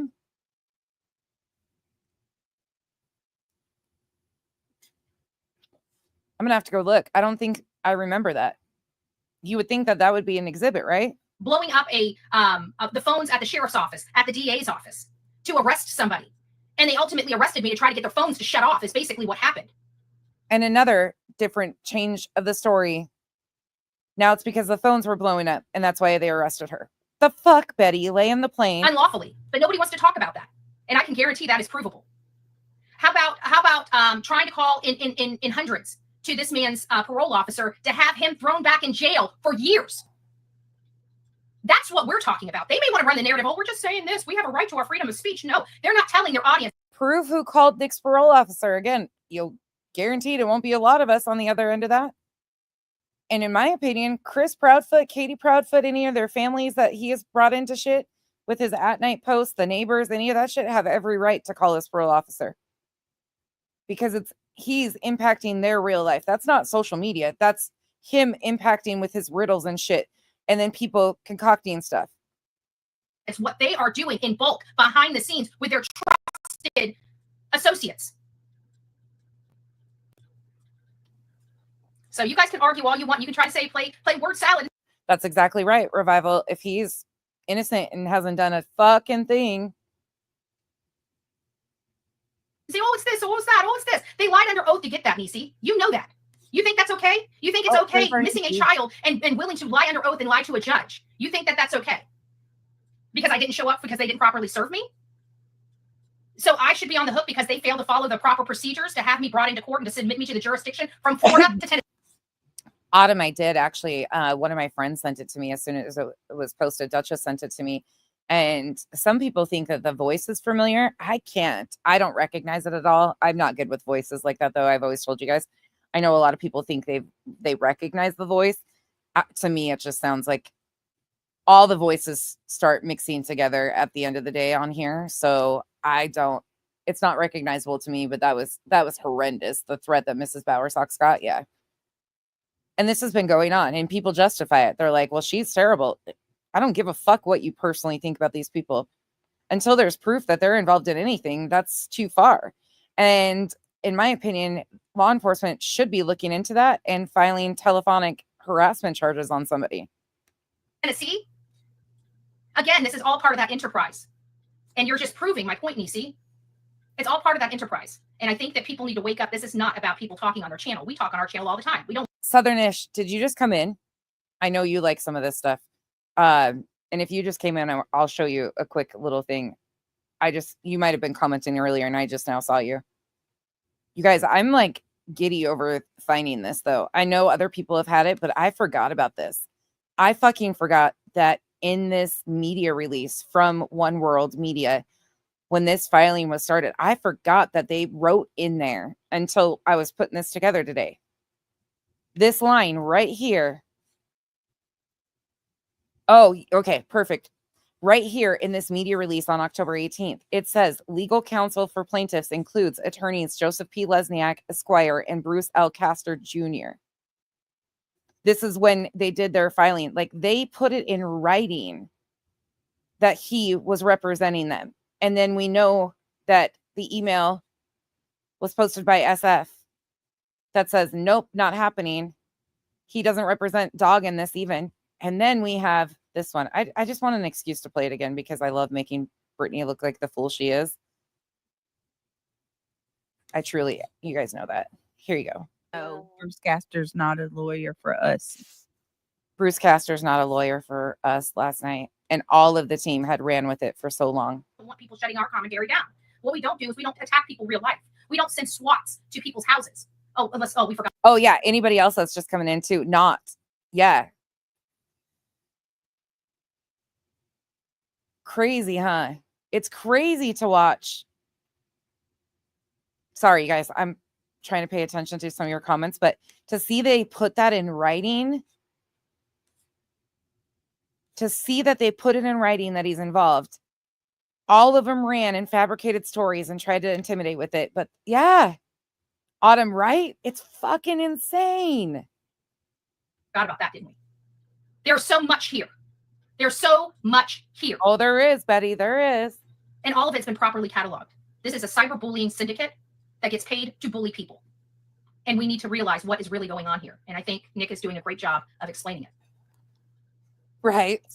Bob, But nevertheless, settlement, when we say settlement, that's what that entails. It means that you agree to stop what you are doing and the court will issue an order with that settlement, making it a court-ordered agreement. And Nick's in this one that Betty's reviewing, quoting Castor, trying to once again, use his name for bolstering of their arguments to make people believe that Castor's involved. That's why, in my opinion, it was so important to get Castor to go alongside Dog the Bounty Hunter when he appeared on that television show. So when they did this, I truly believe this was all calculated. That is my opinion, and you will not get me to think any other.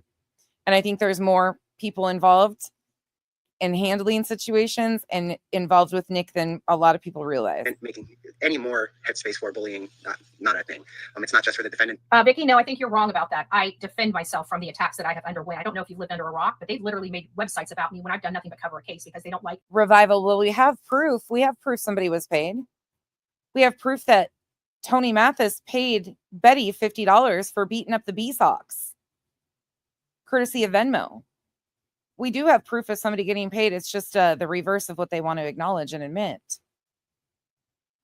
The fact that I bring people with me, that I record, that I'm on documentaries. They're so freaking jealous that they want to take me down because they could never be me. And that's something you're going to have to deal with. You don't like me? Why are you here? You're part of the problem. Bitch, I gotta just say, okay, who in the comments wants to be Betty? Can you please fess up now? Can you all just admit that we all want to be Betty? I want to be Betty's left ear. Okay, that looks like the safest fucking place to be. I'll be her left ear. Who's got her left toe? Who's got her pinky toe? Those might be really weird looking, so be careful because you might have fungus under the toenail. I know you all want to be a Betty. You want to be a piece of her. Maybe all of us together can pick apart enough like safe places, like one gets the left eyebrow, one gets the eyelid, like the safe things, because nobody wants to be the whole thing. Nobody. We might be able to piece it apart. Okay, Pika, thank you. Thank you. I took it for the team last time. Bob says, not me. Fine, I'll be an eyelash. I'll pass. None of you guys will even help us out. God, we got one left ear, one eyelash. Everybody else says, no, thank you. That all has fungus, if I must. You guys. And you're exactly what we're trying to show. We're so jealous about what comes over from their channels and how you guys sit here and just can't let go and can't stay on your own channels and can't. Pointer, I'll be Delilah. That's, I would say that's safe, but that poor dog. And I'm not saying she's mean to her dogs, but the way she held the dog up that one time by the legs, like that looked uncomfortable. Looks can be deceiving on camera. I get that, but I just thought, oh my God, that dog's poor legs. Can't talk amongst yourself. You've got to come over here and attack people. Thank you, Governor Pincus. So you're only proving the points that we're making in court. Thank you so much for that, by the way. I appreciate it. In this case, it's not just for the plaintiffs in this case. If these defendants go and start targeting other people, call us. If you've been a victim of any of these. I want to tell everybody, even if you don't like me. If you have been a victim, you too can join our nonsensical filing. All you have to do, don't ask any questions. Be a yes man. Yes is all you have to say. Yes is always the right answer. Be available 24/7 when we have a media release. So you can hop on your YouTube channel and make it into any story, any direction you want to take it, while I sit back in the comfort of my own home and laugh at you as you scramble all over yourselves to be the first to break the next riddle that I write. But you too, if you want to join us in my happiness watching you all have a potato sack race with 15 of you shoved in the same sack, headed different directions, you can call 1-800-TELL-NICK. Again, 1-800-TELL-NICK. I will enjoy watching your pain as I slowly stick the bottom of our boat with a fork and watch us sink together. You guys know who has been a victim of this. Who, when this syndicate doesn't like you, how real life they truly go. You guys have been on the other side of that and maybe have kept your mouth shut about it because you don't want to. These motherfuckers make me think of infomercials nonstop. That's it. That's it. Socks, thank you.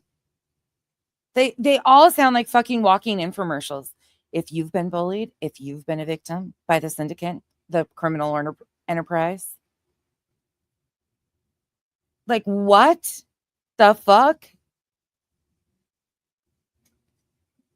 To be part of it. Here's your opportunity to stand strong. Here's your opportunity to tell your story of what these people have done to you. Here's your It truly is, Pointer. And you know what the sad thing is, Pointer?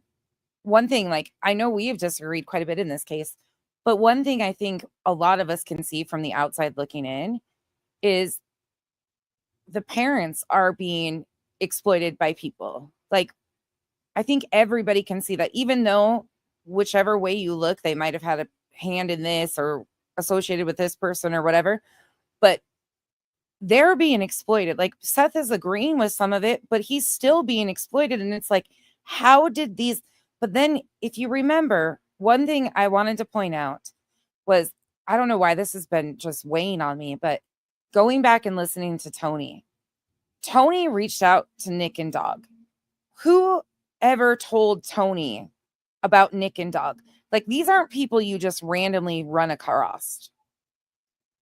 How did they get connected with Tony and Doug and At Night Media?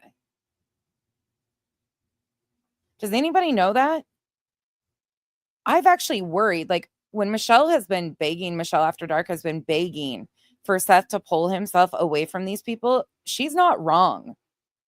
Like, this is wild. You don't have to like Seth or even agree with his behavior to see what is going on here is absolutely crazy. And yeah, he's going along with it. It's just, but she didn't, Crafty Girl, no, it's not Betty, because Betty was like, Nick owes me $400 when he first started covering this. I don't think she was pleased when they came around to begin with. There is a connection here somewhere. And part of me wonders if it's Jennifer Coffendorfer.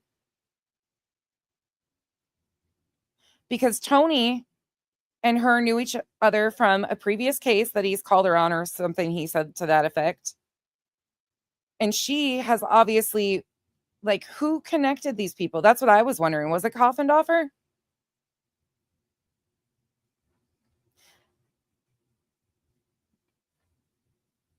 No, I don't think it's JLR. I think him and Nick are like, part of me at times wonder if it's like a long game for both of them just trolling on opposite sides. But then sometimes I genuinely think that they don't get along. Yeah, Pointer Liver, it's crazy. All of it's really sad though, because at the end of the day, every bit of this falls under Sebastian's name. Every single bit of this. And there is nothing we can do to stop the train wreck. Like, there's nothing we can do to get ahead of it. But I think one thing that we are all like slowly learning together is how badly things need to change for victims. Like, some of us have known that, but not even know what direction to take. But this case, watching it play out the way it has is a nightmare. And it's moving so fast without anything we can do. I didn't get that. Uh-oh. Did you try again? No, Siri, shut up. How did my Siri just kick on? But I think if one thing we might not be able to fix anything in this case, but I think that this case and this situation is hopefully going to help people learn that victims need protections in the long run. This and so many others. There's so many other cases that you could insert that shit like this has happened to. Maybe not this degree, but it's just too much. And I cringe thinking of the next family that's coming into this unfortunate circumstance before laws are actually changed to protect victims. I cringe thinking about it. Your opportunity to come forward and do the right thing because it's the right thing to do. I want you to listen to this. I'm going to back it up just a little bit. Siri does. It's not just for the defendants in this case. It's not just for the plaintiffs in this case. If these defendants go and start targeting other people, call us. If you've been a victim of any of these doxing individuals, call us. You can email doxing. Oh my God. I sounded like Nick and didn't even mean to. At night.agency. Doxing at night.agency. Doxing at night.agency. Passion. That was really kind of you. Way too much. I mean, that was a super sweet compliment, but thank you. Something here just,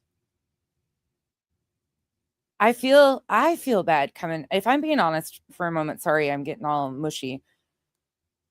But if I'm honest, like, it really is hard to come on here and talk about this. And it's not because this is hard to do. Debunking isn't hard to do. I enjoy this. This part right here, I enjoy. But none of this is enjoyable because at the end of the day, there's a 16-year-old out there that's missing. And I know how many families this has been done to before. There's so many times that I wish being silent was an answer. I wish being silent would fix the problem. I wish ignoring them would change things.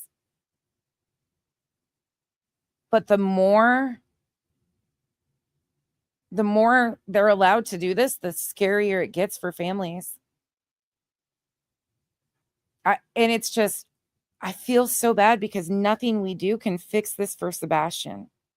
He's been lost since what would you guys say going back through the timeline? Day 8? Day 10? Like right after Duchess's interview. Duchess did her interview for awareness and they decided to come on halfway through. They were originally not even going to come on.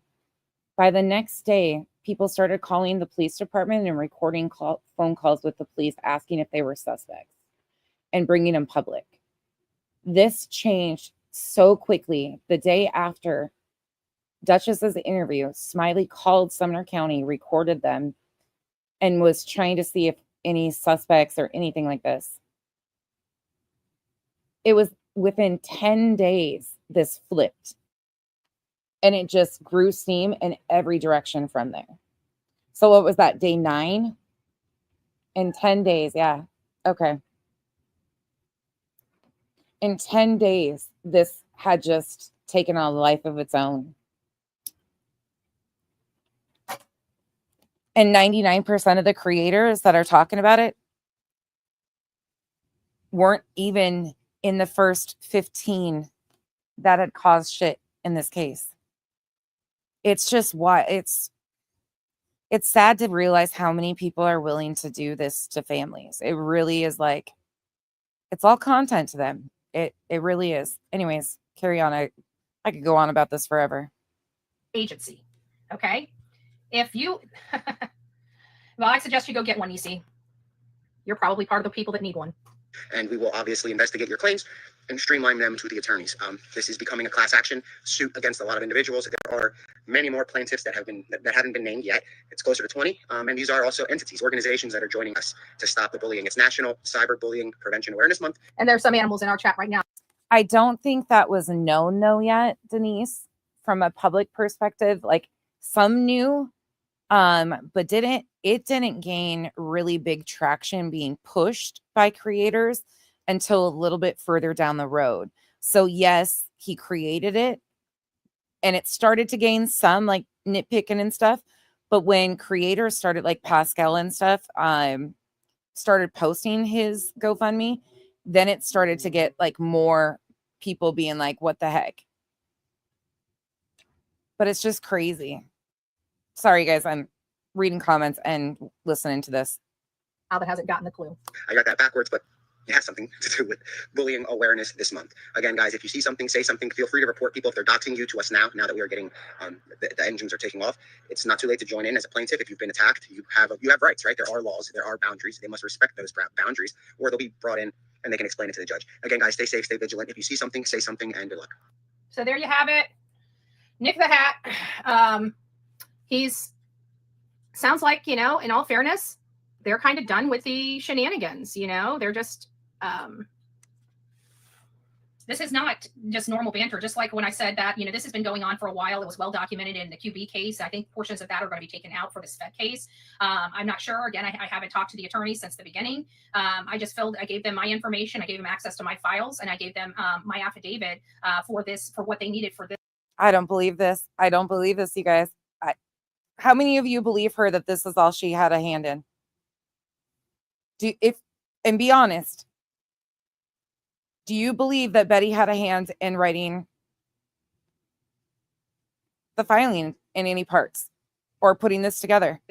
For this section, there's going to be more affidavits and more information coming out about this. They are well documented and well connected together, linked together, and we have those linkages. So I just think that this is something where everybody's just telling. The crazy thing is yes, people panel together all the time.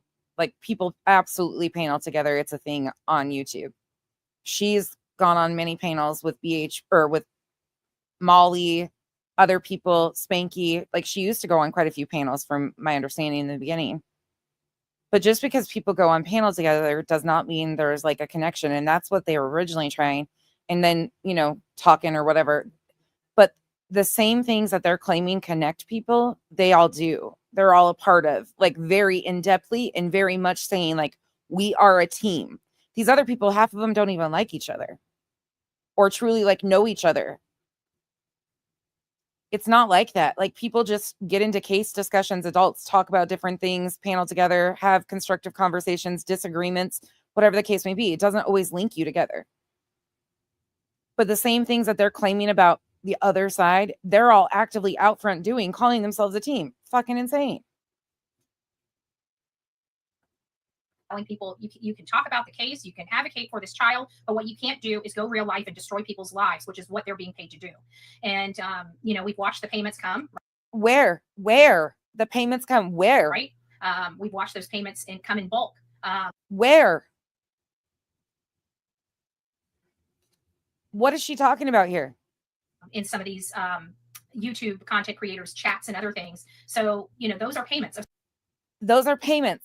Meanwhile, she gets paid. Again, she's gotten super chats from Tony Mathis for things she has done. She's gotten a Venmo from Tony Mathis. So the very things that they're doing, of some sort. What are those payments for? We don't know, right? Or maybe we do. I don't know. We'll leave it at that. Long story short, the whole topic of this conversation right here is about, Sebastian Wayne Drake Rogers, which is being pushed on the back. Pika, we must be in the wrong sector. We must need to branch out from the island because we're missing where all this payroll and like people are picking up their checks and being offered money. Like it's assumed we're paid over here, but by who and for what? I've never even been offered. So I don't know what we're missing out on. I'm just joking, by the way, too, for anybody new. Burner because of all this nonsense, and they just won't let it go. They want to seek and destroy. They want to ruin people's lives, and they want to throw their people that don't believe the way that they believe in jail. And that has been proven on 2 separate occasions. Me as well as Nick the Hat. People are saying I violated. You can't violate, ma'am, a no contact order with. You got thrown in jail on your own actions, your own choices, your own behavior. You drove from Florida to Tennessee to involve yourself and do all the things. You made those choices. You made the choice of going to Mississippi and keeping them under surveillance and doing all the things and filming yourself doing it. You made those choices. That's what got you thrown in jail ultimately, between that and your content and your constant harassment of them and having other people keep them under surveillance on your behalf before you even got to Tennessee. Like, and very boldly stating that people were watching them and keeping them hashtags in vision. And that's what they're trying to say I violated it with. If you look up Google, can hashtags contact anyone? You will see emphatically no. Southernish, thank you so much for the support. It's wild to me that that's constantly thrown around, that these people are being offered to be paid. Like, or they're being paid by somebody. Where? As they're doing this shit out front. Like, what the fuck are they talking about here? It's so stupid. They cannot. I can talk to my audience. I'm not reaching out. Somebody could literally send me a super chat, and please, this is not any of the BJ thing, but somebody could literally send you a super chat with any type of message in it, like payment for. At the end of the day, like that's a little different. You get super chats 2 bets. Like, what the fuck are we doing here? This is stupid at some points. Out to people, and I'm not indirectly speaking to anybody by talking to my audience. And it's a different thing when it's a Venmo saying beating up the Bauer socks for beating up the B socks. Unless they're over here in my audience, which you're telling people that they're not. So, you can't have both. You can't have both. So this was all orchestrated by these hate channels and brought these people into it. And now we have the situation that we have. Taste and Amaze, thank you for becoming a member. Welcome to the cabana. This is a very well-oiled machine and constructed very well. And the money is being shared amongst them. And follow the money, and that's what's happened. That's what broke this case wide open. So what is sad though is a lot of people do get paid for doing what Betty and Justin and those guys do by kicking these families on the. Can you imagine if they just stuck to the facts and brought awareness for all the missing kids? I mean, truly, and I put myself into that too. But can you imagine if all of the resources that were allocated towards like creators, if they were going to organizations that were bringing awareness? Like, it's just crazy to me. Bonnie, thank you so much for the support. Genuinely appreciate that. I would take this very, very, very seriously. And the people that have engaged in this know that they've engaged in this and know what their culpability is in this. And they can say, and it's so crazy to me because a lot of the people that talk the loudest don't do anything to pay it forward. Nothing. They don't even attempt to pay it forward. Sit there and laugh, like they don't know anything. Even that Yahoo that was on that guy's channel last night acting like a victim, acting like she's done nothing wrong. Okay, well, we'll wait for the evidence to come out to see if that's true. She was talking about Granny going on, what's his name? It's going to slip my mind. I know his story, but hold on. A lot of people say, oh, they have to attach this. I don't know if people understand evidence, but those affidavits attached to that are evidence. Just thought I'd put that out there. You guys know who I'm talking about. The guy, he watched his dad take his mom's life. That's whose panel Granny was on, and she was pissed about. But now it's time to get back to where we Caller, thank you. Advocate for. Sebastian Wayne Drake Rogers. Collier Landry. Yes, thank you. Showing the oddities that are going on in this case. And we have the right to do that. We haven't been attacking people. We've been defending ourselves. As you guys have seen, these people have been attacking me while we just turn the other cheek each and every time. That was okay, right? We kept doing the best we could up until they had me thrown in jail. And after that, it's like, this is now you got sheriff's office co-signing, judges co-signing. Something's going on. It's time for action. And action is what needs to be had because. Agree with Betty there. Action does need to be had. Something needs to be done to protect these victims and their families. This is way too far. Pointer Lover, thank you so much for the support. Yeah, we may disagree at times, but this needs to stop. Like, and on all ends. Like, I think it should be exploitation across the, like, there's just so many things that I have a problem with in this and that are being done.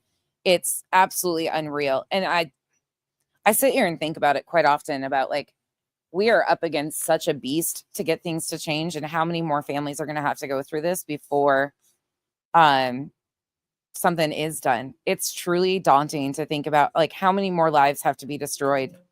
Like, these events are terrible enough as is on surface value, let alone what goes on. Okay, let me speed it up here because we got the majority of what I wanted her to say. I don't know if there was another part. Hold on. Let me go to my transcript for a minute. I think this was about it in this one. Yeah, this is it in this one. I'm going to do one more. This is the 21st of October. This is from Brittany J. It says, let's read this inaccurate filing, threats, and chaos. This was where she talks about SF. Once again, she went on a tangent for a while. She actually deleted a few live streams. I actually have some of those deleted live streams. Like this one here, where she's going after, let me show this tab instead. She was going after SF and, like, talking shit about him, and she ended up taking it down. I have some of those saved because some of them are crazy. Like, the shit she was saying, a little crazy. But I wanted to just play this one part. Oh, yeah, it's about the marching band. This is what I found funny. We can do this, you know? And I know that if the roles were reversed. Oh, right. This is, oh shit. It's about the marching band, but no, it's not. That's the other piece. This is, fuck, I forgot about this too. Oh God. This is where they're, I think, supporting Betty. This is where she goes on to, let me see. Is this the one where she goes on to support? I think this might be where she supports Betty. And I needed help. They would do the same for me or any of us. So that's what. Yep, it is. What we do. We have to band together. So thank you to. So as of, okay, let's think about the timeline here again. Just lay it out. I forgot. That's just where I was in this one. Oh, this drives me nuts. The 10th of October, Betty comes out, is slapped with the ROs from the court. She comes out and says, they have a plan. Don't fret. We have a plan. Then the next thing we know, on the 18th of October, this filing comes out. On the 19th, they all talk about it and try to encourage their audience to believe that they're being represented by an attorney that is not their attorney, and try to intimidate people with these filings. Each one of the team members got that article to push off and scare people with, basically, this. So the team goes live, does all these live streams between the 18th, 19th, and 20th, and are trying to, like, scare people, in my opinion, claiming that there's 50 other people going to be added in. It's federal, all the bullshit. Meanwhile, on the 21st, I forgot this shit. God, they had so much going on. As of the 21st, they're promoting this. I forgot. Here we go. To the mods, thank you, everybody. Listen, even if you can't help, if you could, let me back that up fully. I think this was made by design for a distraction. That is my opinion. I think a lot of this was for a distraction. Look over here, not over there. And I think there's just a lot of pieces. And I think there's multiple distractions going on at once at all times.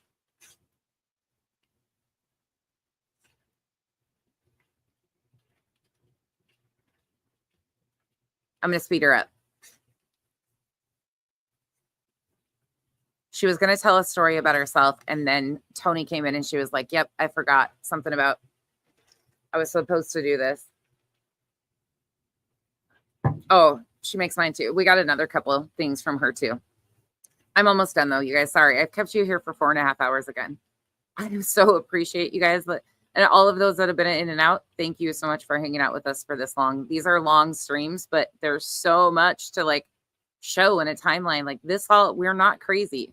Like I think it begins, you begin to start thinking, am I crazy? Like, is this really what is happening? And when you're immersed in it, it feels like, oh my gosh. She's not muted. She's playing, just so you guys know. Like, it's not me. Lord. Okay. Sorry about that. Okay. So do you guys see the link now? Dolly says, if you come for me, I come for you. I don't know what you mean about Dolly. What? Anyway, so the mod circulated the link if you guys see it. Like I said, it's no pressure. We're just trying to help out as much as we can. And if anybody if anybody wants to give, even if it's $1, it helps. So that means more to me than you know. Hold on, Tony, I'll pin it. Give me just a second. I'll pin it so people can if you want to donate, help out a little bit. Give me just a second. Did it let it? Give me a second, guys. I'll pin it.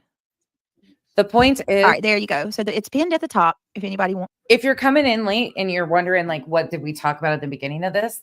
The point of this live stream is so people see that they all used Bruce Castor's name repeatedly to try and intimidate and spread misinformation to their audience to bolster this filing and emotionally manipulate people to believe it was something it wasn't. It's again about public perception. And in this, you can hear them all like using Bruce Castor's name the entire time. It came out in their packet. Like all of this, in my opinion, was by design for a reason. wants to help. We can do this, you know, and I know that if the roles were reversed and I needed help, they would do the same for me or any of us. So that's what we do. We have to band together. So thank you to the mods. Thank you, everybody. Listen, even if you can't help, if you have a community post or you have social media, and please don't feel bad if you can't. That's okay. You know, everybody has to take care of themselves too. If you can't help, share it out. Share it on your social media. Share it to your Facebook or your X account or anything like that. You know, totally up to you. I want to tell you guys something that happened today that really makes me angry. And I contemplated on telling you, but I want to tell you guys because I think people need to know the weird things that are going on publicly and privately. Seth, how are you, buddy? Good to see you. I just want to thank those that are helping Betty. By helping her, you are helping me and Sebastian. Thank you and be blessed. I hope you're doing all right. We're thinking about you, friend. Seeing this right here is what bothers me. No matter which way, like, I don't know if he's just so desperate for answers. Sometimes I go back and forth is he just that desperate that he's willing to overlook all the red flags that all of these people are doing? I don't know. But then I just can't understand how supporting Betty, who has been the person to harass one of the people. I mean, many people have done it, but I just don't understand how supporting her is helping Sebastian in any way. And it bothers me so bad. Oops. Built for the bullshit says, I understand how hard it would be, but again, thank you guys for all the prayers and for them just lost their, oh my goodness. I'm so sorry, Built for the bullshit. Thank you, Brittany, for being so compassionate. $1 would do things. Yeah, absolutely. Even if it's just $1. And like I said, if you are struggling, take care of you. It's no pressure. Please don't feel obligated. You know what I mean? Like we can just share it out if that's all you can do. If you can, like I said, there's almost 1,000 people in chat. If we all could give a couple of dollars, that would be amazing. You know? And you notice that is the one and only time she's done that. Has Spanky ever promoted BHB's GoFundMe? Just a question. Has anybody seen him promote her GoFundMe? I know the E's have. But is anybody else? So thank you so much. Thank you so much, Regina. That's incredibly sweet of you. I appreciate that. Brittany, was Dolly named in the lawsuit? He asked for donations this evening. What is going on YouTube? What? Okay, I don't recall that Dolly was named in the lawsuit. I don't want to say like, anybody in chat know if Dolly was named? Sure wasn't. I don't think that he was named. No, What? he wasn't. I mean, I don't know. No, never. He was mentioned. He was mentioned as was okay, but was it saying that he was huh? That's weird. See why? Yeah, I mean there are hundreds of pages. I'm not all the way through it, so I don't want to say for sure that he wasn't. I don't know, guys. It just seems so weird to me. But I wouldn't be asking for money. No, I don't know. Whatever. Each to their own. You know what I mean? Jeez. And this is when they were all running around saying that the defendants shouldn't be raising money for their legal defenses and stuff. Like, just wild to me. Okay, let me let her finish this one little section and then we're moving on to the next. I don't think nobody else has been served. All right, hold on, guys. I'm so sorry. And in the beginning of this too, they were also saying stuff like he raised $2,000 today for a fundraiser. They were saying stuff like it was going to be over. I mean, we heard Nick say Tuesday and Wednesday, and then we heard other people say like by the end of the week it would be signed. Like you could totally tell that people had no indication. Like the plaintiffs, Chasing Crime, BJ had no clue what they had signed on to. None. Dolly didn't get served.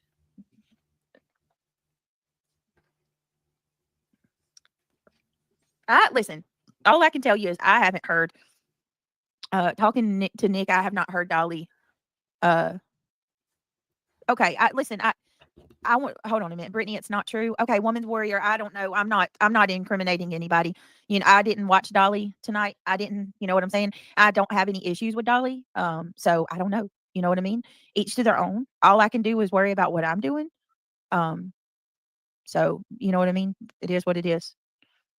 It was not for 2,000. Okay, I don't know. Like I said, it doesn't.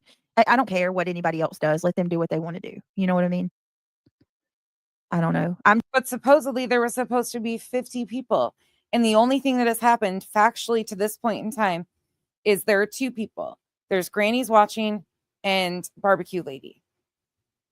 Now, SF has filed motions in objection to all of this. And they've turned around and asked for amendment to add, but none of that has been accepted. None of that has been accepted. And Granny has filed her response too. I was going to get to that, but I think I'll do that later. I'll do that in another one because her response from her attorney is great. And I think just reminding people of what's actually being asked for in this filing and the grounds of what they claim this filing is for. And then the response next to it is very needed because I think people have forgotten what was actually even initially asked for. Like they've asked for an injunction, but they've all made it out publicly to be about all these other different things. It's wild. It's all they wanted was the threats and the harassment to stop. But everybody else has made it into such a personal situation. It's crazy shit. I'm just saying for the sake of worrying, if he hears this, from my understanding, I don't think that. And I'm not saying Granny in that. I'm saying all of the plaintiffs. Like we've heard all of them tell us what this was about in the live streams that we've been watching today too, just so everybody's clear on what I'm saying. Like we've watched them all claim something different, like what it was about, but it's all personal stuff for them, why they joined on. He has anything to worry about, but I mean, what do I know? I do know he didn't get served though, according to Tony. Maybe I, for one, think that there's people trying to become a part of this filing. I think there's other people that are trying to become plaintiffs in this filing. Like people, when he was encouraging people to call in and you too can be a part of this filing. I'm curious if people that weren't out there searching and then had serpentine belts get snatched weren't trying to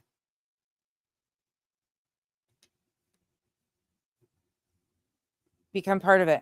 Pika wants in. Pika, you want a link? Is that what she said?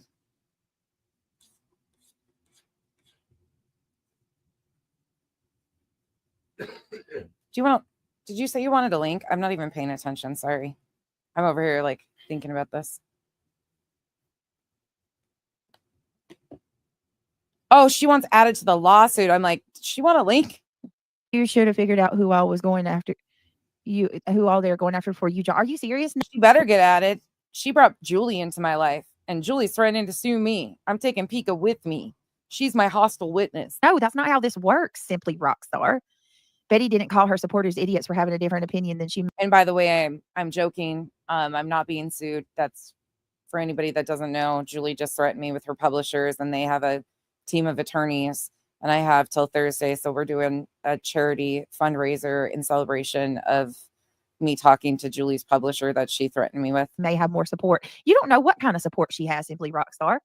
And it's none of it. How about this? None of it's any of your business anyway. Are you one of the defendants? Are you a plaintiff? Are you a defendant? Hey, I'm the only person I'm responsible for is myself. And I'm not going after a bunch of people. I'm But ma'am, you are. You are. I don't owe you anything. You're an idiot. You don't even understand what you're going after. You're a plaintiff in a suit against 2 right now with the intention of adding 50 more. That is you being a part of a filing that's going after what they intend on, which is currently 2, but what they claimed, and you guys were all saying, was over 50 people. How this works. I'm so tired of seeing the ignorant responses. People don't even know how it works. You don't know how it works, BJ. I'm not going after 50 defendants. Jesus. She doesn't get this. She doesn't get that her part is separated out. She doesn't get this. How does she not get this?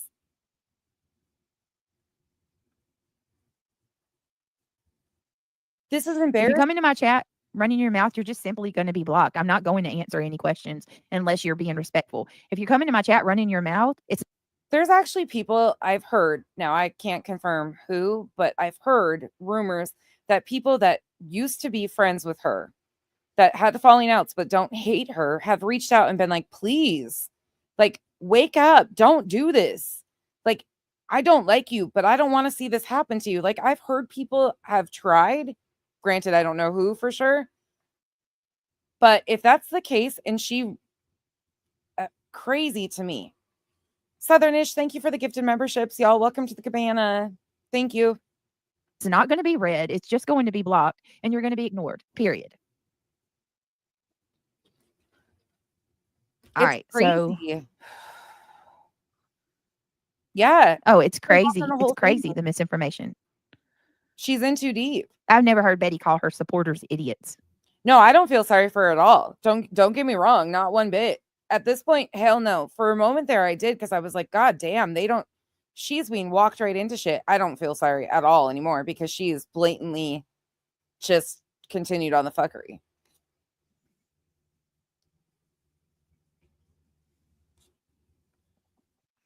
It's crazy. Well, I'll explain how it works and what's happening.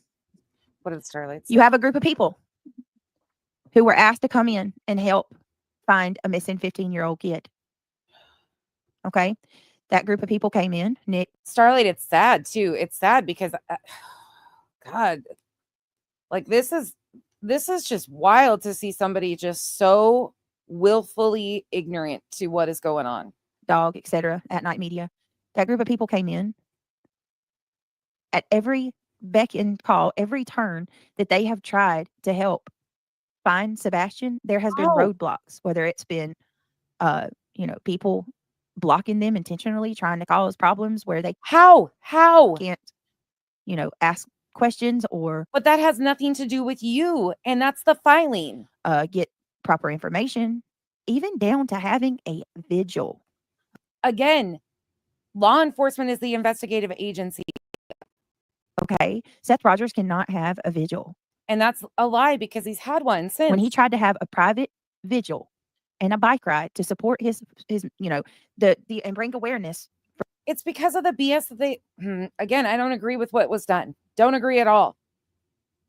But it's because the games that have been played in so many of them before. For his missing child. Even that was stopped and they crashed it like it was a party on Saturday afternoon. Okay. You can't go from moving things from a church. Initially, the very first vigil was supposed to be held at a church. And they moved that first one because they wanted to have live streamers there. You cannot invite chaos by inviting live streamers to come film these events. Chaos creators that you were using to pump out narratives for chaos and then expect something to change over time. It's going to progressively, unfortunately, we know how people act. We know how people get down. We know what they do. Unfortunately, there was chaos before, in my opinion, on multiple parts, intentionally to get chaos to erupt for the problem. And I'm not agreeing with what was done at all. The problem. Every person that has tried to step up and help, whether it be a person who is searching or a creator who's speaking on Seth's behalf, we have been bashed and trashed and slandered. We've had our names desecrated. We bashed and trashed, ma'am. Not sue worthy. And again, you've done just as much of that on the other side to the parents outside of Seth. Again, not sue worthy, not valid for joining in an injunction. It isn't a who's done worse. It's that's not sue worthy or should be able for you to use a missing child's name to join a filing over your personal bullshit. You've been threatened. I mean, you name it. Prove it. Prove it. The one email that you got that said somebody saw you being threatened. Didn't even have proof. Couldn't even tell you what live stream it supposedly happened in. You guys have done as much on the plaintiff side. Betty has done all of these things. And it's happened. And again, if you have had all of these things happen, you should have taken it to your local law enforcement and handled it and not waited for a missing child's case to do something about it. Every single time. But then again, you would have to prove that it was Granny behind all of it too. Anybody that supports Seth Rogers is just completely, just completely treated terribly. You're not a victim. You're not a victim.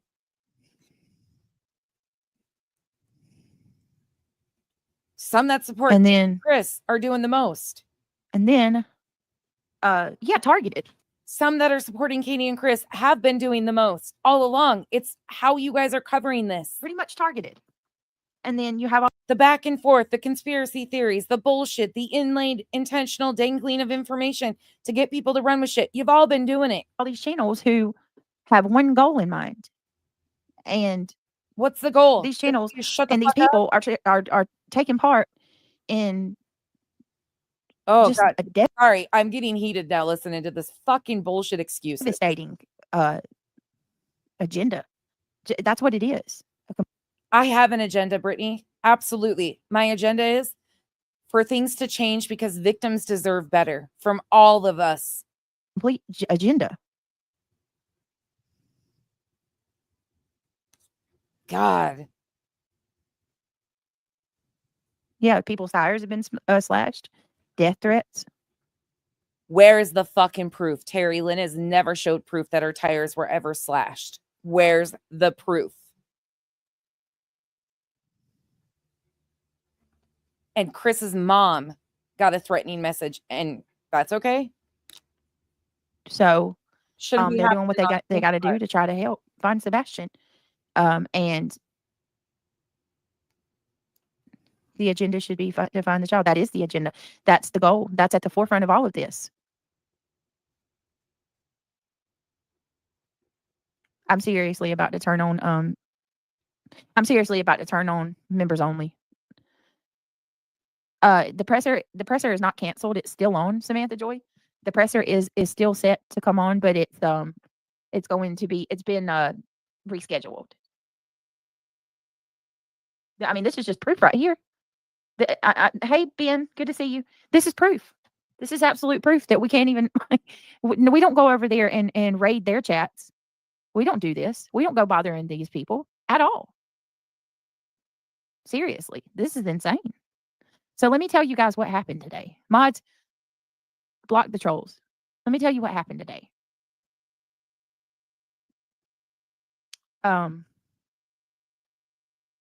Someone sent an email to GoFundMe.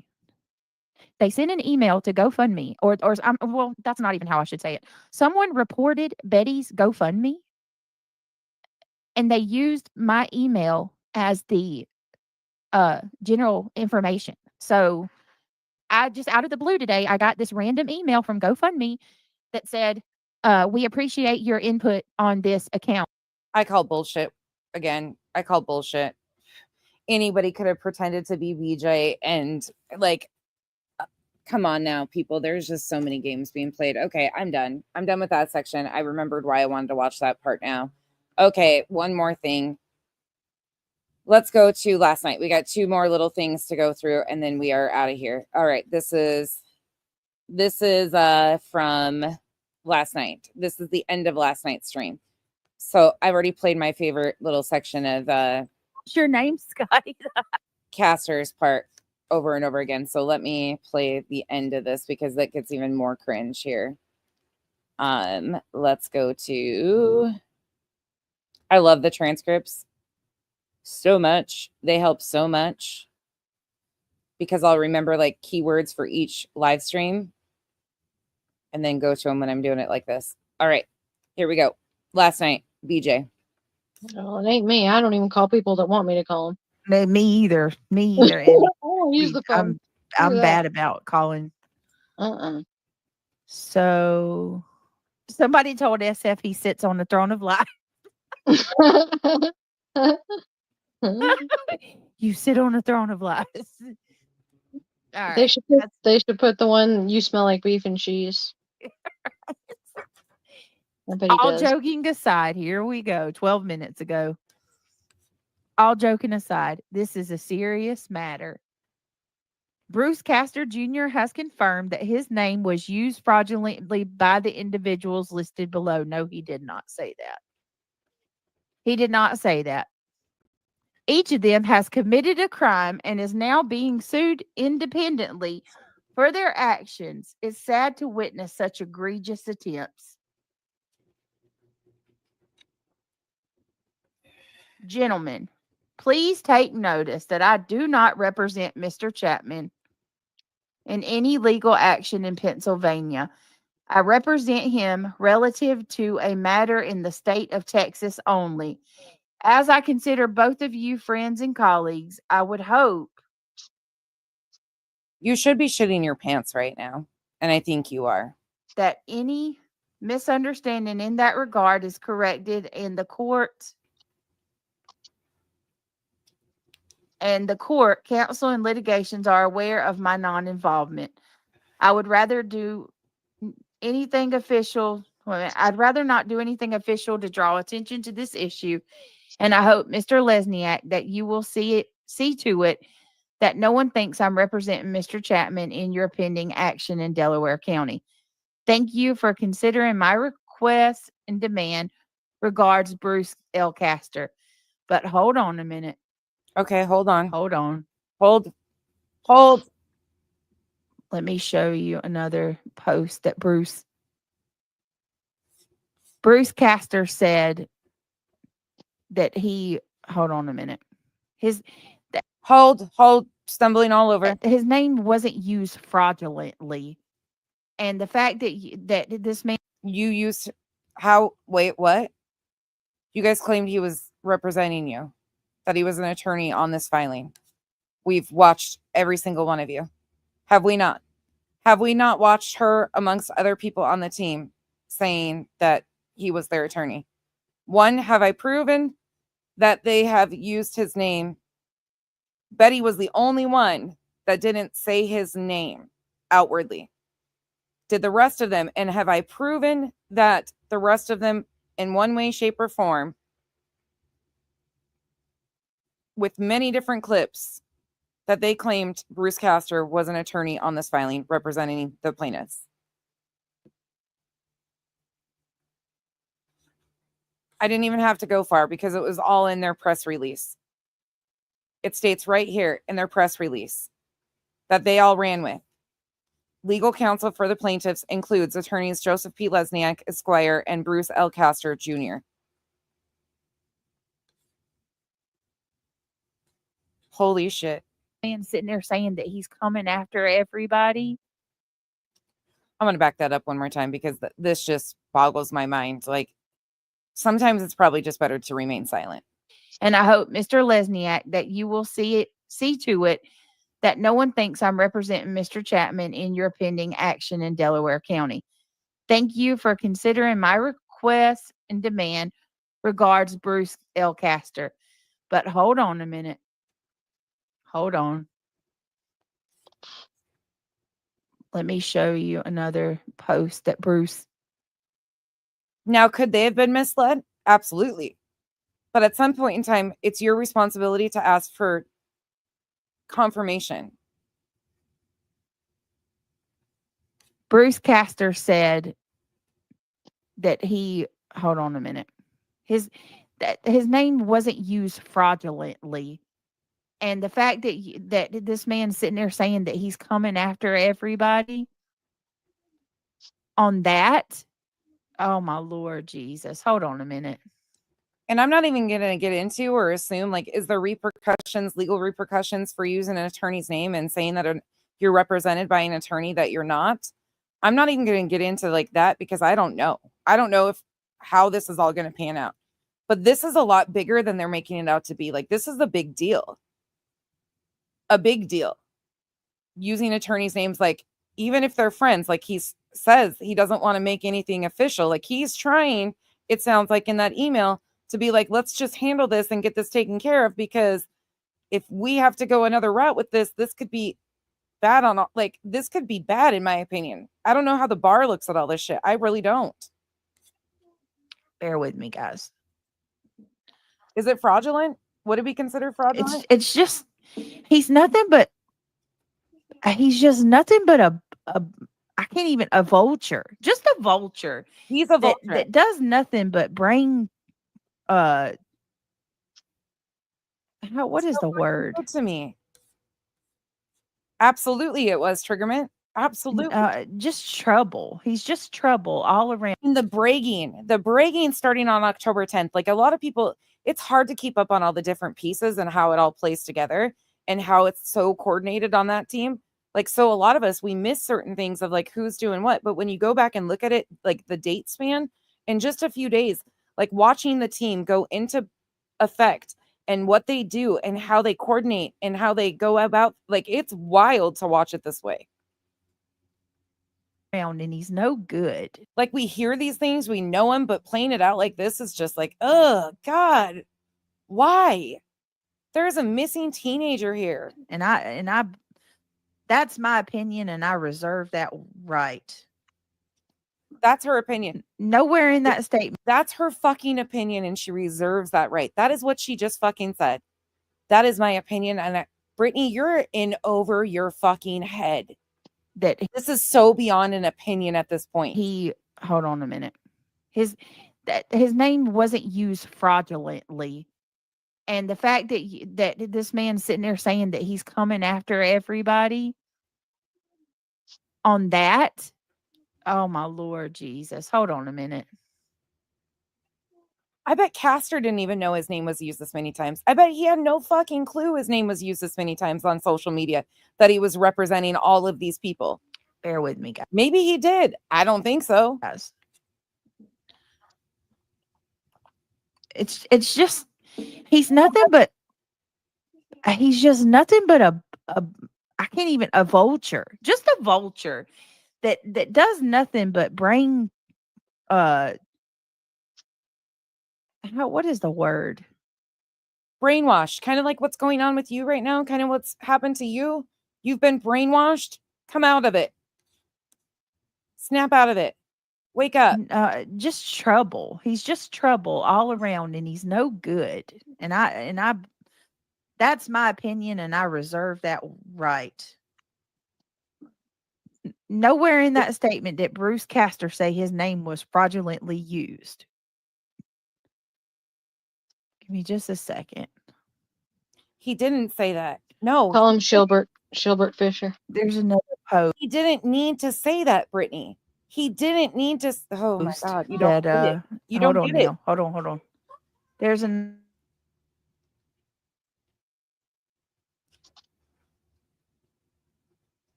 This is just wild to me.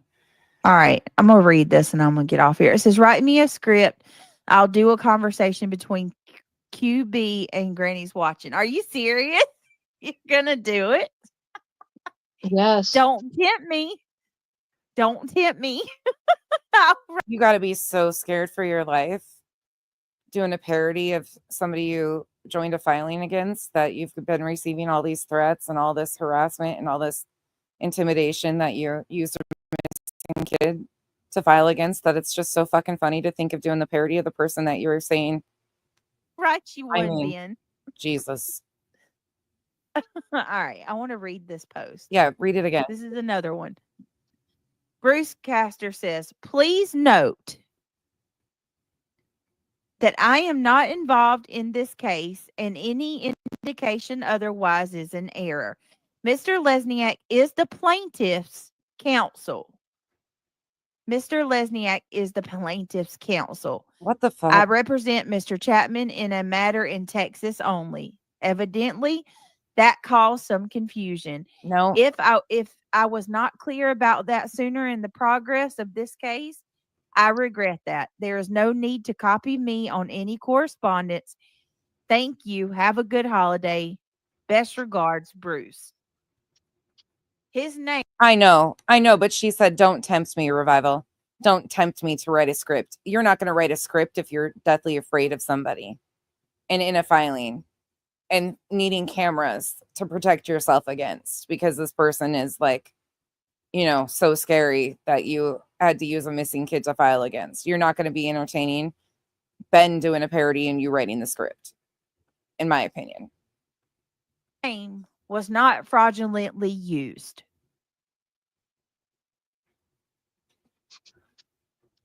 There.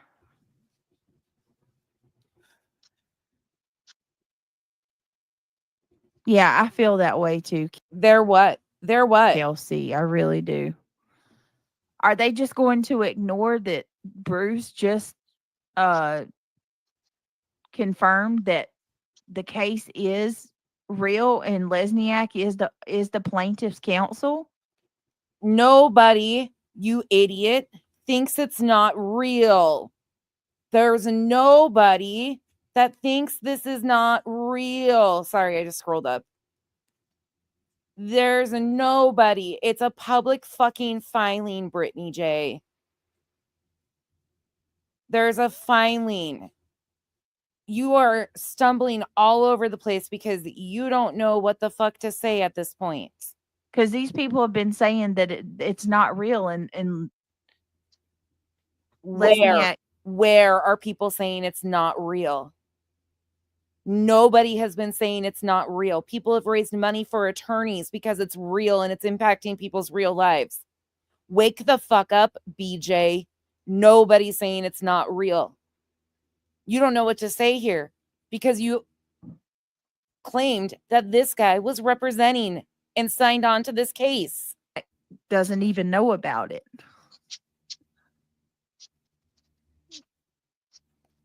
Britt, please tell Britt to see his post with the stupid Elmo gif. Y'all, I'm not even lying. I can't stand looking at that man. I'm just going to be honest with y'all. He's nothing but a bunch of like bullcrap. But Nick is the virtue of truth. Holy shit. The fucking He's going to have to prove audacity. that every plaintiff,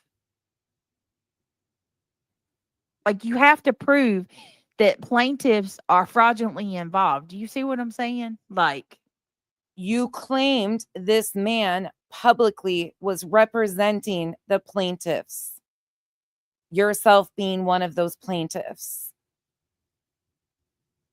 You knowingly, willingly stated publicly this man was representing the plaintiffs.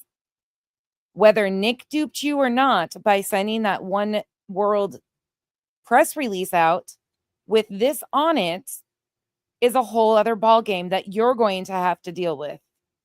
You will have to deal with if this was sent out and you didn't do your homework and vet that this wasn't your legal counsel. Legal counsel for the plaintiffs includes attorneys Joseph P. Lesniak, Esquire, and Bruce L. Castor Jr.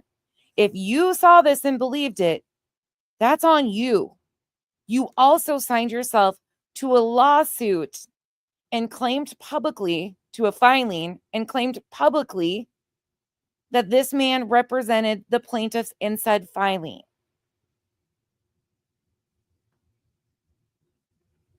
You did that. It's just ridiculous. It's ridiculous that you don't know how to spin yourself out of this while acknowledging he's not your attorney. Girls, I'm going to bed. Me too. I'm tired. He posted the thing about Elmo's on fire. Just bragging, y'all. I'm gonna get off here. Like, I can't with these people. You can't with these people while you're being duped. You're being duped, in my opinion. And instead of being like, oh, you guys, this actually really worries me. I didn't do my homework. I'm really nervous because I thought this guy was a part of our filing. Like, that makes sense to me, right? That makes sense to me. And again, I'm not her, thank God. I would never sign up for something like this and use a missing child's name. Somebody come to me like that, and I'm going to say, fuck out of here with that shit. Never use a missing kid's name if I had issues with somebody. Not doing it. That's just not how I respond. But we're going to go. I have one more before we end out. I just can't even. I don't understand how they think that they are so. I don't get it, you guys. I don't get it. But just before I go to the next one, I want to remind you what BJ says, because this is fucking wild to me. And Happy New Year, y'all. Merry Christmas and Happy New Year, Lana. I know, right?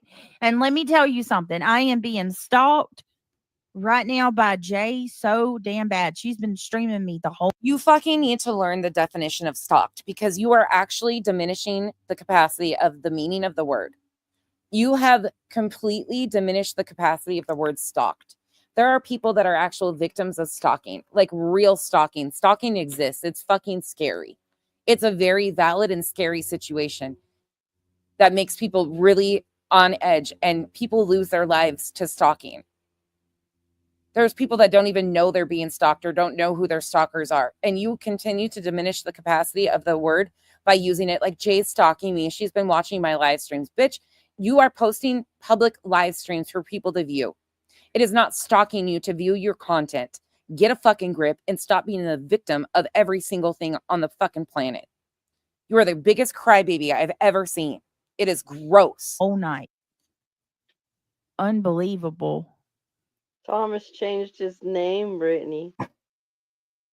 Who did? Thomas. Once again, it spits in the face of victims, real victims who have been stalked and harassed and have gone through absolute fucking hell. That's not what Brittany is experiencing. No, Bruce Castor's not a lawyer for us. And there you go. Once again, no, Bruce Castor is not a lawyer for us. Now, let me play it one more time, because Betty, the team, needs to get it together. They should have gotten a memo of what to say. Scotty the Hottie. Oh, Scotty the Hottie. That's too funny. Hey, Rainbow. If I have to light a cigarette again, I'm going to drive myself. No, Bruce Castor's not a lawyer for us. She's a psycho. I don't know why. Mm-hmm. I can't for the life of me get her to just go away. I'm not sure.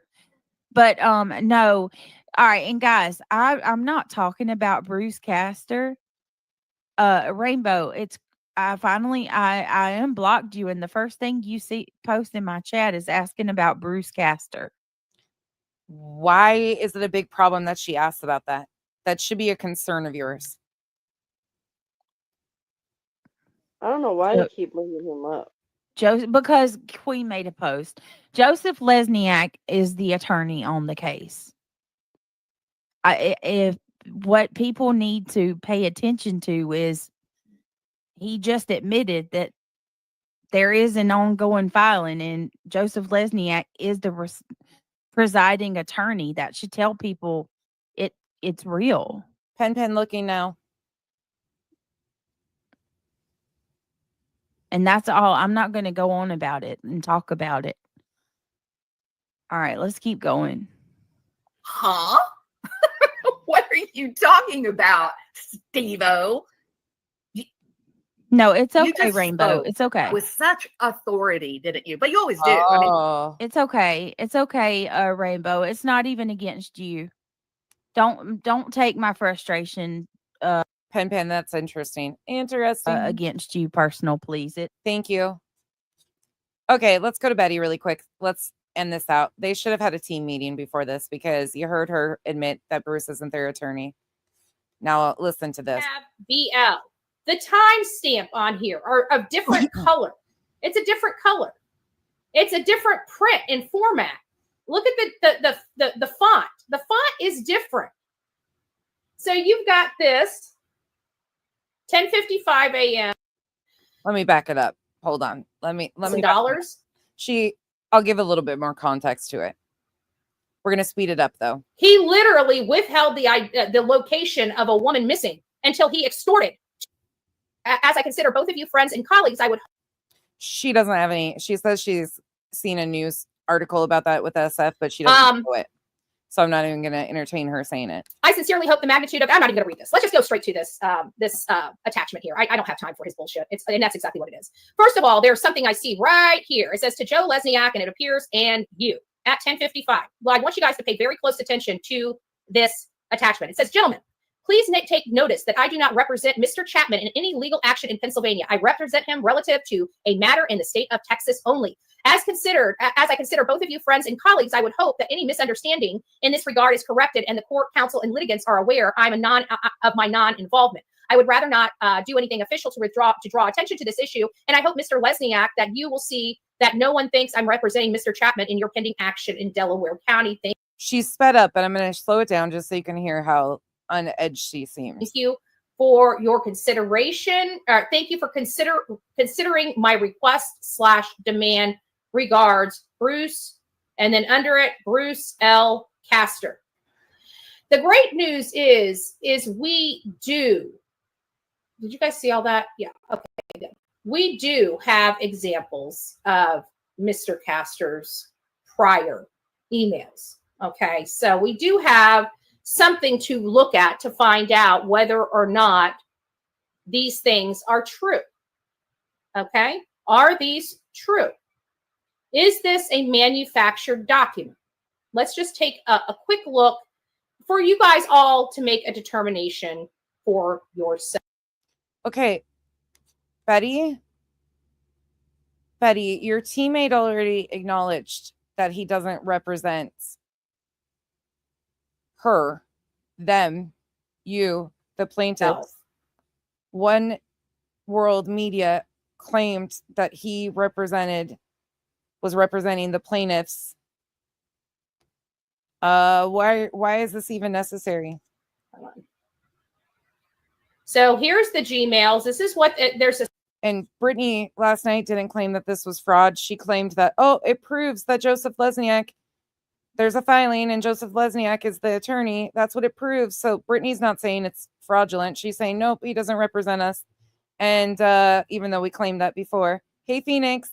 And now we have, what's the point of this? Anybody tell me? Several different things here, items here, right? One's an email from SF Investigates, which right here to them. And then you see how the email comes in the subject line. You also look at Bruce Castor's profile and see the email. Okay. Now, these are the two that I want you to look at because right here, again, not sure where these things came from. Right here, look at the changes. So we have a different color in this number right here than we do of this number, okay? This is legitimate. This right here is a legitimate, let me open this up just a little.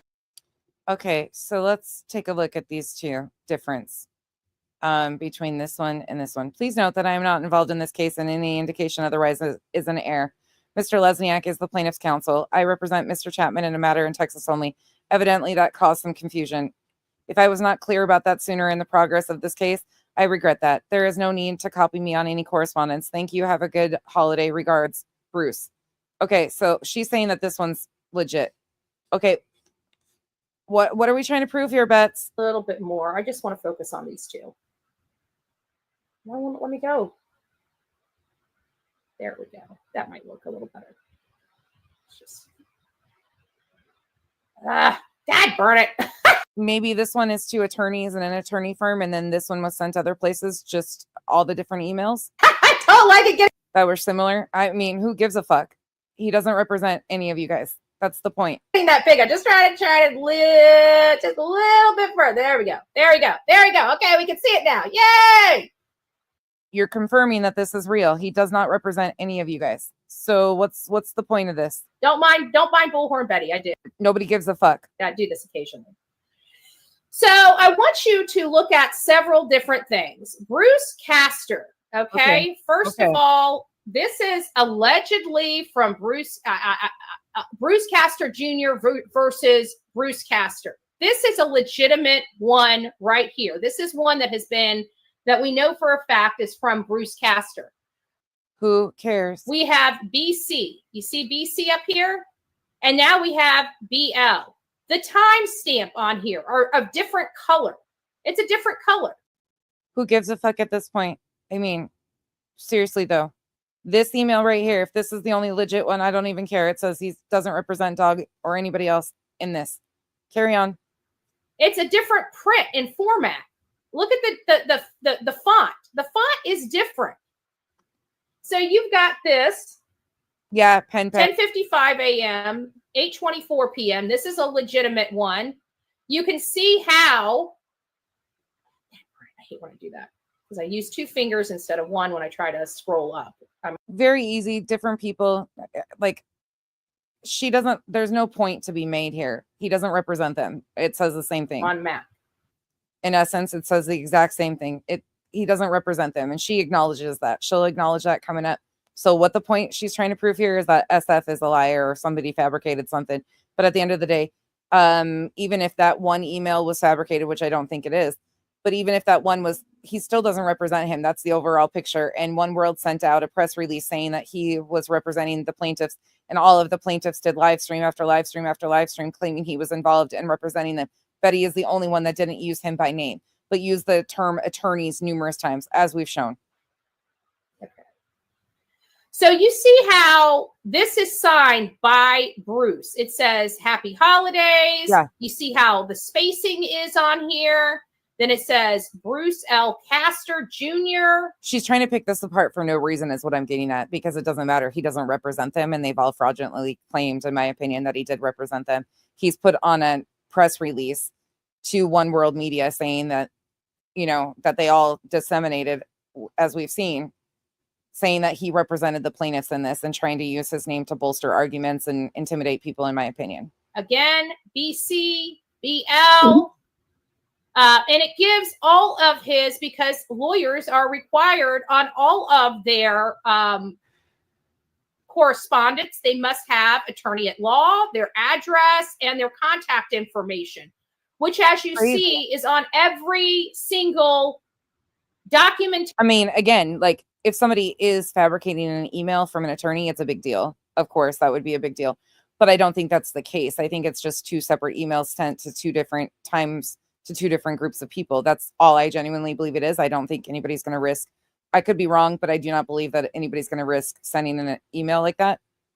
And if they are, like, they're going to get to the bottom of it, because no attorney wants to be imitated. But the main point here, she's acknowledging that this is real. He doesn't represent them, and she'll say that verbally too. So what they're trying to do here is ridiculous. The attorney's going to have to figure out all this stuff that people are using his name. With the exception of the one produced by SF. Okay. It doesn't look like any other tweet or correspondence through tweet or email. It's pointless. Email. And for an attorney not to have his signature block is a big no-no. But allegedly, his signature block is fully missing from the screenshot that was produced by this unscrupulous PI.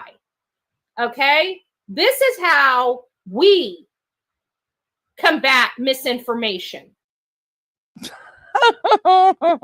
We bring out the facts. Oh, Betty. It sounds to me like the person that prepared this does not want to be acknowledged.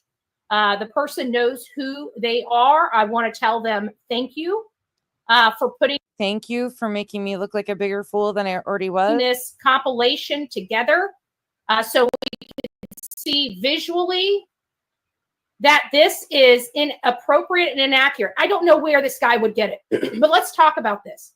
Okay, This is an attorney. Okay. Do you honestly think that an attorney is going to allow attorney-client privilege to be leaked to a defendant in the case? That's not attorney-client privilege. He doesn't represent these people, and it's being alleged that he represents these people. If he's not the attorney for the plaintiffs, this is not attorney-client privilege. If there is no agreement signed by this attorney, from my understanding, and these plaintiffs or anybody else, he is just a third party saying, nah, I'm not involved. This wouldn't be attorney-client privilege in any capacity because he doesn't represent, like, none of these people are his client in this. He must have a client agreement with Dog on one case specifically. It's not like an open-ended retainer that he represents him on everything. He's very specific. He represents him in a matter in Texas. Am I wrong in that? That's what I would assume, but I could be wrong. I'm not a legal expert. Does that even remotely sound right from somebody like Bruce Castor that represents and has represented clients like Donald J. Trump? And he is representing Dog. I don't know if it is a Texas matter. I don't know. Who is the defendant? One of the defendants is SF. He's being added to this. He wanted to be involved in the case so much, right? He made it easy too. You don't even really need to serve him because he's already served himself. Funny how it says Lesniak and you. What the fuck is that? I know. I know. And you see how the other one, the one shows up here. I mean, you guys can see it with your own eyes. Let me put it up on, I'll try to blow it up a little bit more. See, this is what it shows. It shows two names, +1, +2, +4. But somehow this one over here sticks in and you. Different font, different colors, and no signature block down at the bottom. So overall, are we trying to claim this is fraudulent because the message is the same? So the real one you're pointing out says that he doesn't represent Dog or any of the plaintiffs. So even if this is, in your opinion, fabricated, which it doesn't matter one way or another because it doesn't seem to be, what's the point here, Betty? The signature line, who gives a shit about? Nobody even cares at this point. He doesn't represent the clients, and it's claimed in paperwork, in writing, in print, that he is representing the plaintiffs. And then they went on and said he was representing the plaintiffs in this. Like, we're beyond this little boxes all over the place to distract people, Betty. And look how far away the spacing is on this. Oh my God, nobody fucking cares, Betty. This does not look normal. It does not look, and it doesn't look like somebody that is Bruce. Okay, then Bruce is going to have to figure out who's using his name and doing all the things if that's not him. And I think it probably is him. But the bigger picture is that why was his name used in the first place? And this isn't attorney client privilege or confidentiality or any of the things. He is specifically stating he does not represent any of you, which you know, and you're going to say. What are you trying to do? So I don't know. I don't know where this came from. I don't know if it's legitimate or not. I have a hard time believing that any attorney would be releasing this information to anybody other than their client. I don't. If he's being claimed to and he's receiving information on a case that he is not a part of, he is going to say, look, I don't have nothing to do with this. Stop copying me. I don't need these papers.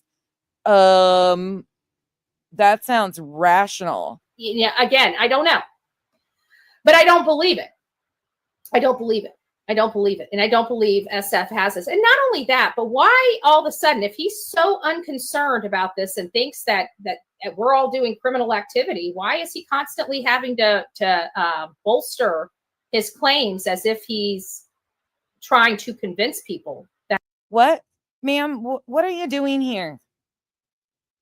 This is beyond, like, what? It to be true. Like, no, who was bolstering their claims was At Night Media. One World was saying that Mr. Castor represented the plaintiffs, ma'am. Like, that's a problem. Do you not understand this? Right here. This is a problem. Legal counsel for the plaintiffs includes attorneys Joseph P. Lesniak, Esquire, and Bruce L. Castor Jr. That's a problem, Betty. That's called bolstering your claims to try and intimidate people with his name. You don't hear us talking about this case. Why? Because we're going to let it go through the process the way it is. Because we don't believe anything that they say. I know for a fact that me, as well as the people that filed those affidavits, we went through all those affidavits with a fine-tooth comb to make sure that they were accurate. I know I did for me. I know Chase and Crimes did it for her. She read through her whole affidavit.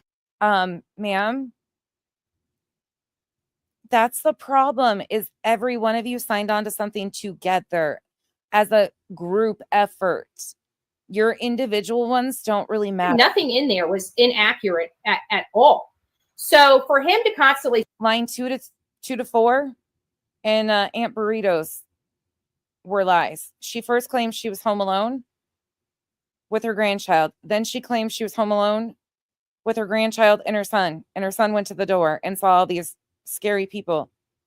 There was inaccuracies in 2 lines.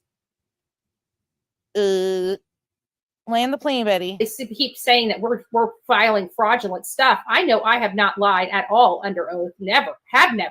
I believe in the justice. Ma'am, this case hasn't even been to court, let alone accepted yet. So you haven't even said anything on record in this case, really, except all the public statements you've said publicly.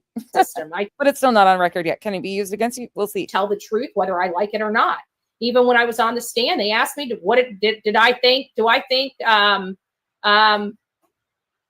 Katie and Chris hack out your tongue, murdered their kid? I said, yes. You think I wanted to answer that? I knew that was going to be prejudicial for me, but I'm there to tell the truth. You also never right? Carry on, different case. And that is my truth. I believe they did something to their kid and hit and cover. You just totally deflected from this case to your ROs. Betty, get back on track. You weren't talking about that case. Let's get back to this one. You haven't even been to court yet on this one. Covered it up. And so and you guys filed something stating that people were impacting and interfering with the search for a minor child. That's what you guys claimed. And then you wrote affidavits that you were being bullied on the internet and tried to connect the dots of people that have never even really talked about you. But okay, carry on. I don't have any need to. Each one of you had a personal vendetta against somebody or something to sign on to this. But the filing overall states that they were interfering with the search for a minor child. Okay. A lie under for anything, right? The law is going to be clear. The truth will prevail. I've got nothing to hide, and I definitely have nothing to lie about. Now, this why is she stuttering? Yahoo over here is working for 2 despicable people. and a litany of despicable content creators that are helping drive this narrative that they're creating behind the scene. And they're going to continue to try to say that we're not. I can tell you, you can look at my phone. I rarely ever talk to these people. I send them over leads. When I get leads, we talk about Sebastian when we have conversations or roundtable discussions. It's Sebastian focused. Trust me, it has nothing to do with these despicable parents. I can guarantee. When we have team meetings, roundtable meetings, is that what she just said? Did she just say when they have roundtables? Guarantee. Meanwhile, they're always in each other's chats, always coming here and there. Okay. That we all have our feelings, right? But our feelings ain't bringing this boy home any quicker. And we're definitely not driving distractions like this Yahoo here. Oh, no, not doing that. I think we've proven against, how many days did we look at? The 18th, 19th, and 21st? 4 days? Oofta nada fida. Where they're creating bunk screenshots. Bunk screenshots and passing them off. There's clearly some defects on the screenshots that were provided by SF. And I'd like to know where those statements came from and how. Was that Revival? Are you still here? Hey, Justice Jane. Revival. Do you know who this reminds me of? Those screenshot collage? All the colors with the, look at this. I'm telling you, they're framing somebody and setting them up. That's who that reminds me of, is how he acquired that confidential information. I'm from North Dakota, Bex. I was born in North Dakota, and I am, like, from what I know, like 75% Norwegian. I grew up, my dad used to say oofta nada fida. I mean, that's just, obviously it said a lot. I do it subconsciously all day long. My dad used to say stuff like lutefisk, lefsa, are we going to win tonight? Yeah, sure, you betcha. Like, they are very, very, very, Midwest, upper Midwest. I don't know. Because I honestly don't see Bruce Castor handing it over, because that would be a violation of his client's rights. So how could all it needs, Revival, is the Lisa Frank sticker, and ta-da! SF acquire this unless somebody sent it to him? And who would have sent it to him? Somebody like JLR that's a master and crafty when it comes to providing bunk stuff. Okay, again, Bruce will handle his emails. The email that you claim is legit states that he doesn't represent you guys. That's the problem here, is people have been claiming that he represents you guys, the plaintiffs, such as At Night Media. Because I would believe JLR probably produced that and sent that to him. Because JLR is a dirty dog, whether you guys believe it or not. He's evil. He manufactures stories. Okay, ma'am, you're off track now. Get back to it. None of this matters. The one that you claimed is real says the exact same fucking thing, Betty. Bruce will handle if that's real or not, or which I'm positive it is. But even if it isn't, like, he'll handle that. Just like he'll have to handle everybody using his name and saying that they're represented by him. He manufactures evidence for those stories. I don't believe that man, now that he's off parole, I believe that man will be in federal prison in the next 5 to 7 years. That is my vision for JLR. I truly believe he's not going to keep his ass out of prison. Cynthia, that's really cool. And then what do you? Isn't it against the law to show emails that say confidentiality? And he's gonna have to deal with that. Oh my God. Oh my God. As Betty's showing another email saying that that's a real one, doing the same thing. Can you guys catch up? Anybody catch up? Not you guys. If that their people is confidential, I think it's a manufactured document, personally speaking. I really do. I think it's a manufactured document, like a Photoshop document, or somebody that's edited it, This is one of those moments of look over here, not over there. Let's pay attention to it's a fabricated screenshot, even though Betty is showing the exact same verbiage saying, I don't represent Dog the Bounty Hunter or any of the rest of you fools. Like, that is what is being said. And Betty's like, look over here, not over there. Look at the colored boxes. Aren't the colored boxes cool? Like, the fuck, Betty? It all says the same thing. Bruce Castor is not involved, and people have been claiming he is. Hello? You guys get what I'm saying. But yes, if it would be a civil matter. And not only that, but I think after everything this man has done to those attorneys and to these the victims and the plaintiffs in this matter, I'm pretty sure that it's going to be a little bit harder than that. And not only that, we're building a case very well against SF for his multiple violations throughout several different cases and violations. Multiple violations? Ma'am, the judge hasn't even accepted this case yet. What cases are you talking about, Of Betty? his license. So you've already tried the license thing. Believe that this is a failed attempt at trying to throw shade at other people and trying to take the the stigma away from his criminal conduct and try to place it inappropriately on plaintiffs that are fighting his nonsense, right? His hand in causing this circus. He's not a good or legitimate PI. He allows people to pay him for results. That's not what a PI does. Whether you like him or not, he's a licensed PI in 3 states. Whether you like the man or not, again, people need to set aside their personal feelings about people. We're talking about the legality of situations here, aren't we, Betty? He is a licensed PI in 3 states, legally. A PI is supposed to investigate, and his investigation has been shoddy. And how can we say that? Because we watched it all online. Even though he's a private investigator and his clients own the information, he's been disseminating it for all of his clients. Pointer lover. This is why I do spurts of her, because it's so much. It just is circles and circles. And it's like all of it's the same thing at the end of it. Like, ooh, she just drives me nuts. Clients all this time, which is in a direct violation of his license. So we definitely know his work's shoddy because he presents it, right? And we get to pick it apart and show how shoddy it is. We know his. Speaking of fucking shoddy, Betty, this should be concerning to you.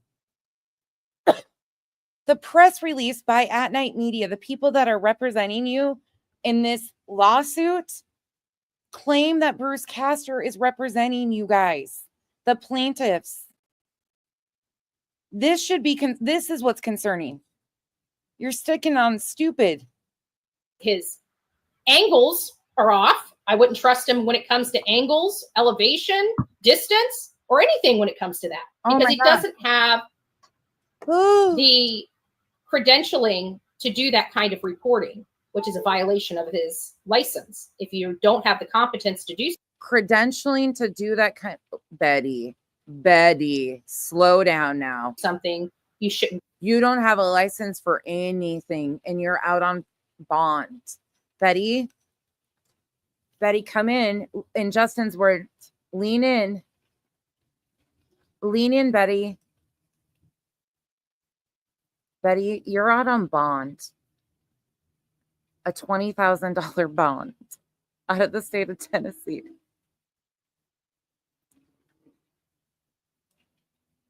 You have court coming up in like 9 days for 6 violations of protection orders. I don't think you should be worried about his license at this point in time. I think all this distractions and all the bullshit are a little probably unnerving right now because at night, the people that you've been like banking on for help have just been busted by saying an attorney represents plaintiffs in press releases as the attorney is saying, no, I don't represent anybody in this. Yeah, there's some issues here, Betty. Wake up, lean in. Doing it is a violation to do incompetent work, just to let you know, right? And I truly believe that his clients have, malpractice. And George and Brittany, I would definitely suggest you start looking into malpractice for what he did to you. What is this face? What is this face right here? What's old Bet's doing? Betty, are you okay? You started to look like Molly right Looking into malpractice for what he did to you. right there. You're kind of starting to look like Molly. Is this the deer in the headlights look? The oh fuck, we fucked up. Even my colored little boxes aren't distracting people. People have been claiming that he's our attorney. He's not our attorney. At Night Media put it in writing that he represents the plaintiffs. He's saying he doesn't represent the plaintiffs. I'm just trying to distract them with colored boxes. And it's not working. Is this the oh shit? Is this the oh shit moment? When you feel something, when you're running into home and you feel something foam, when you're running into second and in need of disinfectant. Is this that moment for you?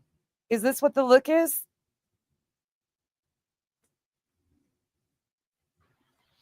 Anyone in Gallatin, check.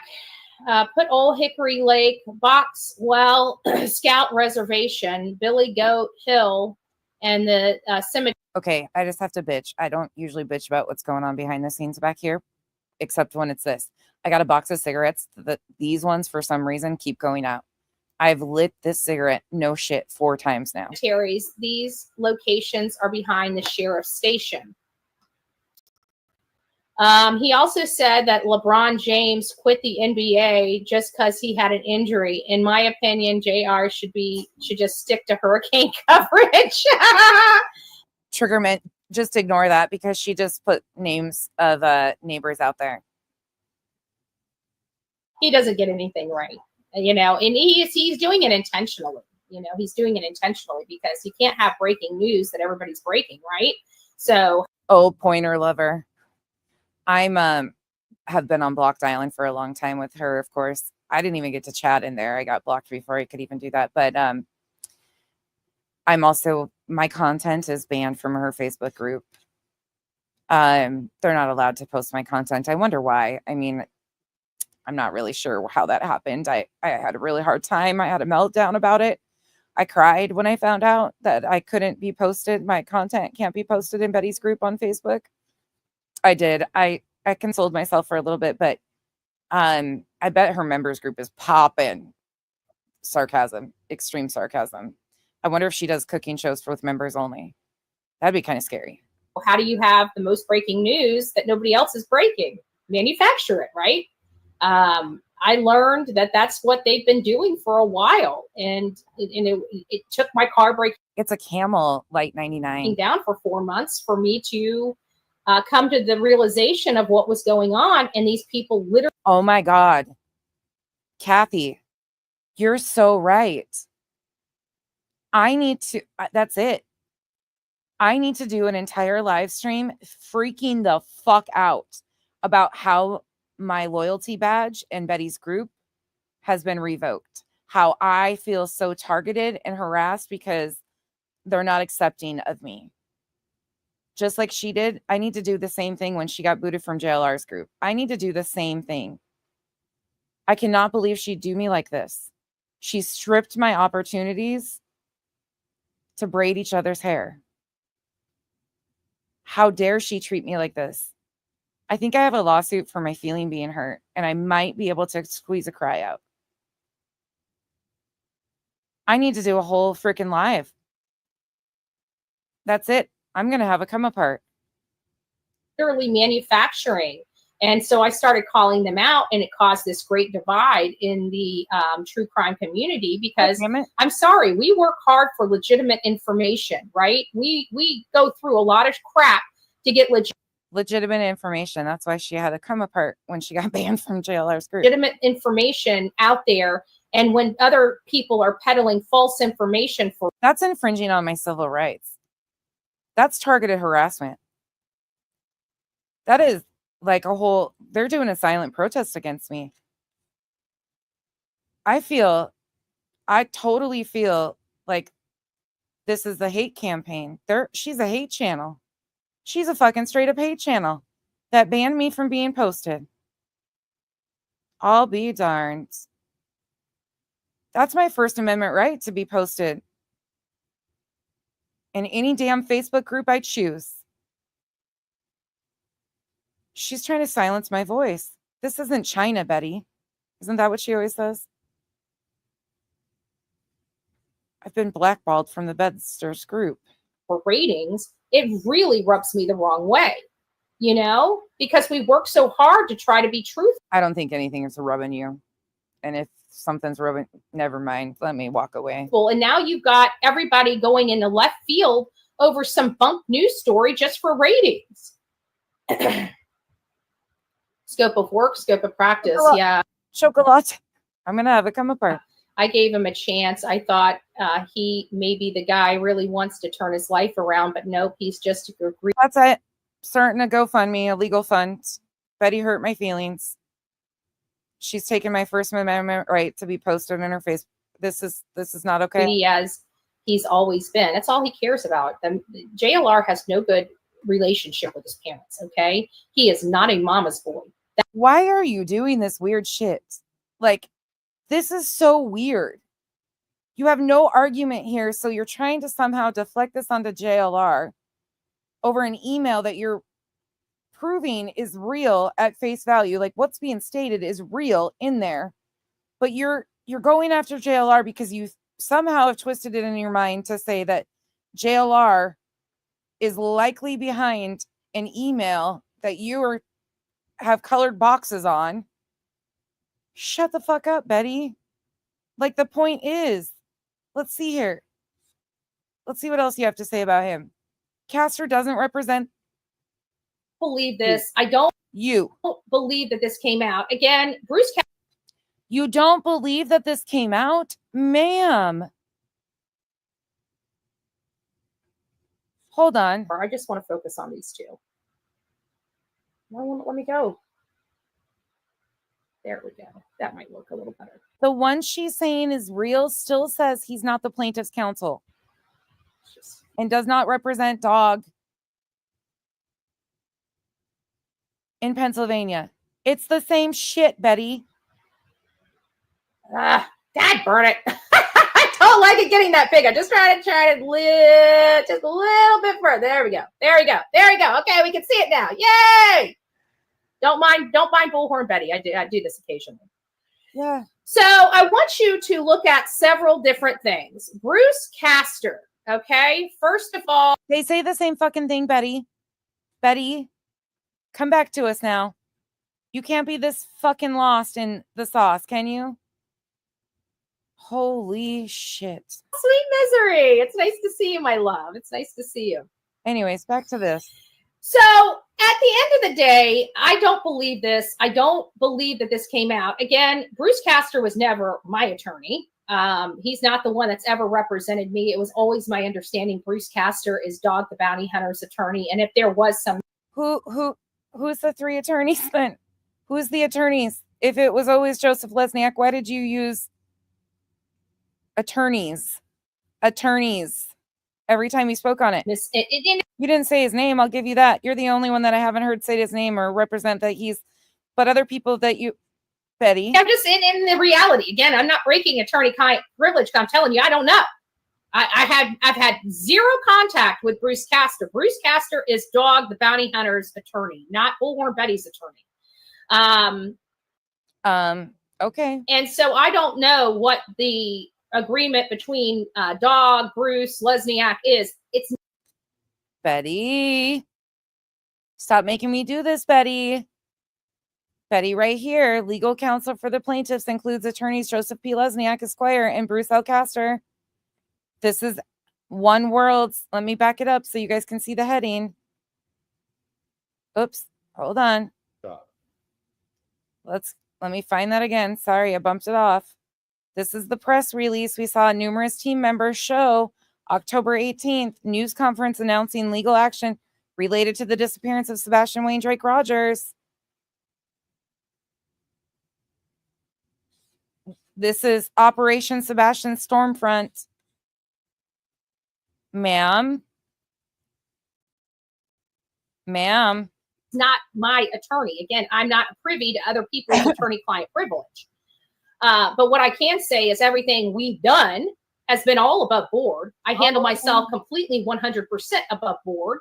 You will never see me manufacturing crap for my channel. You will never see me manufacturing crap to throw shade on somebody else. I have a Well, friends, what do you say about that? Do you think she's done that? better moral compass than that and more integrity in my little pinky than he's got in his. We'll leave it at that. Hold on. I got you. I'll make it bigger. I know you're being a smartass, but watch this. I can even make it bigger. I can do anything.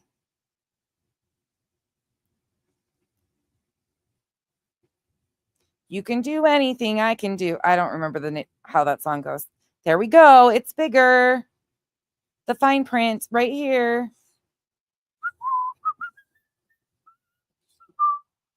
I love this for them. Can we play a button right quick? Oh, by the way, for those of you that are new here, I've never seen some of the people. Some people have been bitching and complaining about our background music choices lately.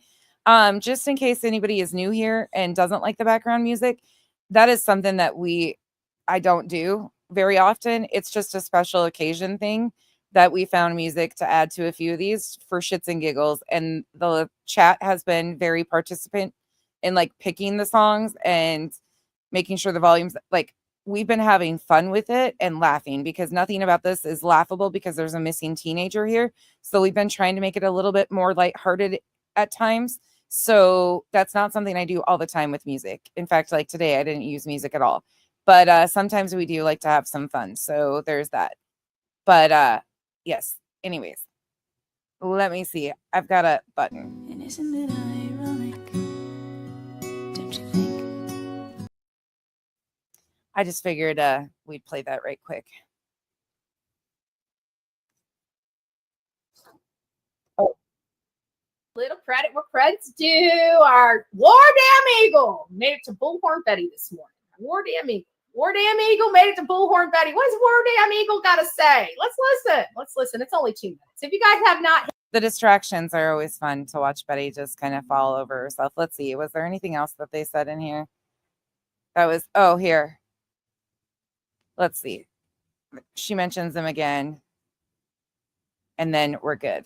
We got that spot and one more. Let's see what she says here. The show and stop talking about Sebastian and correct this horrible misinformation and disinformation campaign. It does cause such problems. Now, again, misinformation and disinformation. Oh my gosh. Can you imagine all the things that we've seen over the last week? Completely fabricated stories by the team, riddles being ran with, pastors being accused. What are you talking about, Betty? What are you talking about? Bruce Castor was never my attorney. I've never spoken to the man. I think he's nice. I think he's knowledgeable. And I think no matter what, he's always going to be working behind the scenes, especially for his client. Now, what happened to his account? I just noticed that there's a lot of stuff people passing around that his account was suspended. I no doubt believe that was hate channels that have brigaded his account, and shame on them for doing that. And I pray to God, anybody that's associated with that kind of stuff of bringing channels down. Or could it be that it's not his account to begin with? Was that not his account? Was there duplicate accounts? I don't know anything about that necessarily. So I don't, X and me are not friends. Come on, buddy. Come on.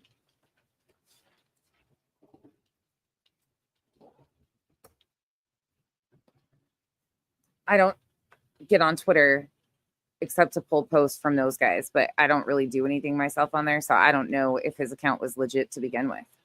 I pray to God they're the first channel that goes down and does not come back up. Because anybody that is willing to hurt somebody financially, hurt somebody's profession, hurt somebody's reputation because of a piece of shit mom and stepfather that like to abuse their child and treat their child like shit. I mean, hey, nobody was looking. We got an inside sight of how Katie truly treated her son when nobody's looking in that Texas Roadhouse. Do you guys think that's a good mom? Oh, and we got to go right back to bashing Katie. Holy shit. Holy shit. Not a good look, Betty. All because an email about Bruce Castor. You're trying to claim that the email is fake, but we know that he's not representing anybody, and it was claimed that he this is your Betty, stop. That is our first find. Nobody knew. She didn't know nobody was watching. She knew financially hurt somebody's profession, hurt somebody's reputation because of a. Sorry, guys. It bumped me out again. Are we good? Can you guys still hear me? Sorry. Do I need to go out again and come back in? I'm walking through my house right quick. If you guys can still hear me, I'll play her, but.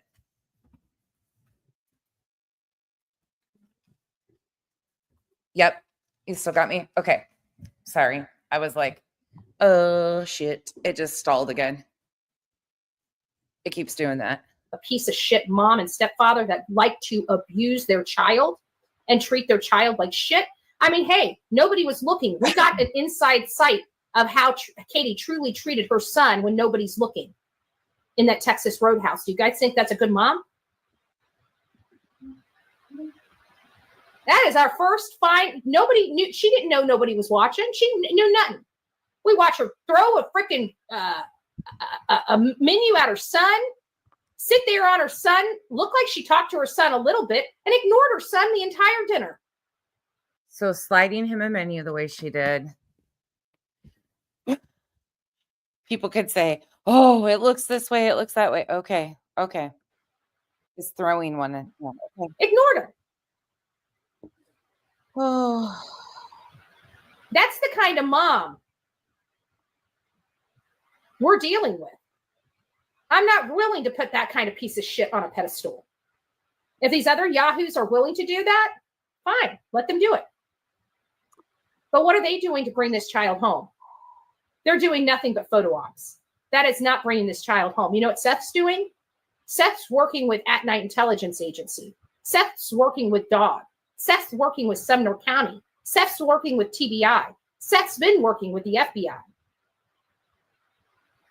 What are they? Ma'am, slow down. Slow down. And there was a news article came out today again from Nick Barris. I'll find it. They've been doing running interference, botched investigations, botched reports, manufactured emails and messages.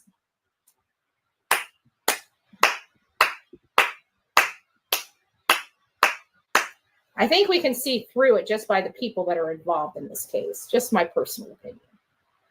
Just my personal opinion. She didn't have to cook dinner, in my opinion. Yeah. And not only that, but he was hungry. It really does give me pause. That's typical teenagers. Here we go. Let me pull this. Sorry, it's got an ad. Give me 1 second. It's got an ad. Of course. This is the new article that came out from Nick Barris today as of the 30th. December 30th. We're getting close to being done. This ad's got 10 seconds and then we'll almost be done. Thank you guys for hanging out with me for this long one today. I know it was a lot, but I think it's important to keep some of these together, and there's no way of really doing it like this without making them long, which sucks. I'm sorry. Here we go. This disappearance, though, remains sadly a confounding mystery. 15-year-old Sebastian Rogers, who vanished without a trace from his home in Hendersonville 10 months ago. As Nick Barris tells us, his Amber Alert is still active. The case remains open. So many of you have continued to follow any developments in what has become one of the top stories of this past year. Sebastian Rogers, a now 16-year-old with autism, vanished from his Hendersonville home in Sumner County sometime overnight on February 26th earlier this year. It was reported he left the house barefoot and with a flashlight. There was a massive search effort from ground and air in the first 8 days after the teen disappeared. This is the system that we use to track all of our searchers. Sumner County EMA Director Ken Widener spearheaded the search using crews on foot and drones. Divers searched ponds. Spelunkers were called in to check sinkholes. The white dots are caved and they've all been searched. Bloodhounds and cadaver. Lippy, I've been on it lately. Like, I've been to the point where I'm like, I'm going to prove this. And I'm going to give them no wiggle room because all these people have done this because I knew something they were going to start. And sure shit, as I was laying it out, Betty went live and I was like, oh my, here we go. The whole spin master. When in reality, like, it's just so ridiculous. But they all, at one point in time, Betty's the only one that didn't say Castor's name publicly so far that I found, that he was her attorney. But the rest of them all implied that was their attorney. Dogs were used, but contrary to some reports, None of them, my understanding, were actually on a trail that was following Sebastian. search efforts then continued for months. There was simply no trace of the teen found, no scent trail, no security video, nothing. It was as though Sebastian simply vanished. I'm hoping he's still alive.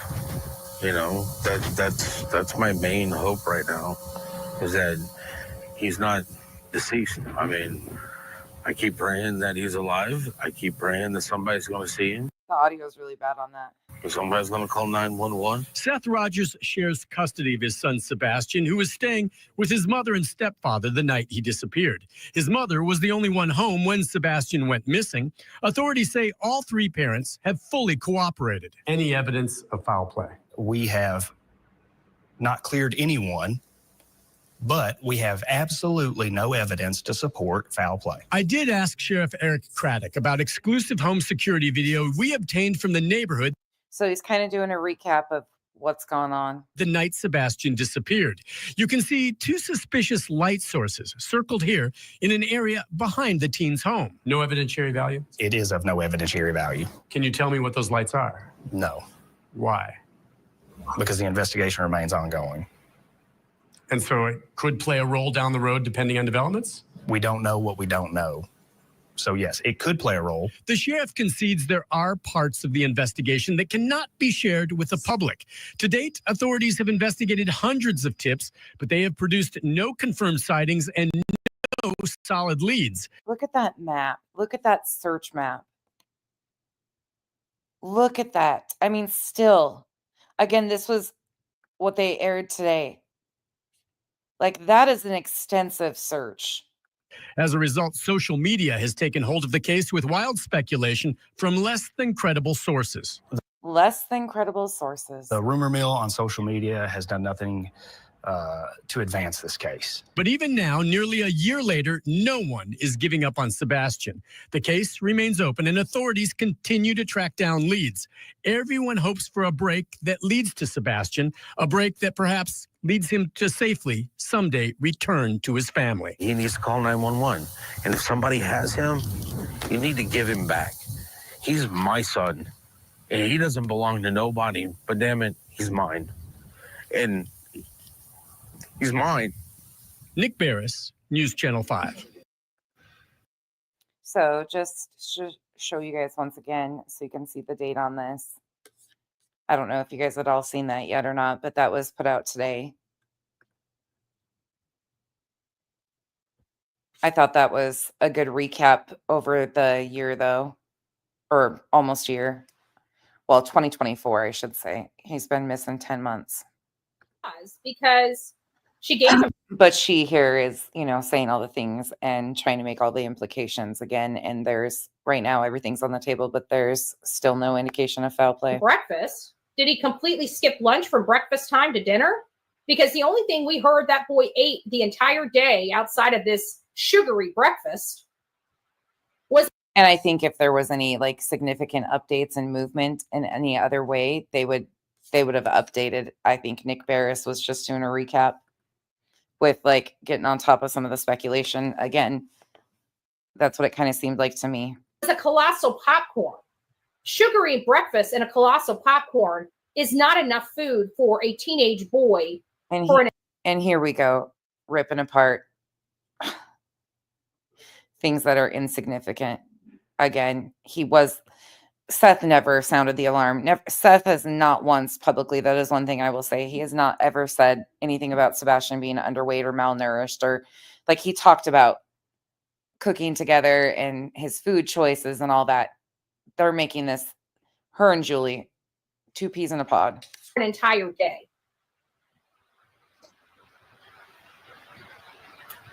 Hey, Lolly's bird barn.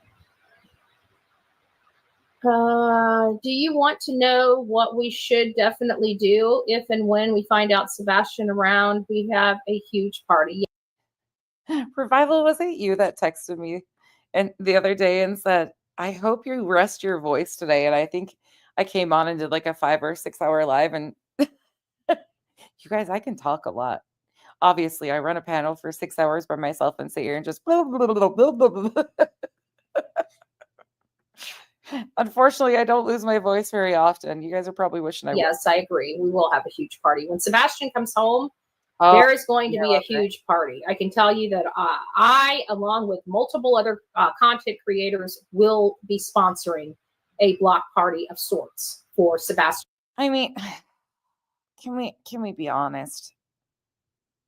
A block party is not like, oh God, this is just, I'm out of control. I am out of control.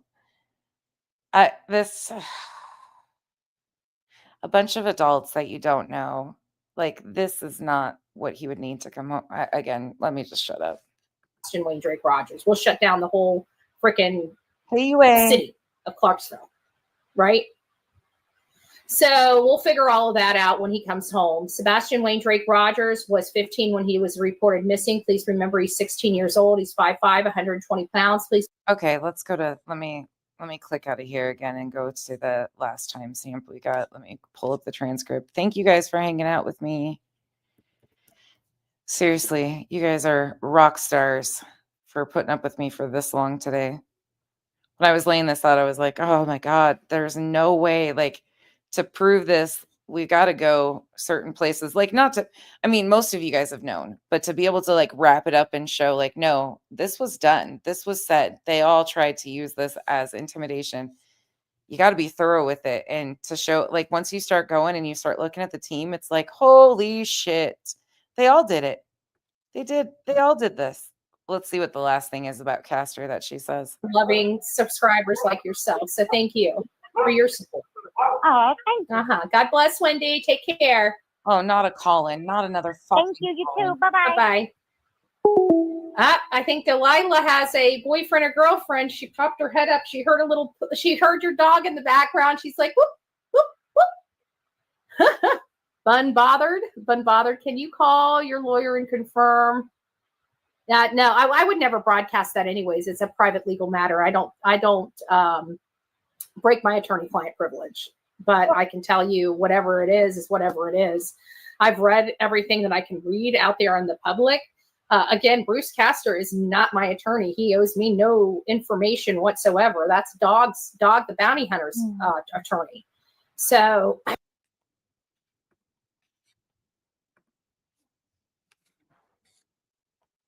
I mean, how many more times can I do this? I'm sure a lot more, actually.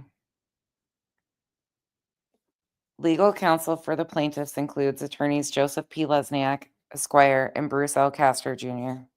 October 18th, 2024, news conference announcing legal action related to the disappearance of Sebastian Wayne Drake Rogers. And in quotes, this should be a united effort to bring a missing child home, said Joseph Lesniak, Esquire. This is the attorney we had on our show a few months ago, or a month or so ago, who is representing At Night, Dog the Bounty Hunter, and everyone. The quote continues, "We must fiercely protect the integrity of this search, not just for Sebastian's sake, but for every family who believes in the promise of truth, justice, and a country that stands together in times of crisis." And then Media, Pennsylvania, October 18th, 2024. So that is today. A news conference will be held on Tuesday, October 22nd. So this is next week at 10 a.m. on the steps of the Delaware County Court of Common Pleas, located at 201 West Front Street, Media, Pennsylvania, 19063. The legal team will discuss the latest legal actions concerning the ongoing search for Sebastian Rogers, a 15-year-old who went missing on February 25th, 2024, and was reported missing the following day. Legal counsel for the plaintiffs includes attorney Joseph P. Lesniak, Esquire, and Bruce L. Castor Jr. You might have seen Castor when he appeared with Dog the Bounty Hunter in a news segment about a month ago as well. Castor is also a very well-respected attorney. He most famously represented Donald Trump in one of the impeachment hearings. So when this occurs is Tuesday, October 22nd, 2024 at 10 a.m. where steps of the Delaware County Court of Common Pleas, 201 West Front Street, Media, Pennsylvania, 19063, and the what. So this is the meat of it right here, I think. The legal action involves a Rico and organized crime civil case filed in Delaware County. I mean, the team stated from their little things here that this was their attorney. Oh, here we go. Spanky even gave it a whole like, do you see the intro here? Betty wrote a short novel? To who? Is it worthwhile? What's her name on Twitter? I don't even know if I've looked at her account. All right. So here we have it. One World. I think it says Corp. One World Headquarters. One World Trade Center. Level 85, New York, New York, 10007. For immediate release. Operation Sebastian Stormfront, October 18, 2024. News conferences announcing legal action related to the disappearance of Sebastian Wayne Drake Rogers. Quote, this should be a united effort to bring a missing child home, says Joseph Lesniak, Esquire, who is an attorney. We know him, right? We must fiercely protect the integrity of this search, not just for Sebastian's sake, but for every family who believes in the promise of truth, justice, and a country that stands together in times of crisis, end quote. Media, Pennsylvania, October 18th, today, 2024. A news conference will be held on Tuesday, October 22nd, 2024 at 10 a.m. on the steps of Delaware County Court of Common Pleas located at 201 West Front Street, Media, PA, 19063. The legal team will discuss the latest legal actions concerning the ongoing search for Sebastian Rogers, a 15-year-old who went missing on February 25th, 2024, and was reported missing the following day. Legal counsel for the plaintiff includes attorneys Joseph P. Lesniak, Esquire, and Bruce L. Castor, Jr. 1 second, I just thought something. Do you guys know who Bruce Castor is? Lean in. I didn't know he was on this. We'll get to that, Serenity. We'll get to that. You guys leaning in? Don't fall over. I mean, this is just a quick little, like, poof, right back through a few of our time. Realize that these attorneys are not going to take on this case if they didn't have right. Like, they're trying to put out that like this is not a joke. It absolutely is not a joke. It's 1000% serious, and these attorneys are legit. It's Bruce Castor. Google him. Look him up first. Yes, exactly. Keep poking that bear. Keep poking it. Right. Not a plaintiff, not chasing crime, saying Bruce Castor is legit. I mean, he is legit. He's legit. He's legit. See what's going to happen. It's not going to be fun. What's not going to be fun? I say just leave them be. Let them hang themselves. Oh, yep. Because that's what's going to. I mean, anyways. However this is being handled is how it's being. Oh my God, Outer Banks. Thank you. God bless you. God bless you. Oh, you're so sweet. You hung up on me, lady. I just want to let you know I wasn't done with you yet. Oh, good gracious. Ellie has been working with Seth on a regular. So this is what Mama Bear says. It says Ellie has been working with Seth on a regular as of lately. Tony is confident Ellie will have the evidence Ellie needs to indict by February. Did you say it wouldn't be February 2020? Yeah, February 2024 is passed. Before you think February 2025? Stay tuned. Where did you hear that, Mama Bear? I'd love to hear that. I haven't heard that yet. Oh, but you're a part of the team, right? Let's remember. Let's remember this one. It's a federal injunction, and you've got Lesniak on there. You have attorney Bruce Castor, who is the former I can't even think right now. Secretary of State of Pennsylvania. He was also a Trump. I'm looking at his Wikipedia right now. He's an American lawyer and retired Republican politician from Montgomery County, Pennsylvania. He was appointed as a Solicitor General in Pennsylvania in 2016. Also, the first. Not all of the team using Bruce Castor's name to make it seem like something major was going on. But meanwhile, hold on. Here's the most interesting thing. I mean, how much more interesting can you get than this?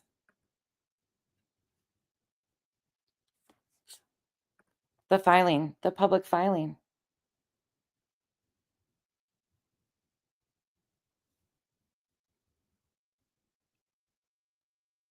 What says he's representing somebody like the header of the actual public filing?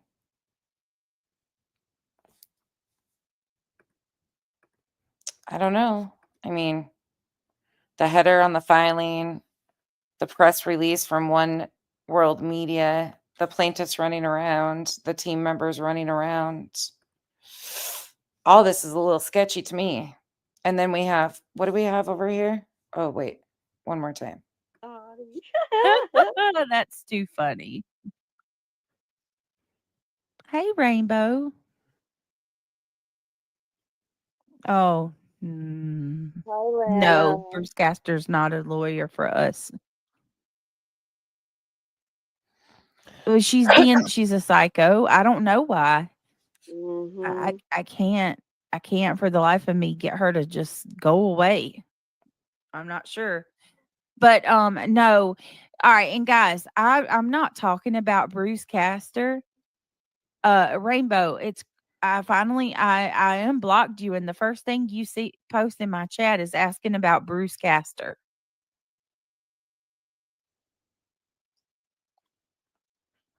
I don't know why you keep bringing him up. Because Queen made a post. Joseph Lesniak is the attorney on the case. If what people need to pay attention to is he just admitted that there is an ongoing filing, and Joseph Lesniak is the presiding attorney. That should tell people it's real. Nobody's debating if it's real or not. You can go to the court. This is directly from the court, from the court's website. It's pulled up right here. Like I'm on the court, and this little view button takes you to this. Like this is public documents. Nobody didn't realize this was real. Good try though. Good try though.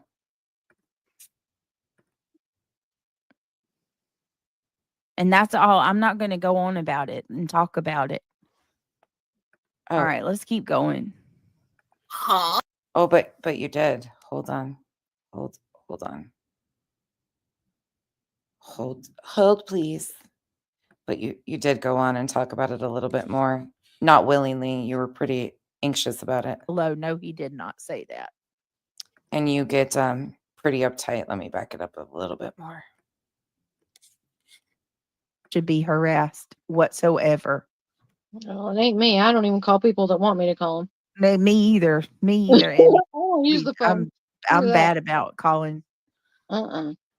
So somebody told SF he sits on the throne of life. You sit on the throne of life. All right. They should put the one "You smell like beef and cheese." I bet he All does. joking aside, here we go. 12 minutes ago. All joking aside, this is a serious matter.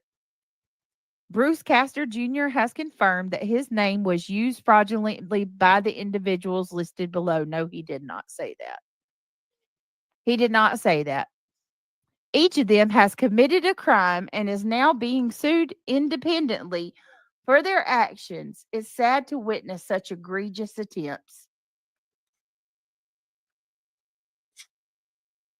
Gentlemen, please take notice that I do not represent Mr. Chapman in any legal action in Pennsylvania.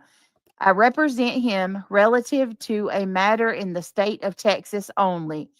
As I consider both of you friends and colleagues, I would hope that any misunderstanding in that regard is corrected and the court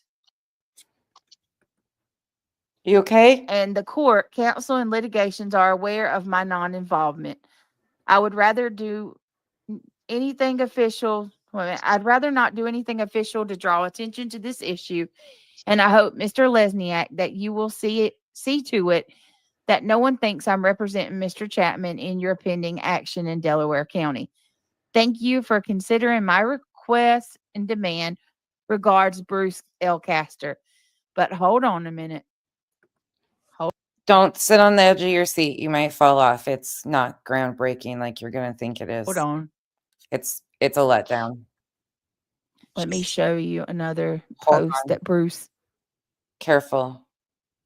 Castor said that he, hold on a minute. His name wasn't used fraudulently. And the fact that this man's sitting there saying that he's coming after everybody on that, oh my Lord Jesus. Hold on a minute. He's saying he does not represent any of the plaintiffs, ma'am. You don't have to be a rocket scientist to put 2 and 2 together. Now, whether you want to admit what's stated here from One World Corp that is doing a press release about this matter that claims that legal counsel for plaintiffs includes attorneys Joseph P. Lesniak, Esquire, and Bruce L. Castor Jr., that's one thing. But not only that, there's also this, where by Bruce L. Castor Jr., Esquire, is on the title of the court documents saying counsel for plaintiffs.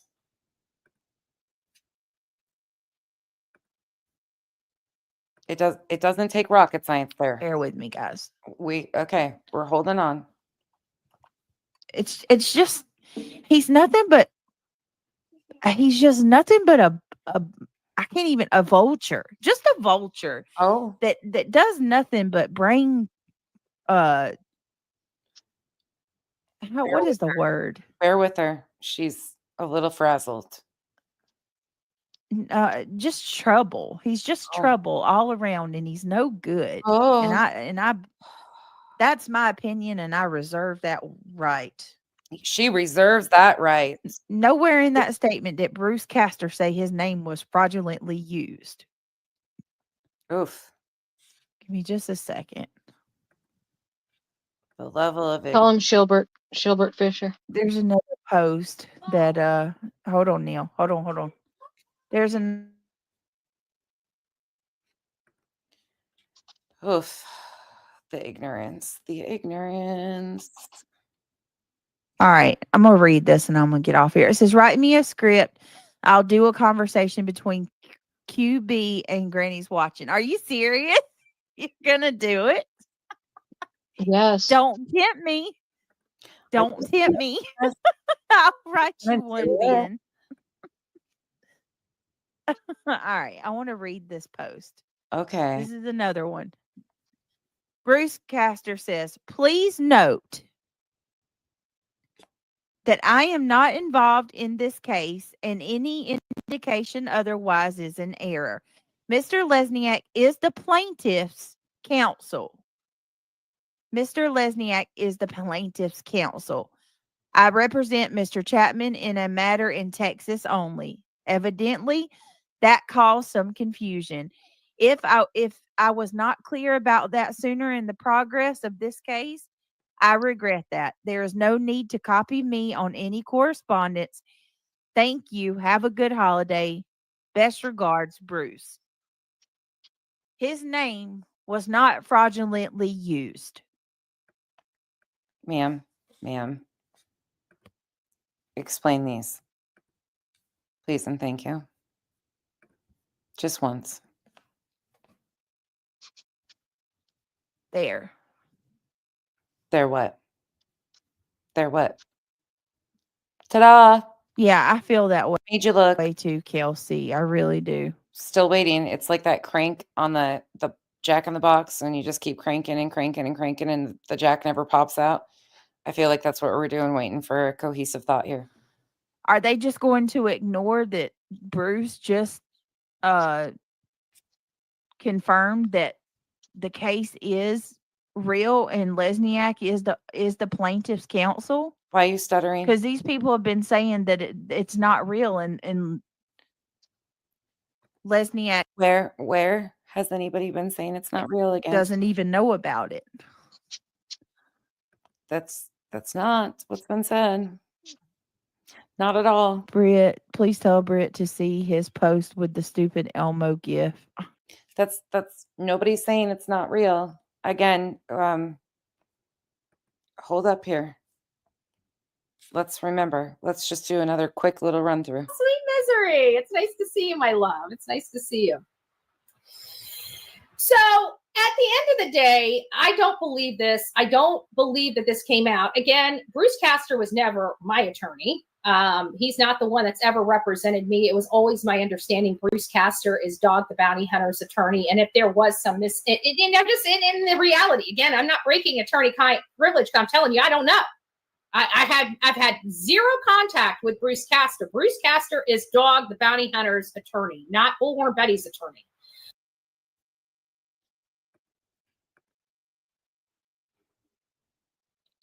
Bruce Castor, counsel for plaintiffs. Andra Griffin.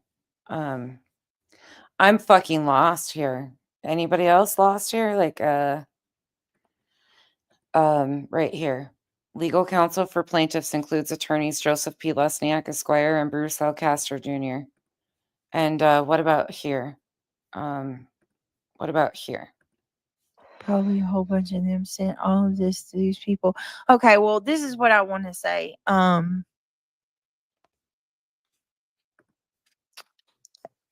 Okay, first of all, attorneys, especially someone like Bruce Castor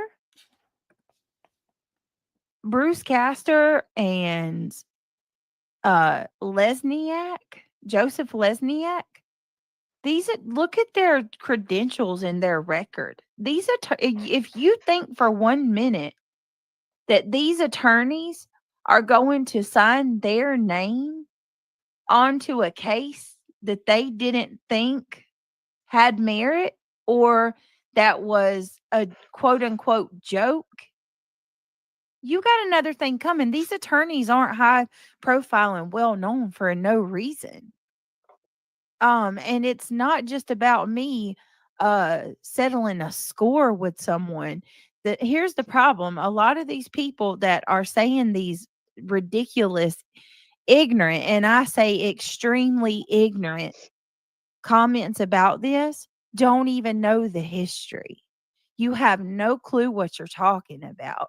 You're not on the inside to see the inner workings of anything. Are you? I'm not going to sit here. I refuse, and I will not justify myself to anybody again. I'm not going to plead my case with you.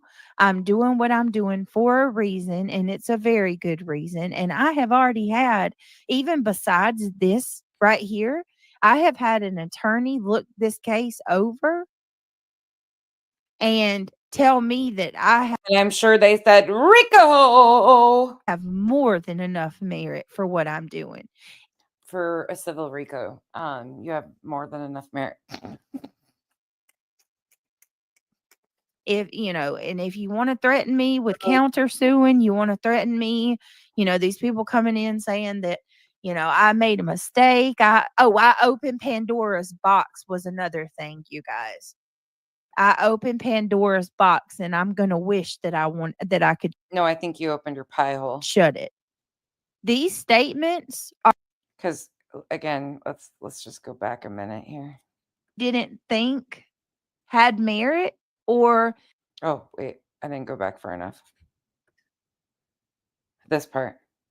Probably a whole bunch of them sent all of this to these people. Okay, well, this is what I want to say.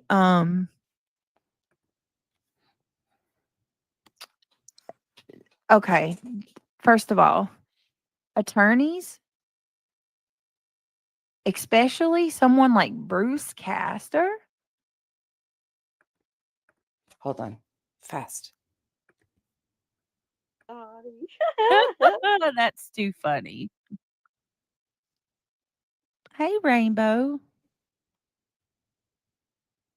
Oh, no, Bruce Castor's not a lawyer for us. And just a reminder, the last one, because I could sit here and go back and forth all night long and never get bored because this is just fucking ironic to me. Ironic. You've got this saying that he's their attorney. You've got this with his header. But then, for those of you that don't remember, you were warned on the date that this came out that if all of you kept talking about this, you too. What does this mean? Just like Spanky says, be careful. You're going to go to jail. No pass, go straight to jail. Nicole, I mean,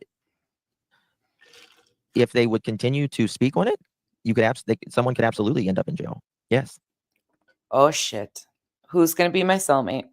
Yes. I'm not an attorney, but to the best of my knowledge, yes. Who's Danny DeVita? Anywho, I think we've wrapped it up with a pretty little bow. I think we've done all the damage we can do. I think, remember, And be allowed to be lied on without any we had a concepts of a plan. is a lot bigger. Hold on. Supporting Sebastian. Today we took a little bit of a hit, but it's going to hopefully be short-lived. We'll see how it goes. I will say that the corruption in Sumner County is a lot bigger than I had originally anticipated. All I want my audience to know at this moment is that we do have a plan. I don't want anybody worrying about me. We will be leaning on our audience here in just a little bit. Concepts of a plan. Concepts of a plan that none of them could put together. Concepts of a plan that none of them even realized was working against them as they all scrambled to chase their tails. Oof, that's a lot. That was a lot. Does anybody have any questions before I take off for the evening? You guys made it 6.5 hours with me again today. You guys deserve a medal. We've been doing a marathon. The holidays have been marathonish. We have been definitely wrapping them up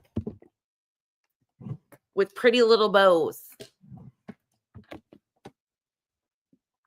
Thank you guys for hanging out with me. It was like you're asking yourself, karma, please, right? Right? It's just crazy to see this shit. Thank you, Kay. It was fun. I didn't bore you guys too bad. I swear. Revival. I appreciate you guys so much. Seriously. You guys have been putting in some work lately. You guys have been really holding it down. You know what? I don't even think this was on subs only. I don't even think I turned this on sub. Is it on subs only? I don't even think I did. People have been, I don't know. They don't get brave coming in my chat very often. It's very rare someone comes in here and no, it's not on subs only. It's open up. Okay, thank you so much. I appreciate you. Thank you so much for the support. Yeah, I mean, did we have any craziness today at all? I don't even think we did. I'm sorry, Mountain Soul. I can do anything better than you. No, you can't. Yes, I can. No, you can't. Yes, I can. That's what it was. Ugh.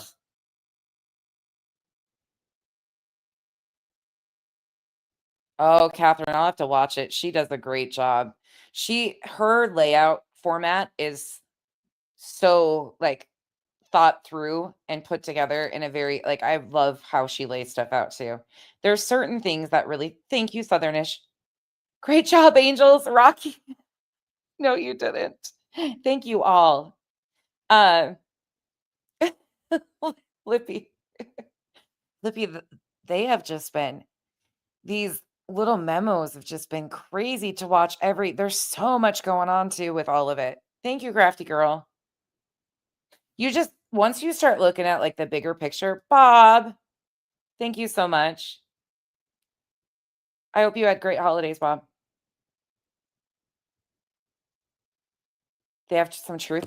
It's just crazy though to watch how they go into motion. It's honestly like watching them, going back and watching them put it together like one by one, like when they get a press release or whatever, and then going back to the dates and like watching how they've all manipulated the same thing.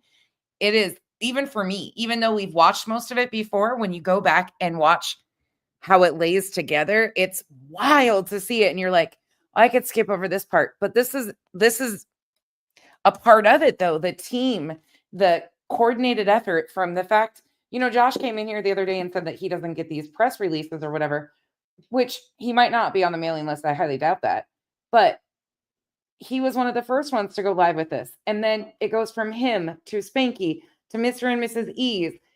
And then Betty the next day, BJ that night, like how they all, and it's one after another, and they take these things from Nick's Twitter and they build them into content. Crime Time Buzz. It is crazy.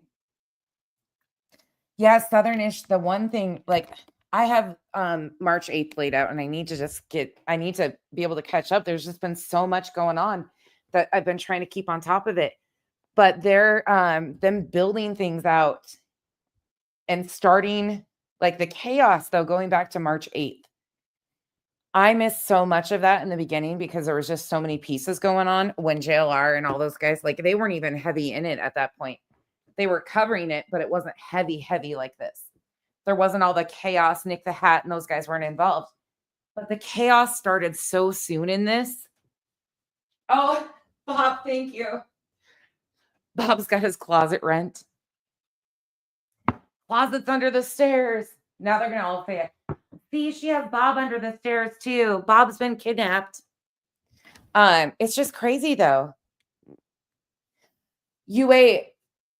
Something, I don't even know what started it, but somebody asked me if Brittany and Bobby were the same. And because we had just covered, like, Brittany was in the chats right off the jump. I think as of March 2nd, March 1st, March 2nd on Smiley's. But I was like, no, I don't think so. But they were both involved and around a lot. That was from Bobby's kids playing flashlight tag, right? With Bobby's kids when she did the interview. If I remember correctly. Oh, I'm yawning. That's the first time I've ever yawned on live. Oh, yeah. Gosh. It's wild though. Oh, Maria, that's great. Thank you so much. My computer skills are lacking truly though. I know how to navigate a few buttons. We do a good job. I can line stuff out this way. That's about all I can do. All right, you guys. Thank you, Grammy Nini. Thank you guys all for the support. I appreciate you all. You think it's her daughter, Lippy? I never even put that much thought into it. You could be right though. I mean, I know she in those interviews, she says how many kids she's got in homeschools and all that stuff. I don't pay much attention to her because she just seems like the nosy neighbor that's been up and involved in there was a lot of things that were like, oh, that's kind of weird. And her involvement with Terry Lynn and all of the things, like, I don't know, could there be more to it? Who knows? But thankfully law enforcement's involved. So thank you guys. I hope you guys have a wonderful rest of your night. I don't know if I'll be on here tomorrow or not. It's New Year's Eve, so I might pop on, but I know Duchess is coming live tomorrow evening. So make sure if you're not bored, if you want to go hang out and do something fun, or you're not doing something in your real life, Duchess is fun to hang out with, so she's definitely not boring. Didn't mean it in that way. They're going to say, nonsense called Duchess boring. No, I didn't. Bobby is sketch. Well, I believe that. I do believe like something is weird there. Remember what? Oh, yeah. Okay, I gotcha. And don't forget, Thursday, we will be doing something for our Julie fundraising. And this time, our fundraising through YouTube is going straight to the Black and Missing Foundation. So we will be doing a fundraiser for the Black and Missing Foundation on Julie's behalf. On the 2nd, we will be doing on the 2nd, we will be doing a review and a fundraiser for the Black and Missing Foundation. So it is New Year's tomorrow. Yep. Crazy, huh? All right, you guys, if I don't see you tomorrow, I will see you very soon. I'll probably see you at some point tomorrow. Truthfully, I've got so many things I can do. It's just wild. All right, you guys, have a great night. Thanks again for all the support and hanging out with me. I hope you guys have a safe and happy New Year's. If I don't see you before the new year, happy 2025. Bye, y'all.